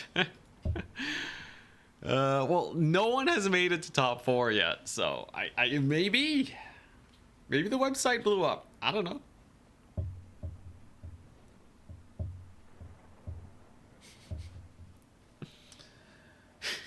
Man, what? Seriously though, what's going on? This is the slowest tournament I've ever seen. This is why tournaments are best of 1, man.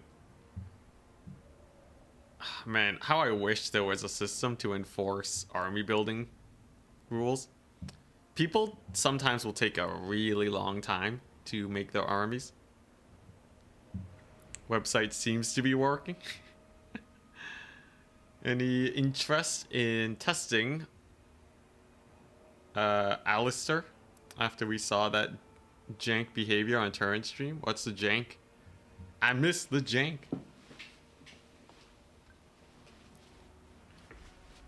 CA struggles to balance single entities. They'll struggle more with Imperial/Chaos Knights. I think at the end of the day, the multiplayer scene will point them in the right direction. It's literally been an hour since the last game. Crazy if people in a qualifier have no idea what to build or how to pick/ban. So I know why, because I've been there before. In a high stakes tournament, you are greatly incentivized to take your time with everything. Because I'm a content creator first and foremost, I like just going fast and just having fun. But if you're a tournament player, there's literally no downside to just taking your time. So they will take 20 minutes, all right? We've seen 30 minutes to make an army before. Because, you know, you're sitting there optimizing, making sure that it all lines up, getting that perfect spend just right. And there's not a lot you can really do about it as an organizer. You can DM the players maybe and be like, hey, can you speed up a bit?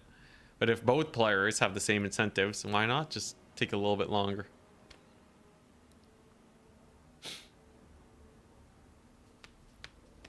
But yeah. In a best of 3 situation too, you find yourself in more unfamiliar matchups, so there'll be a lot less pre-building. And there's been a new DLC. Starting the stream from the beginning? Nice. Oni. You will get to see me respond to your message in 6 hours and 30 minutes if you've gone to the beginning already. Happy to have you here after such a long time, Oni.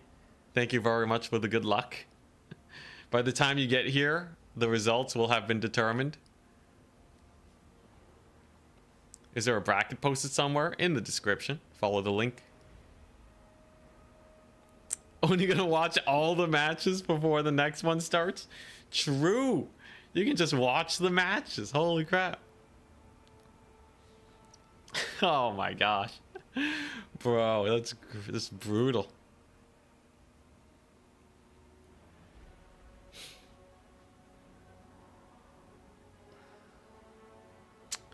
You can have them check in when they're ready and check in again once they built their army with a 10-minute timer in between. Yeah. In general, though, like, it's a lot of management, and it doesn't feel great as an organizer to kind of constantly pester the players for that. And the returns you get are not huge. They'll still max out that timer and take like 10 minutes. Such is life. Such is life. Hey, if I win, though, I'll make for a good VOD. Maybe I'll even make an edited video, just like the good old days.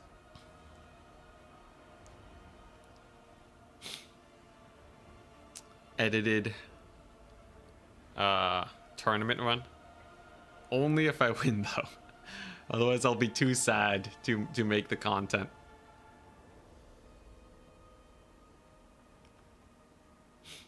Playing to the clock is a skill. Tell them to get good or get out.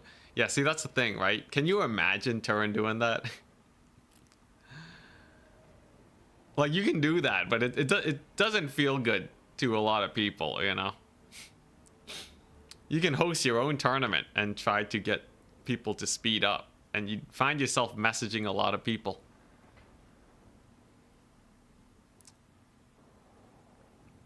So there's issues. Now, usually if you just give them a little ping, it's not the end of the world, but that's how it be. Man, 1 hour though. In a best of 3, it should not go to 1 hour unless they're really lagging. Maybe someone's lagging like crazy. The mega lag. I feel like I would have caught wind of that by now, though, right? And they're all behind on the bracket.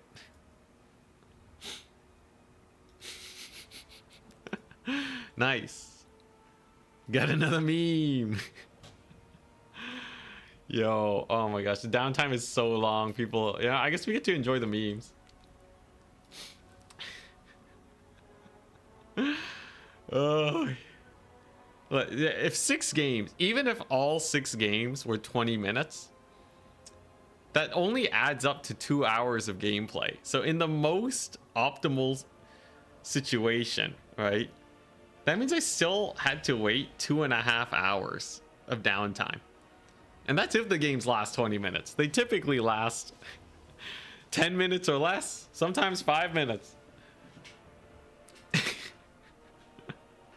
These memes are fire. You can thank Barrel for them.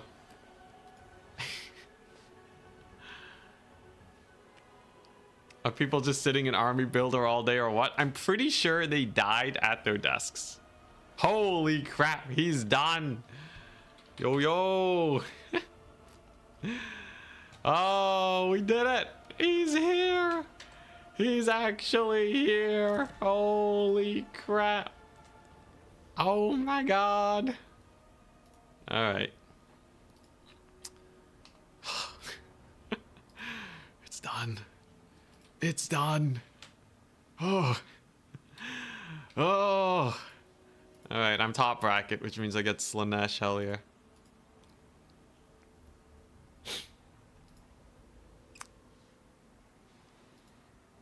Maybe they're playing a vampire counts mirror? Holy crap, I remember that from Warhammer 2.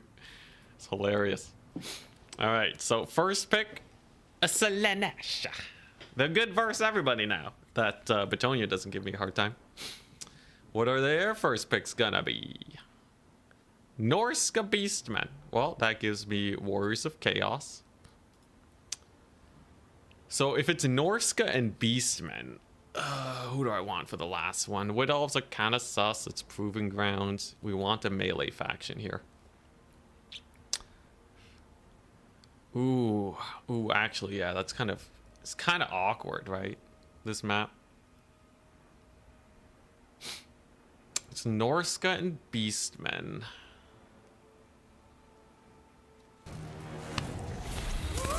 Who beats Norska Beastmen on this map? Oh boy. Corn? No.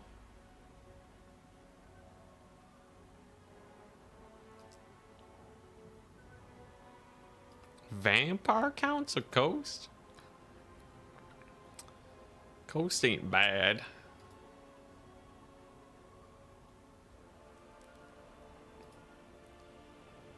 I'm gonna go Vampire counts. You went Bretonnia. Okay.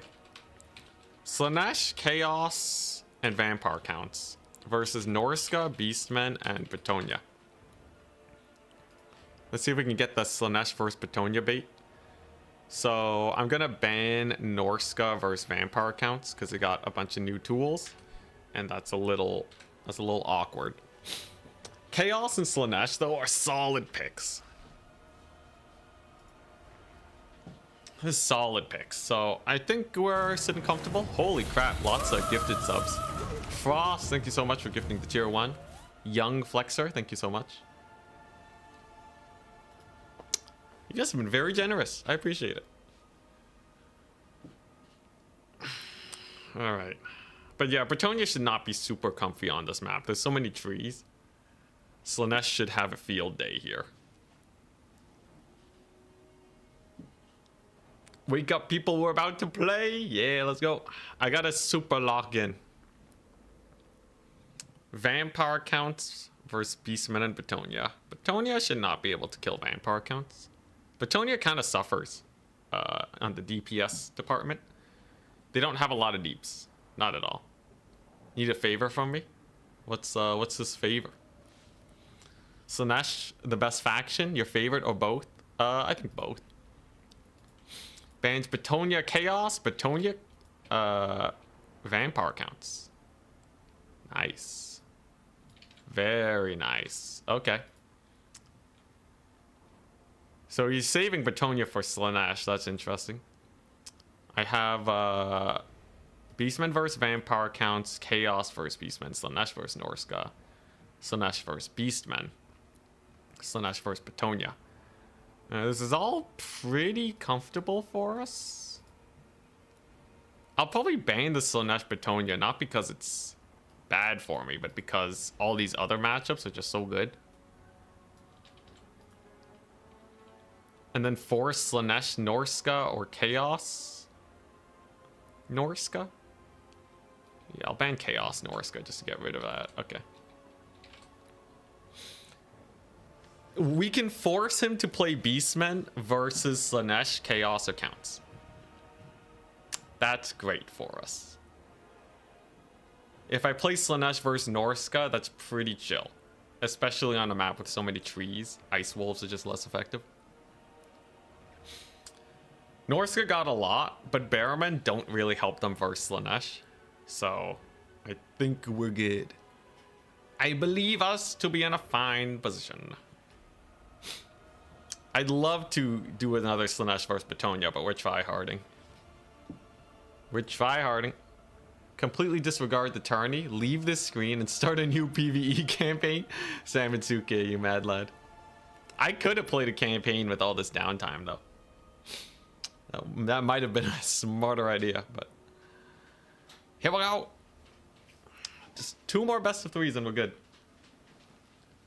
We're already starting this one. The only thing that worries me is like, after we finish this best of 3, if I have to wait another hour, 20 minutes, that'd be bad. But surely they're starting soon, right? How's the bottom bracket doing? Oh, they haven't finished yet. Oh no. What if I just go on a break for a bit? What if I just don't play the finals? I go to turn, I'm just like, hey, you know what? I'm just gonna dip. I qualified, I'm done. But what if there's a prize? I could get like 50 bucks or something. Did the armor checking strat work out? No, we kind of are going for like an SC blob style versus Bretonnia with the mask. He bans Beastmen Slanesh and Beastmen counts. Huzzah. Alright. Let's play Slanesh versus Norska. Alright. This is good. Slanesh versus Norska. We have the better everything. We got the mask. We have the Chaos Sorcerer. If he takes too many horsemen, he's screwed. He could have some pretty scary magic. Could go elite on the infantry, but I don't think that really works for Slanesh. Due to speed shenanigans. Go for a bunch of Marauder Javelins. But here's the thing. Can anything kill, like, Fiends of Slanesh on the Norscan roster? I don't think so. I think Fiends are still really strong. Is there a nasty SE blob he can bring? Just like a bunch of crazy single entities, and then we have to fight them. Slanesh is so good versus single entities, though, because they can just surround them. So, I don't see that being a problem. Maybe he whips out the Dreadmaws. Dreadmaws can kind of be annoying, but it's not like I have ranged here.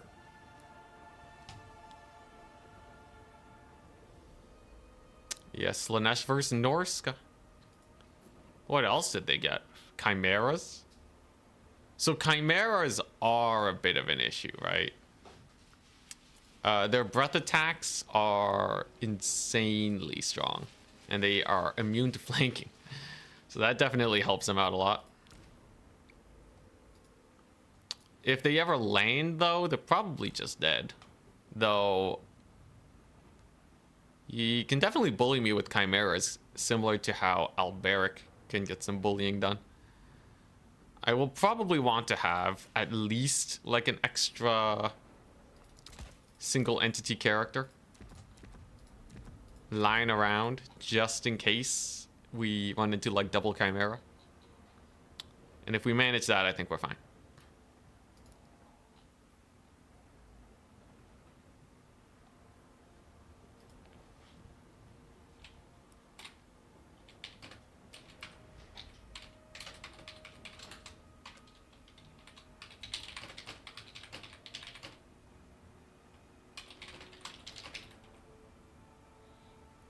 All right.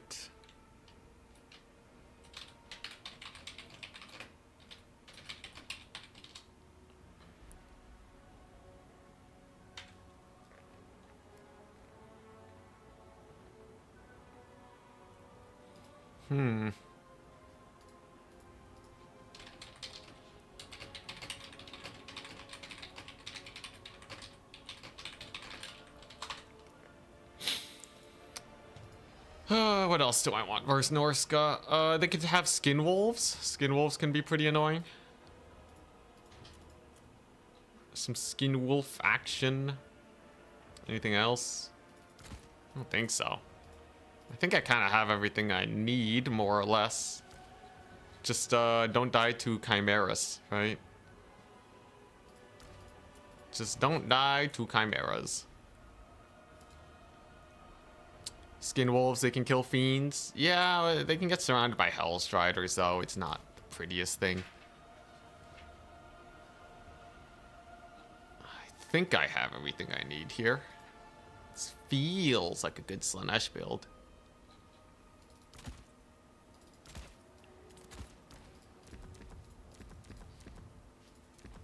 this feels like a pretty good Slanesh build. I think I have more or less everything I need. The big hope is they take a bunch of horsemen and then get screwed over by the usual Slanesh shenanigans. Bearmen don't do anything. Dreadmaws.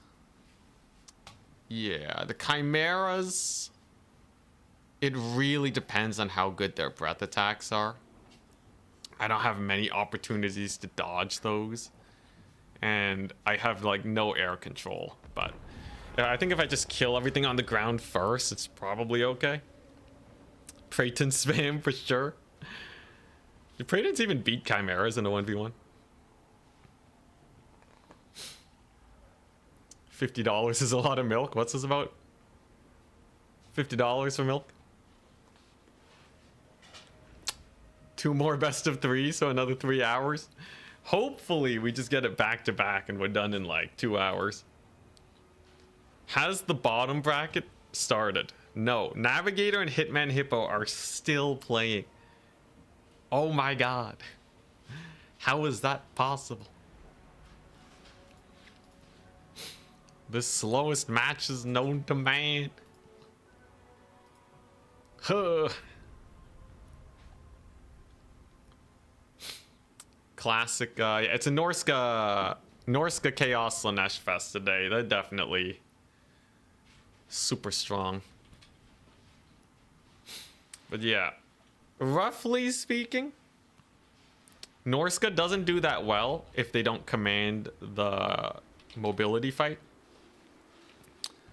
So we should be good.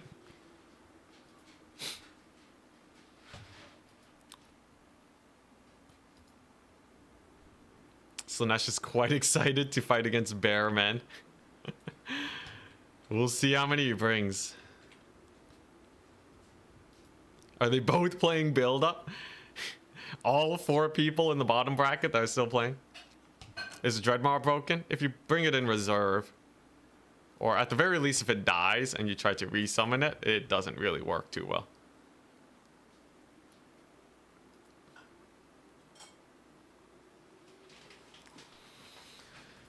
Very exciting though.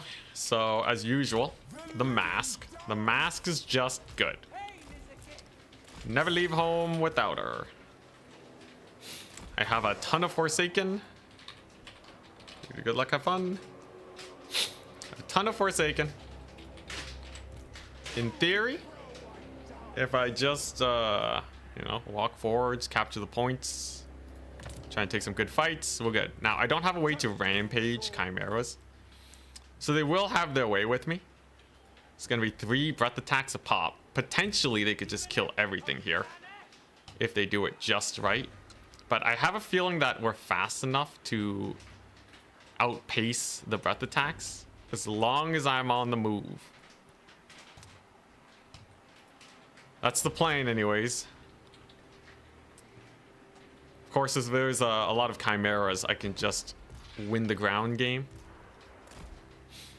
If I just win the ground game super hard and they're the only units left, then it's a simple triple cap for time pressure to kick in. So that should be fine. A Slongor is good. They seem to die really easily to cavalry. They're really good at clearing light infantry, but there's not a lot of light infantry in the current meta. So most of the time you don't see them. All right. Horsemen. Yes, Wolfric. Lots of horsemen. Perfect. This is exactly what we wanted to see. The horseman gambit. So you can see he has a lot of money put into ranged. Shaman Sorcerer has Pit of Shades only. That's pretty interesting. That's very interesting. Okay. No Buna. It's a Buna-less Norska. Alright. So we'll see how that pans out then. These guys are running away because my fiends have 105 speed, so they're terrified. A little bit of lag, but we'll live. And we're just going to use the mask to screen them out. The mask can absolutely dodge with the ludicrous speed bonus. There will be some spirit leeches, but I think this is honestly not terrible. Just have to be a little careful about the Spirit Leeches. Those can be very annoying if we're not careful here. Here goes a skirmishing. As soon as the fight begins, though, we'll be in a decent spot. And I should be able to just capture this. That leads us to the triple cap situation. And now we wait. So time pressure is on, right? Like my opponents, they're gonna have to try and kill the mask. What do they even have here that can bully them? Oh, there's gonna be a chimera. Okay. That means I probably want to take the fight a bit sooner. Triple cap is nice though. Mask is healing up. Life is good. He's playing a very defensive posture. No wonder the game took a while. So this is very defensive. Along with the lag too, but it happens. If I can catch the horsemen though, we're fine. Obviously the play is very defensive around these guys. So they're chilling. They're having a good time. We got Wolfric coming on in. We have a bit of a push. Now, this will put the horsemen in a bit of an awkward position. If they can't reach safety, it's a bad time. It's a very bad time. So they're going to be forced back over here. The mask is getting a lot of deeps in. And there's the Mortis engine, along with mega flanking Forsaken. We're just going to pull back with these guys very soon. I'm just going to take a solid fight. I expect a purple sun to drop very soon. So I think we're going to pull back with our cav. We got a route, which is very good. The mask is cooking. Now there's the big fight, right? So he's going to, yeah, send in that Manticore. Gotta be awfully careful. The Manticore doesn't do too much damage. I'm calling it a Manticore. It's not. It's the Chimera. The Blood Shriek Chimera.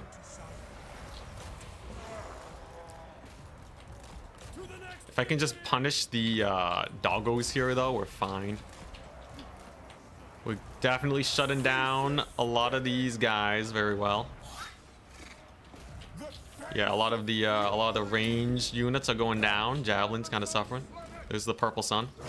Gonna run away from that. Hopefully it friendly fires. Very nice.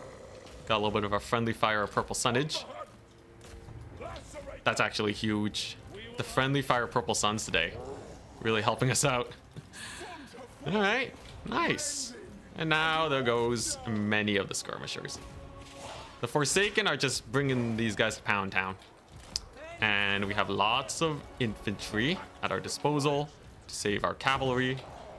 The mask is just chilling. Not a worry in the world. Though another sniping attempt does come down. So just to save the mask, I'm going to turn off the Mortis engine. Run away for our lives. We're going to hopefully catch these warhounds to take them out of the picture. And the mask is just going to retire. They're fast, so they should be able to survive. At least in theory. There's a big commitment of doggos here too. That's going to be rough because they die pretty easily. Very nice. What do I want now, though? I think we're saving up for Pleasure Seekers. I think they'll be the real annihilation of worlds here. With Pleasure Seekers, there's really not a lot that Norska can do. Demonettes are actually cooking pretty well also. Doggos having a very bad day. And I'm just going to seal this point, because I think time pressure is the best thing we can get at the moment. Pleasure Seekers will be here soon. And the Bearmen are just too slow, I'm finding. I think the Bearmen are just a little too slow. And there you go. That's the unit that's going to end the game. Pleasure Seekers are absurd here. These horsemen, they did get to use most of their ammunition, but they will die now. We're just going to rampage one of them straight into Forsaken. Summons in some very elite Norskin infantry units, but they will definitely not be enough, as they are too slow. A late game elite unit of infantry is just not it most of the time. So I suspect we will have a very nice advantage now. Most of the horsemen are down for the count. Oh, they did grind up one of my Forsaken. Sorcerer of Slaanesh. Dang, dude, this new mount, though, for my hero is so good. Gets a purple sun. Ouch. A little painful, but Wolfrick's about to die to Pleasure Seekers. Pleasure Seekers are insane. They will absolutely take Wolfrick to Pound Town. Oh my god, Wolfrick's dead. Oh god. Yo, Pleasure Seekers, man. Look at that. What an absolute annihilation on the side of Wolfrick. His backline dive didn't work out as well, but like, come on, man. Pleasure Seekers. Oh my god, he's freaking dead. Wow. Give me more of that. Wolfrick just got 8. I know, right? Look at the poor guy. 1 second he was there, the next he was not. All right, I think we get Steer Car next. I think the mask should be able to survive this thing. I think we just killed Wolfrick. The mask is a beast, by the way. I don't expect them to die anytime soon. And then we have Steer Car, who is insane. Mask has 63 melee defense. This thing's, it's tired. Oh my god, it's gonna die trying to kill the mask. All right, here we go. Come at me. The Pleasure Seekers. They're looking hungry. Pleasure Seekers versus Norskin Beast of Tashnar. Ouch! Ouch! Wow! Okay, Beast of Tashnar did not do very well versus Pleasure Seekers. How about Norskin Ice Wolves, maybe? No? No, I don't think they did very well either. Yeah, no, they're dead. All right. Yeah, nice. Something tells me Slaanesh is good. What a power trip. Holy, what a power trip. Wow. Wowza. Oh my god. Worth the wait, almost. Yeah. That was brutal. You failed to see where the Pleasure Seekers, where the pleasure for Wolfrick was. Oh boy. Let's see here. So Mass didn't get a lot of value. They were getting sniped, but Pleasure Seekers just deleted everything. 1900 as one of my last call-ins. That's insane. That's crazy. As long as they're not getting Bunad, they will annihilate everything, it turns out. Now, they have to make sure they don't take a lot of damage, but that is fairly straightforward. Just leave them in reserves and wait for the right situation. They're really good for ending the game, I find. But when they're outnumbered, it's pretty rough. Chimera didn't get a lot of breath attacks off either, so it didn't really do that well. And the Beasts of Tashnar are just not that good. Impact hits for dogs and other small entity units really changes the meta. You'll, I've just sworn off the Beasts of Tashnar entirely at this point. Bearmen did not that great. We kind of just avoided the infantry, and then the javelins got shut down. Nice. Very nice. Jorgen Master. I know you love Warhammer. Don't spam too much though. Don't spam too much. I'll let it fly this time, but yeah. What do we got? So that's Proving Ground. Skollendir's Cave is next. Alrighty. So he can't play Norska no more, which means I get to play Norska. I get to reserve Norska as my last pick. They will be able to pick Slaanesh though, so it's probably just gonna have to be a mass banning of Slaanesh. I'll just counter everything but Slaanesh and we're fine. So what am I looking at? We have Norska and Chaos. We have Wood Elves. It's all good stuff. What's your opinion on the new Norskan Chariot ROR? It's good, but we're not in a chariot meta. Chariots are kind of outclassed by cavalry because cavalry clear infantry so well nowadays. Vampire counts. Wait, what? Vampire counts? What? Vampire counts? He's picking vampire counts. What does that mean? What does that mean? Vampire counts? I haven't played versus vampire counts in ages. Okay. I think Wood Elves and Chaos are a really strong selection. He just played Norska, so he probably enjoys Chaos too. Beastmen. Okay. Wood Elves, Chaos, and Norska against Beastmen counts? Norska's just hype, right? What's he gonna do? Whip out the Bretonnians? Fun to see the undead, though. I think seeing undead is very fun. So what? We got vampire counts, we got beastmen. What's the last one? What's it gonna be? Ogre Kingdoms! Whoa! Oh my gosh, we got some spice today. Alright. No Slanesh either, are you kidding me? Maybe they haven't bought the DLC. Yeah, he went vampire counts. So he went counts, beastmen, and ogres. What's your favorite faction / race? I like playing Slanesh because they feel so fast and maneuverable. Wood Elves is really fun too. I like my kite factions. He bans vampire counts Wood Elves. Who would have guessed? I will ban Wood Elves and Beastmen. And what? Wood Elves and Ogres?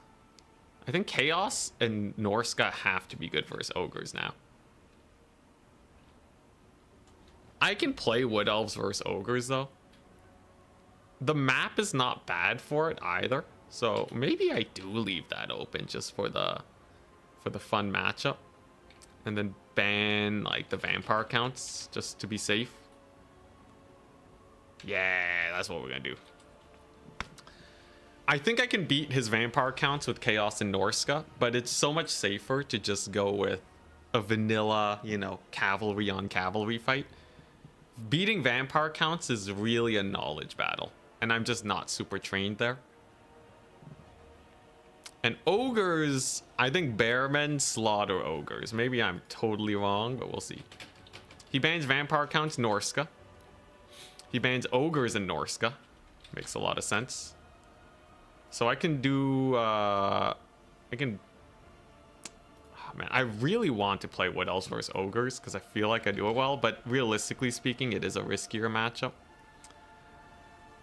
And then I can just play versus Beastmen. Chaos and Norska versus Beastmen.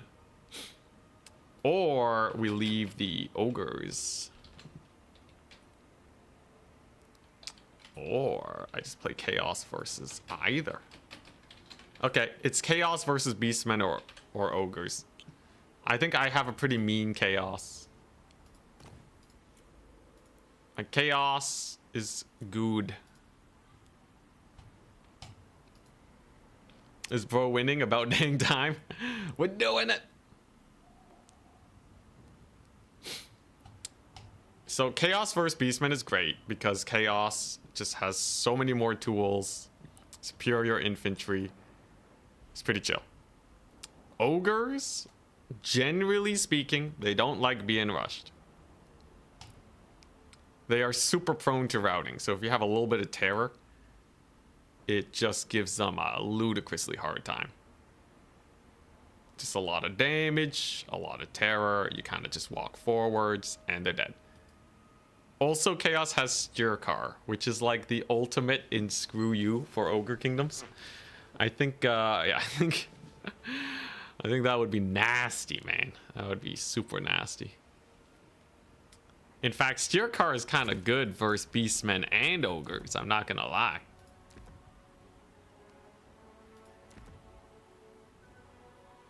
Yeah, he's kind of good versus both. Yo, that'd be hype. Get the Steer Car, slow him up. Ogres and Chaos. All right.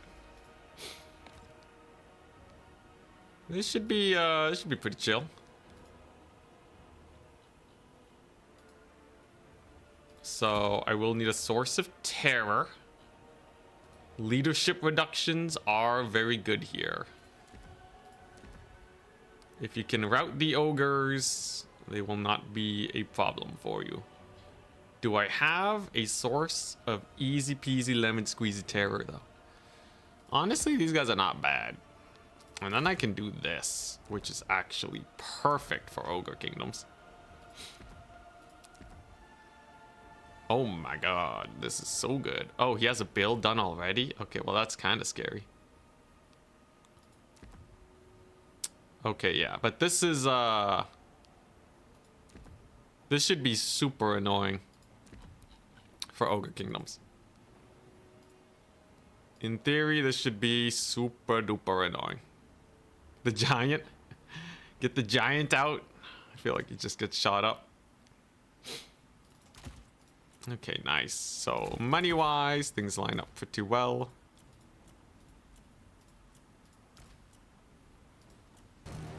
Hers Core, thank you very much for the prime sub. Dreadmaw versus ogres is so weird. Probably not worth, right? Very likely not worth. I've had success with a Hell Cannon before. That's pretty fun. Oh, yeah. Oh, yes. Oh, my goodness. This is where it's at. And then I can take a couple of these guys if I really need them. Is there anything else I really need versus ogres? Might even want just normal manticores instead of chimeras if we're facing the ogre kingdoms. It's not a terrible idea.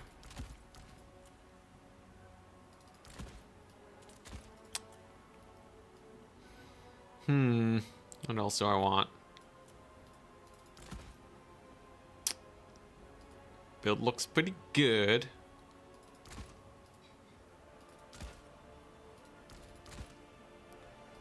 How do you spend 1,200 gold? Dreadmaw is good for routing off Noblars. Yeah. They can route off Noblars and they're a source of terror. It's pretty nice to have. I think this will do though. And then I just want some of these. Ooh, yeah, that feels good. And then we just kind of full press them, right? I think that's basically it.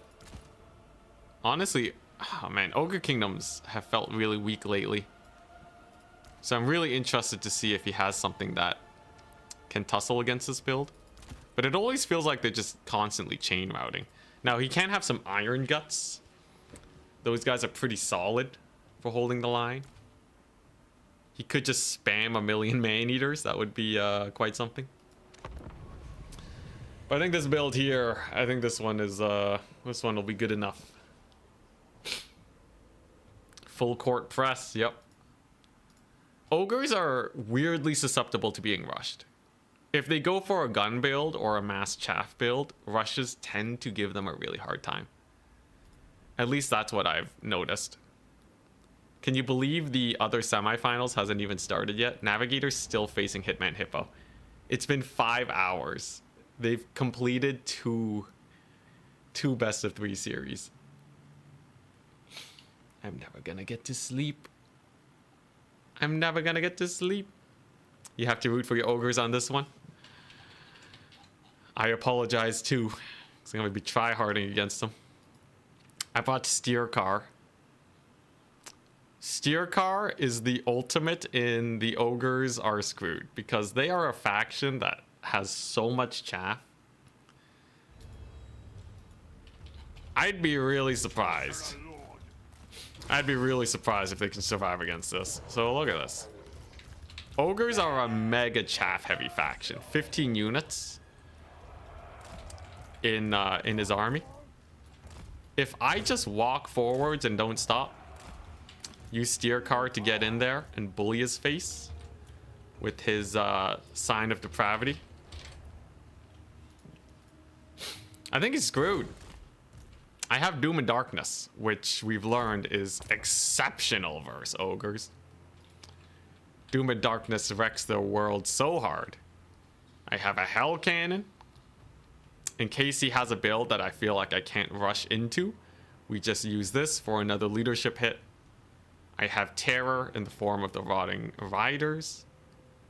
We have Hellstrider spam, and of course the usual mass Bearman shenanigans with Forsaken. Bearman and Forsaken, man. It's gonna be awesome. Yo, it's gonna just be Armies charging into each other. But yeah, Bearmen have the mass. Bearmen and Forsaken, they both have mass to stand up against an ogre charge. They should be pretty good. If he has lead belchers, we're just walking them to the edge of the map. He'll have to be running away for like forever. So I think we're fine. He has more units than me, so it'll take a second to deploy, but he says good luck, have fun. So the main is ready. And he has a double lead belcher. I lost a tournament game to, you know, on the ogre side, literally on the other side of the map, where I took a bunch of lead belchers thinking that they would be hype. You know, maybe you can kite the chaos, and then I got obliterated. We got obliterated by the full infantry press. Because you find yourself running forever. It really is a big old pain in the butt. But I need to actually get into position first. If I don't attack with all my units at the same time, it could be sus. Having Tormentor Sword is really cool too. 4, 5. 4, 5. He has some Noblar Trappers somewhere. So he's gonna hold the point with the lead belchers. There's no way we'll actually be able to shut that down. And I want to just start spamming out this stuff. Now he has Troll Guts, which tells me I can probably also make do by just summoning in a Hell Cannon. I think if I just summon a Hell Cannon, he can't push me, right? And if he fights on my side of the battlefield, it's even worse. Though, I wouldn't mind some Hellstriders, but he's obviously going for a bit of a build-up strat. This is a very defensive posture on the side of the Ogre Kingdoms. So we're just going to dislodge their position because they don't have anything. They don't have anything to really shut it down. So here we go. Hell Cannon away. So Hell Cannon's going to soften them up and get some good early damage in. It's going to force them back. It's just going to be super annoying and force them to do something. But where I have, in a situation where I have this much map control, it's just going to be kind of rough. There's a shot. Hits the pigback riders. That's 100 gold already, if that's a quarter HP off. And we're just going to play this super carefully. I feel like I might have been able to win if I just attacked. But I think we get more ahead if I go for this Hell Cannon. Because there's literally no counter to it. Pretty good hit. We want to hit all the pigback riders. If they're all slightly damaged, it just really softens up his front line. Hammering the same unit is good, but like when you spread it, you generally get a larger leadership hit, I find.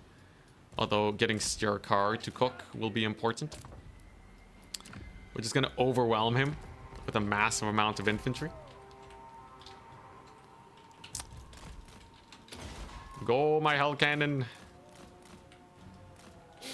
He's going to have a hard time actually securing this point. As you can see, he's doing his best to get into position, but it's really not opening up for him.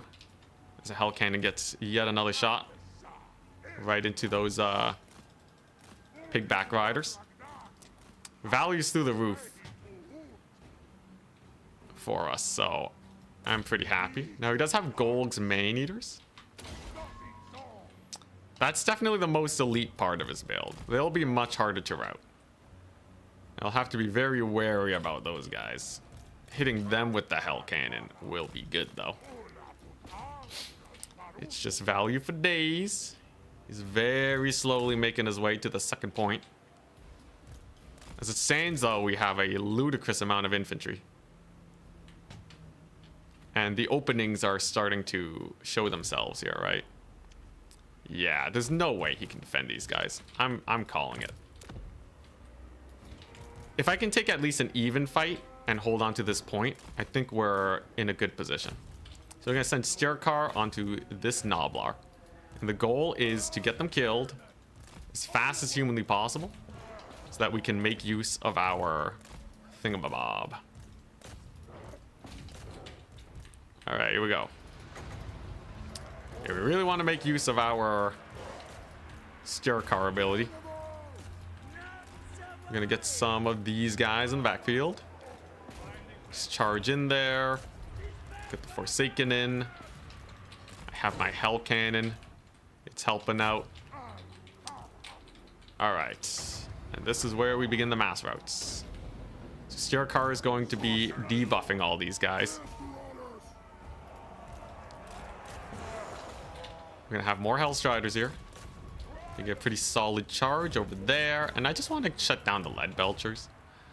As soon as they're down, I think life is pretty comfortable. Got the net. My infantry's not doing as well as I thought they would, though. That is slightly unfortunate. But this pick is good. This route over here is pretty solid. I will be able to shut down the lead belchers, thankfully. And the Hell Cannon is still plonking away. Hellstriders will be really good in general, but I see that he is actually doing not bad. Now, steer car is definitely helping out here. Steer car is making life super hard for just about everyone in this situation. I suspect he will continue to cook as time goes on. But Gold's man-eaters are definitely nothing to scoff at. They are kind of terrifying. A little bit of a route here, so we're not taking that point. And he has a Saber Tusk pack. Value trading, going slightly bad for us. Not gonna lie, it's a little sketch. Steer car continues to cook though. And potentially we can just kill his lord if he is exposed enough. Though I am kind of low on the actual summons front. But surely steer car. Surely he cooks well enough here. Can we get a big charge? Alright, not terrible. I feel like my leadership routes could be slightly better though. Though some of his lead belchers are getting out of position now. They are exposing themselves to a little bit of getting worked on. That should cause many units to rout. That's very good. I'm gonna save the lead belchers. Good play on my opponent. I think we're just gonna have to summon in the horsemen instead of the super elite cav. I think they'll be better. A lot of these guys are super exposed, and we even got a route, so that's pretty nice. It's a close one. It's surprisingly close. I think he's gonna overextend with the main eaters though, and that's going to open up an opportunity for me to start killing lead belchers. The moment lead belchers start going down, I'm happy. Steer car should be able to make it out alive. Gonna net down his lord to really make sure that he ain't surviving this business. And I should be able to secure this position very soon. All right, lead belchers are down. His lord is down. Steer car is making it so his main eaters can't really help out the lord. I still have a double cap, which means time is on my side. And yeah, steer car, the lord hunter, man. It's too bad there's a little bit of lag, but we'll live. All right, nice. Very nice. Oh my goodness. Yeah, he's dead. Lord is permadead. All right, and he's triple capped. Beautiful. Hell Cannon is nearly out of ammunition, but it doesn't matter. His lord is super gone. Those guys have far too much leadership. Hold off on that for a second. I can just escort his lord off. Steer car will continue to slow down everything in sight, so that's not a big deal. And it should just be Hellstrider spam from here on out. I don't really need the Rot Knights. There goes his lord, very solid. Which means I can do this. Get that big old debuff. And a surround. That'll hurt him a lot. Hell Cannon is out of juice, which means I get to desummon it and hopefully bring in the Rotting Riders, and they should be the nail in the coffin. Man, their charges feel so lackluster with steer car around. He's really giving them a hard time. I feel like my opponent just has no maneuverability right now. Look at these guys. 12 speed. 12 speed. Oh my god. The Hellstriders feel like it's like time stopped, man. He can't move. Let's do some of this. Let's decrease their melee attack with the Sword of Torment. It has a really low cooldown. And those Mornfang cavalry again, absolutely brutalized. Oh my stats. Oh my god, 9 melee defense. Yeah, you ain't surviving that one. 9 melee defense, Mornfang cav. Whew. Now that's some pretty big brutality. That play will net me the points. Man-eaters are holding still though. They are quite chonky. I might need to use another Doom and Darkness just to finish the job. Just to make sure that they actually route off. We're gonna do that. And I almost have the game ender now. The Rotting Riders, they're going to be basically indestructible versus everything here. No amount of elite units or anything will really have a shot at killing them. I expect them to do quite well. Lord will survive. And I'll have more Hellstriders soon. Very nice. Dude, steer car is insane. Everything's so slow. Look at him go. Rotting Riders are coming in too. Rotting Riders versus a bunch of bulls. He gets the Lord resummon, but that's not going to be enough. There will be no escape for the Mornfang cavalry either. And we still have a bunch of skirmishers here. Life is looking good. I just need he's not gonna capture that anytime soon. I might as well just get more Hellstriders here to steal his point and deal with that a little bit later. Hellstriders can deal with the lead belchers just fine. I will say man-eaters are pretty scary. Oh, the Manticore rallied. What a Chad. The Manticore. He actually stuck around. I thought he was dead. But yeah, this is pretty big devastation from the ogres. Unfortunately, they are a faction without too many great options against this kind of stuff.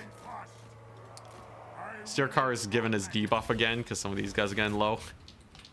If I get my big Doom and Darkness here, he's definitely gonna have another big mass rout.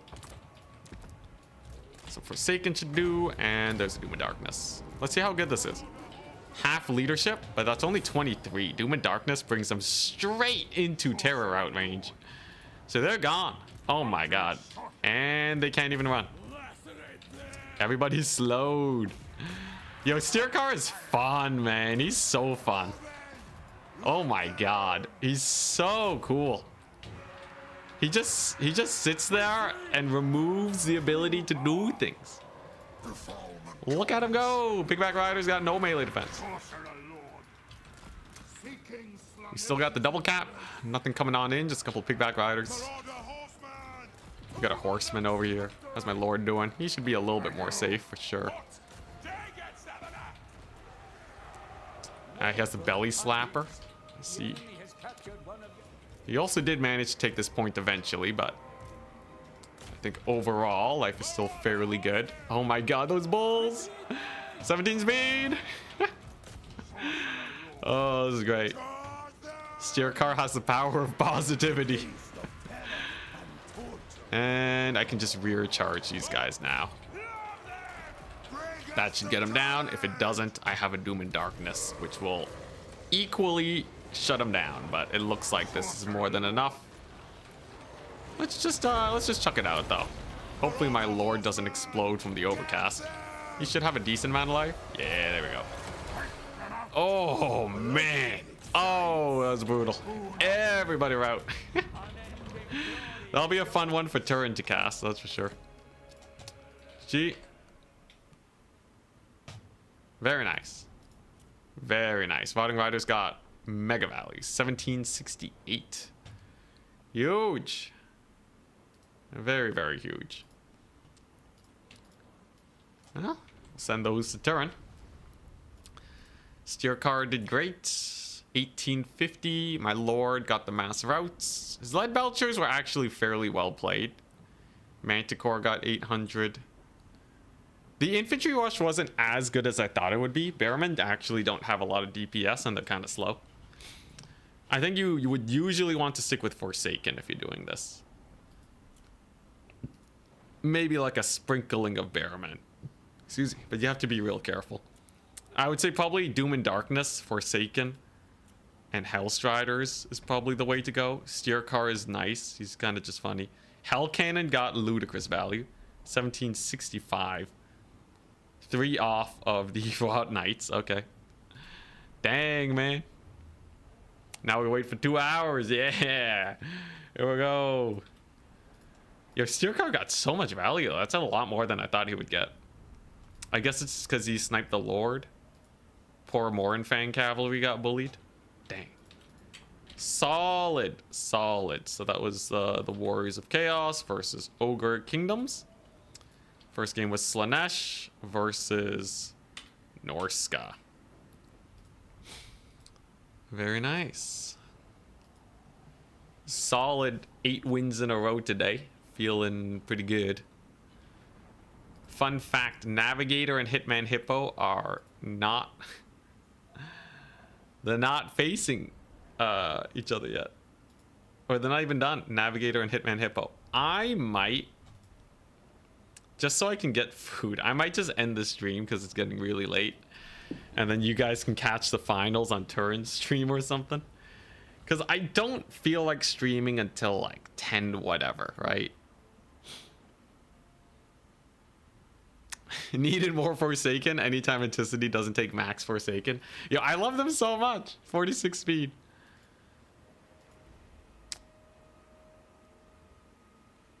Resigns from his own tourney. It's fine. He still has 1 shot. Casually wins 8 games in a row. Do a mukbang.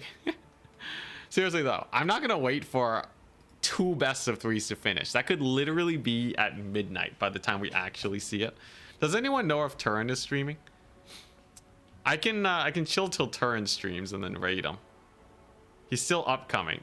35 minutes? Oh my gosh. Jeez.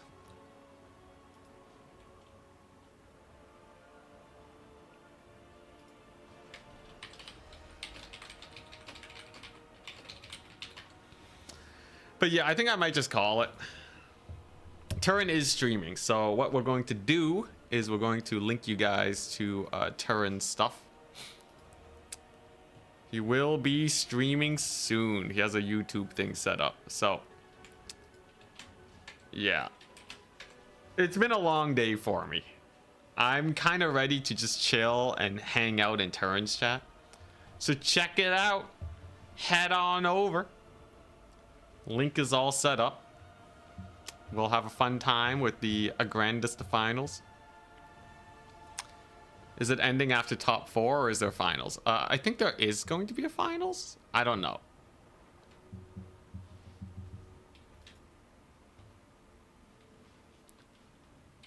Will there be a finals? There might not even be a finals, and I already sent him all the games he needs.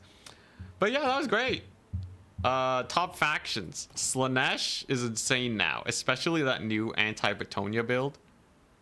This one, holy crap, this build cooks.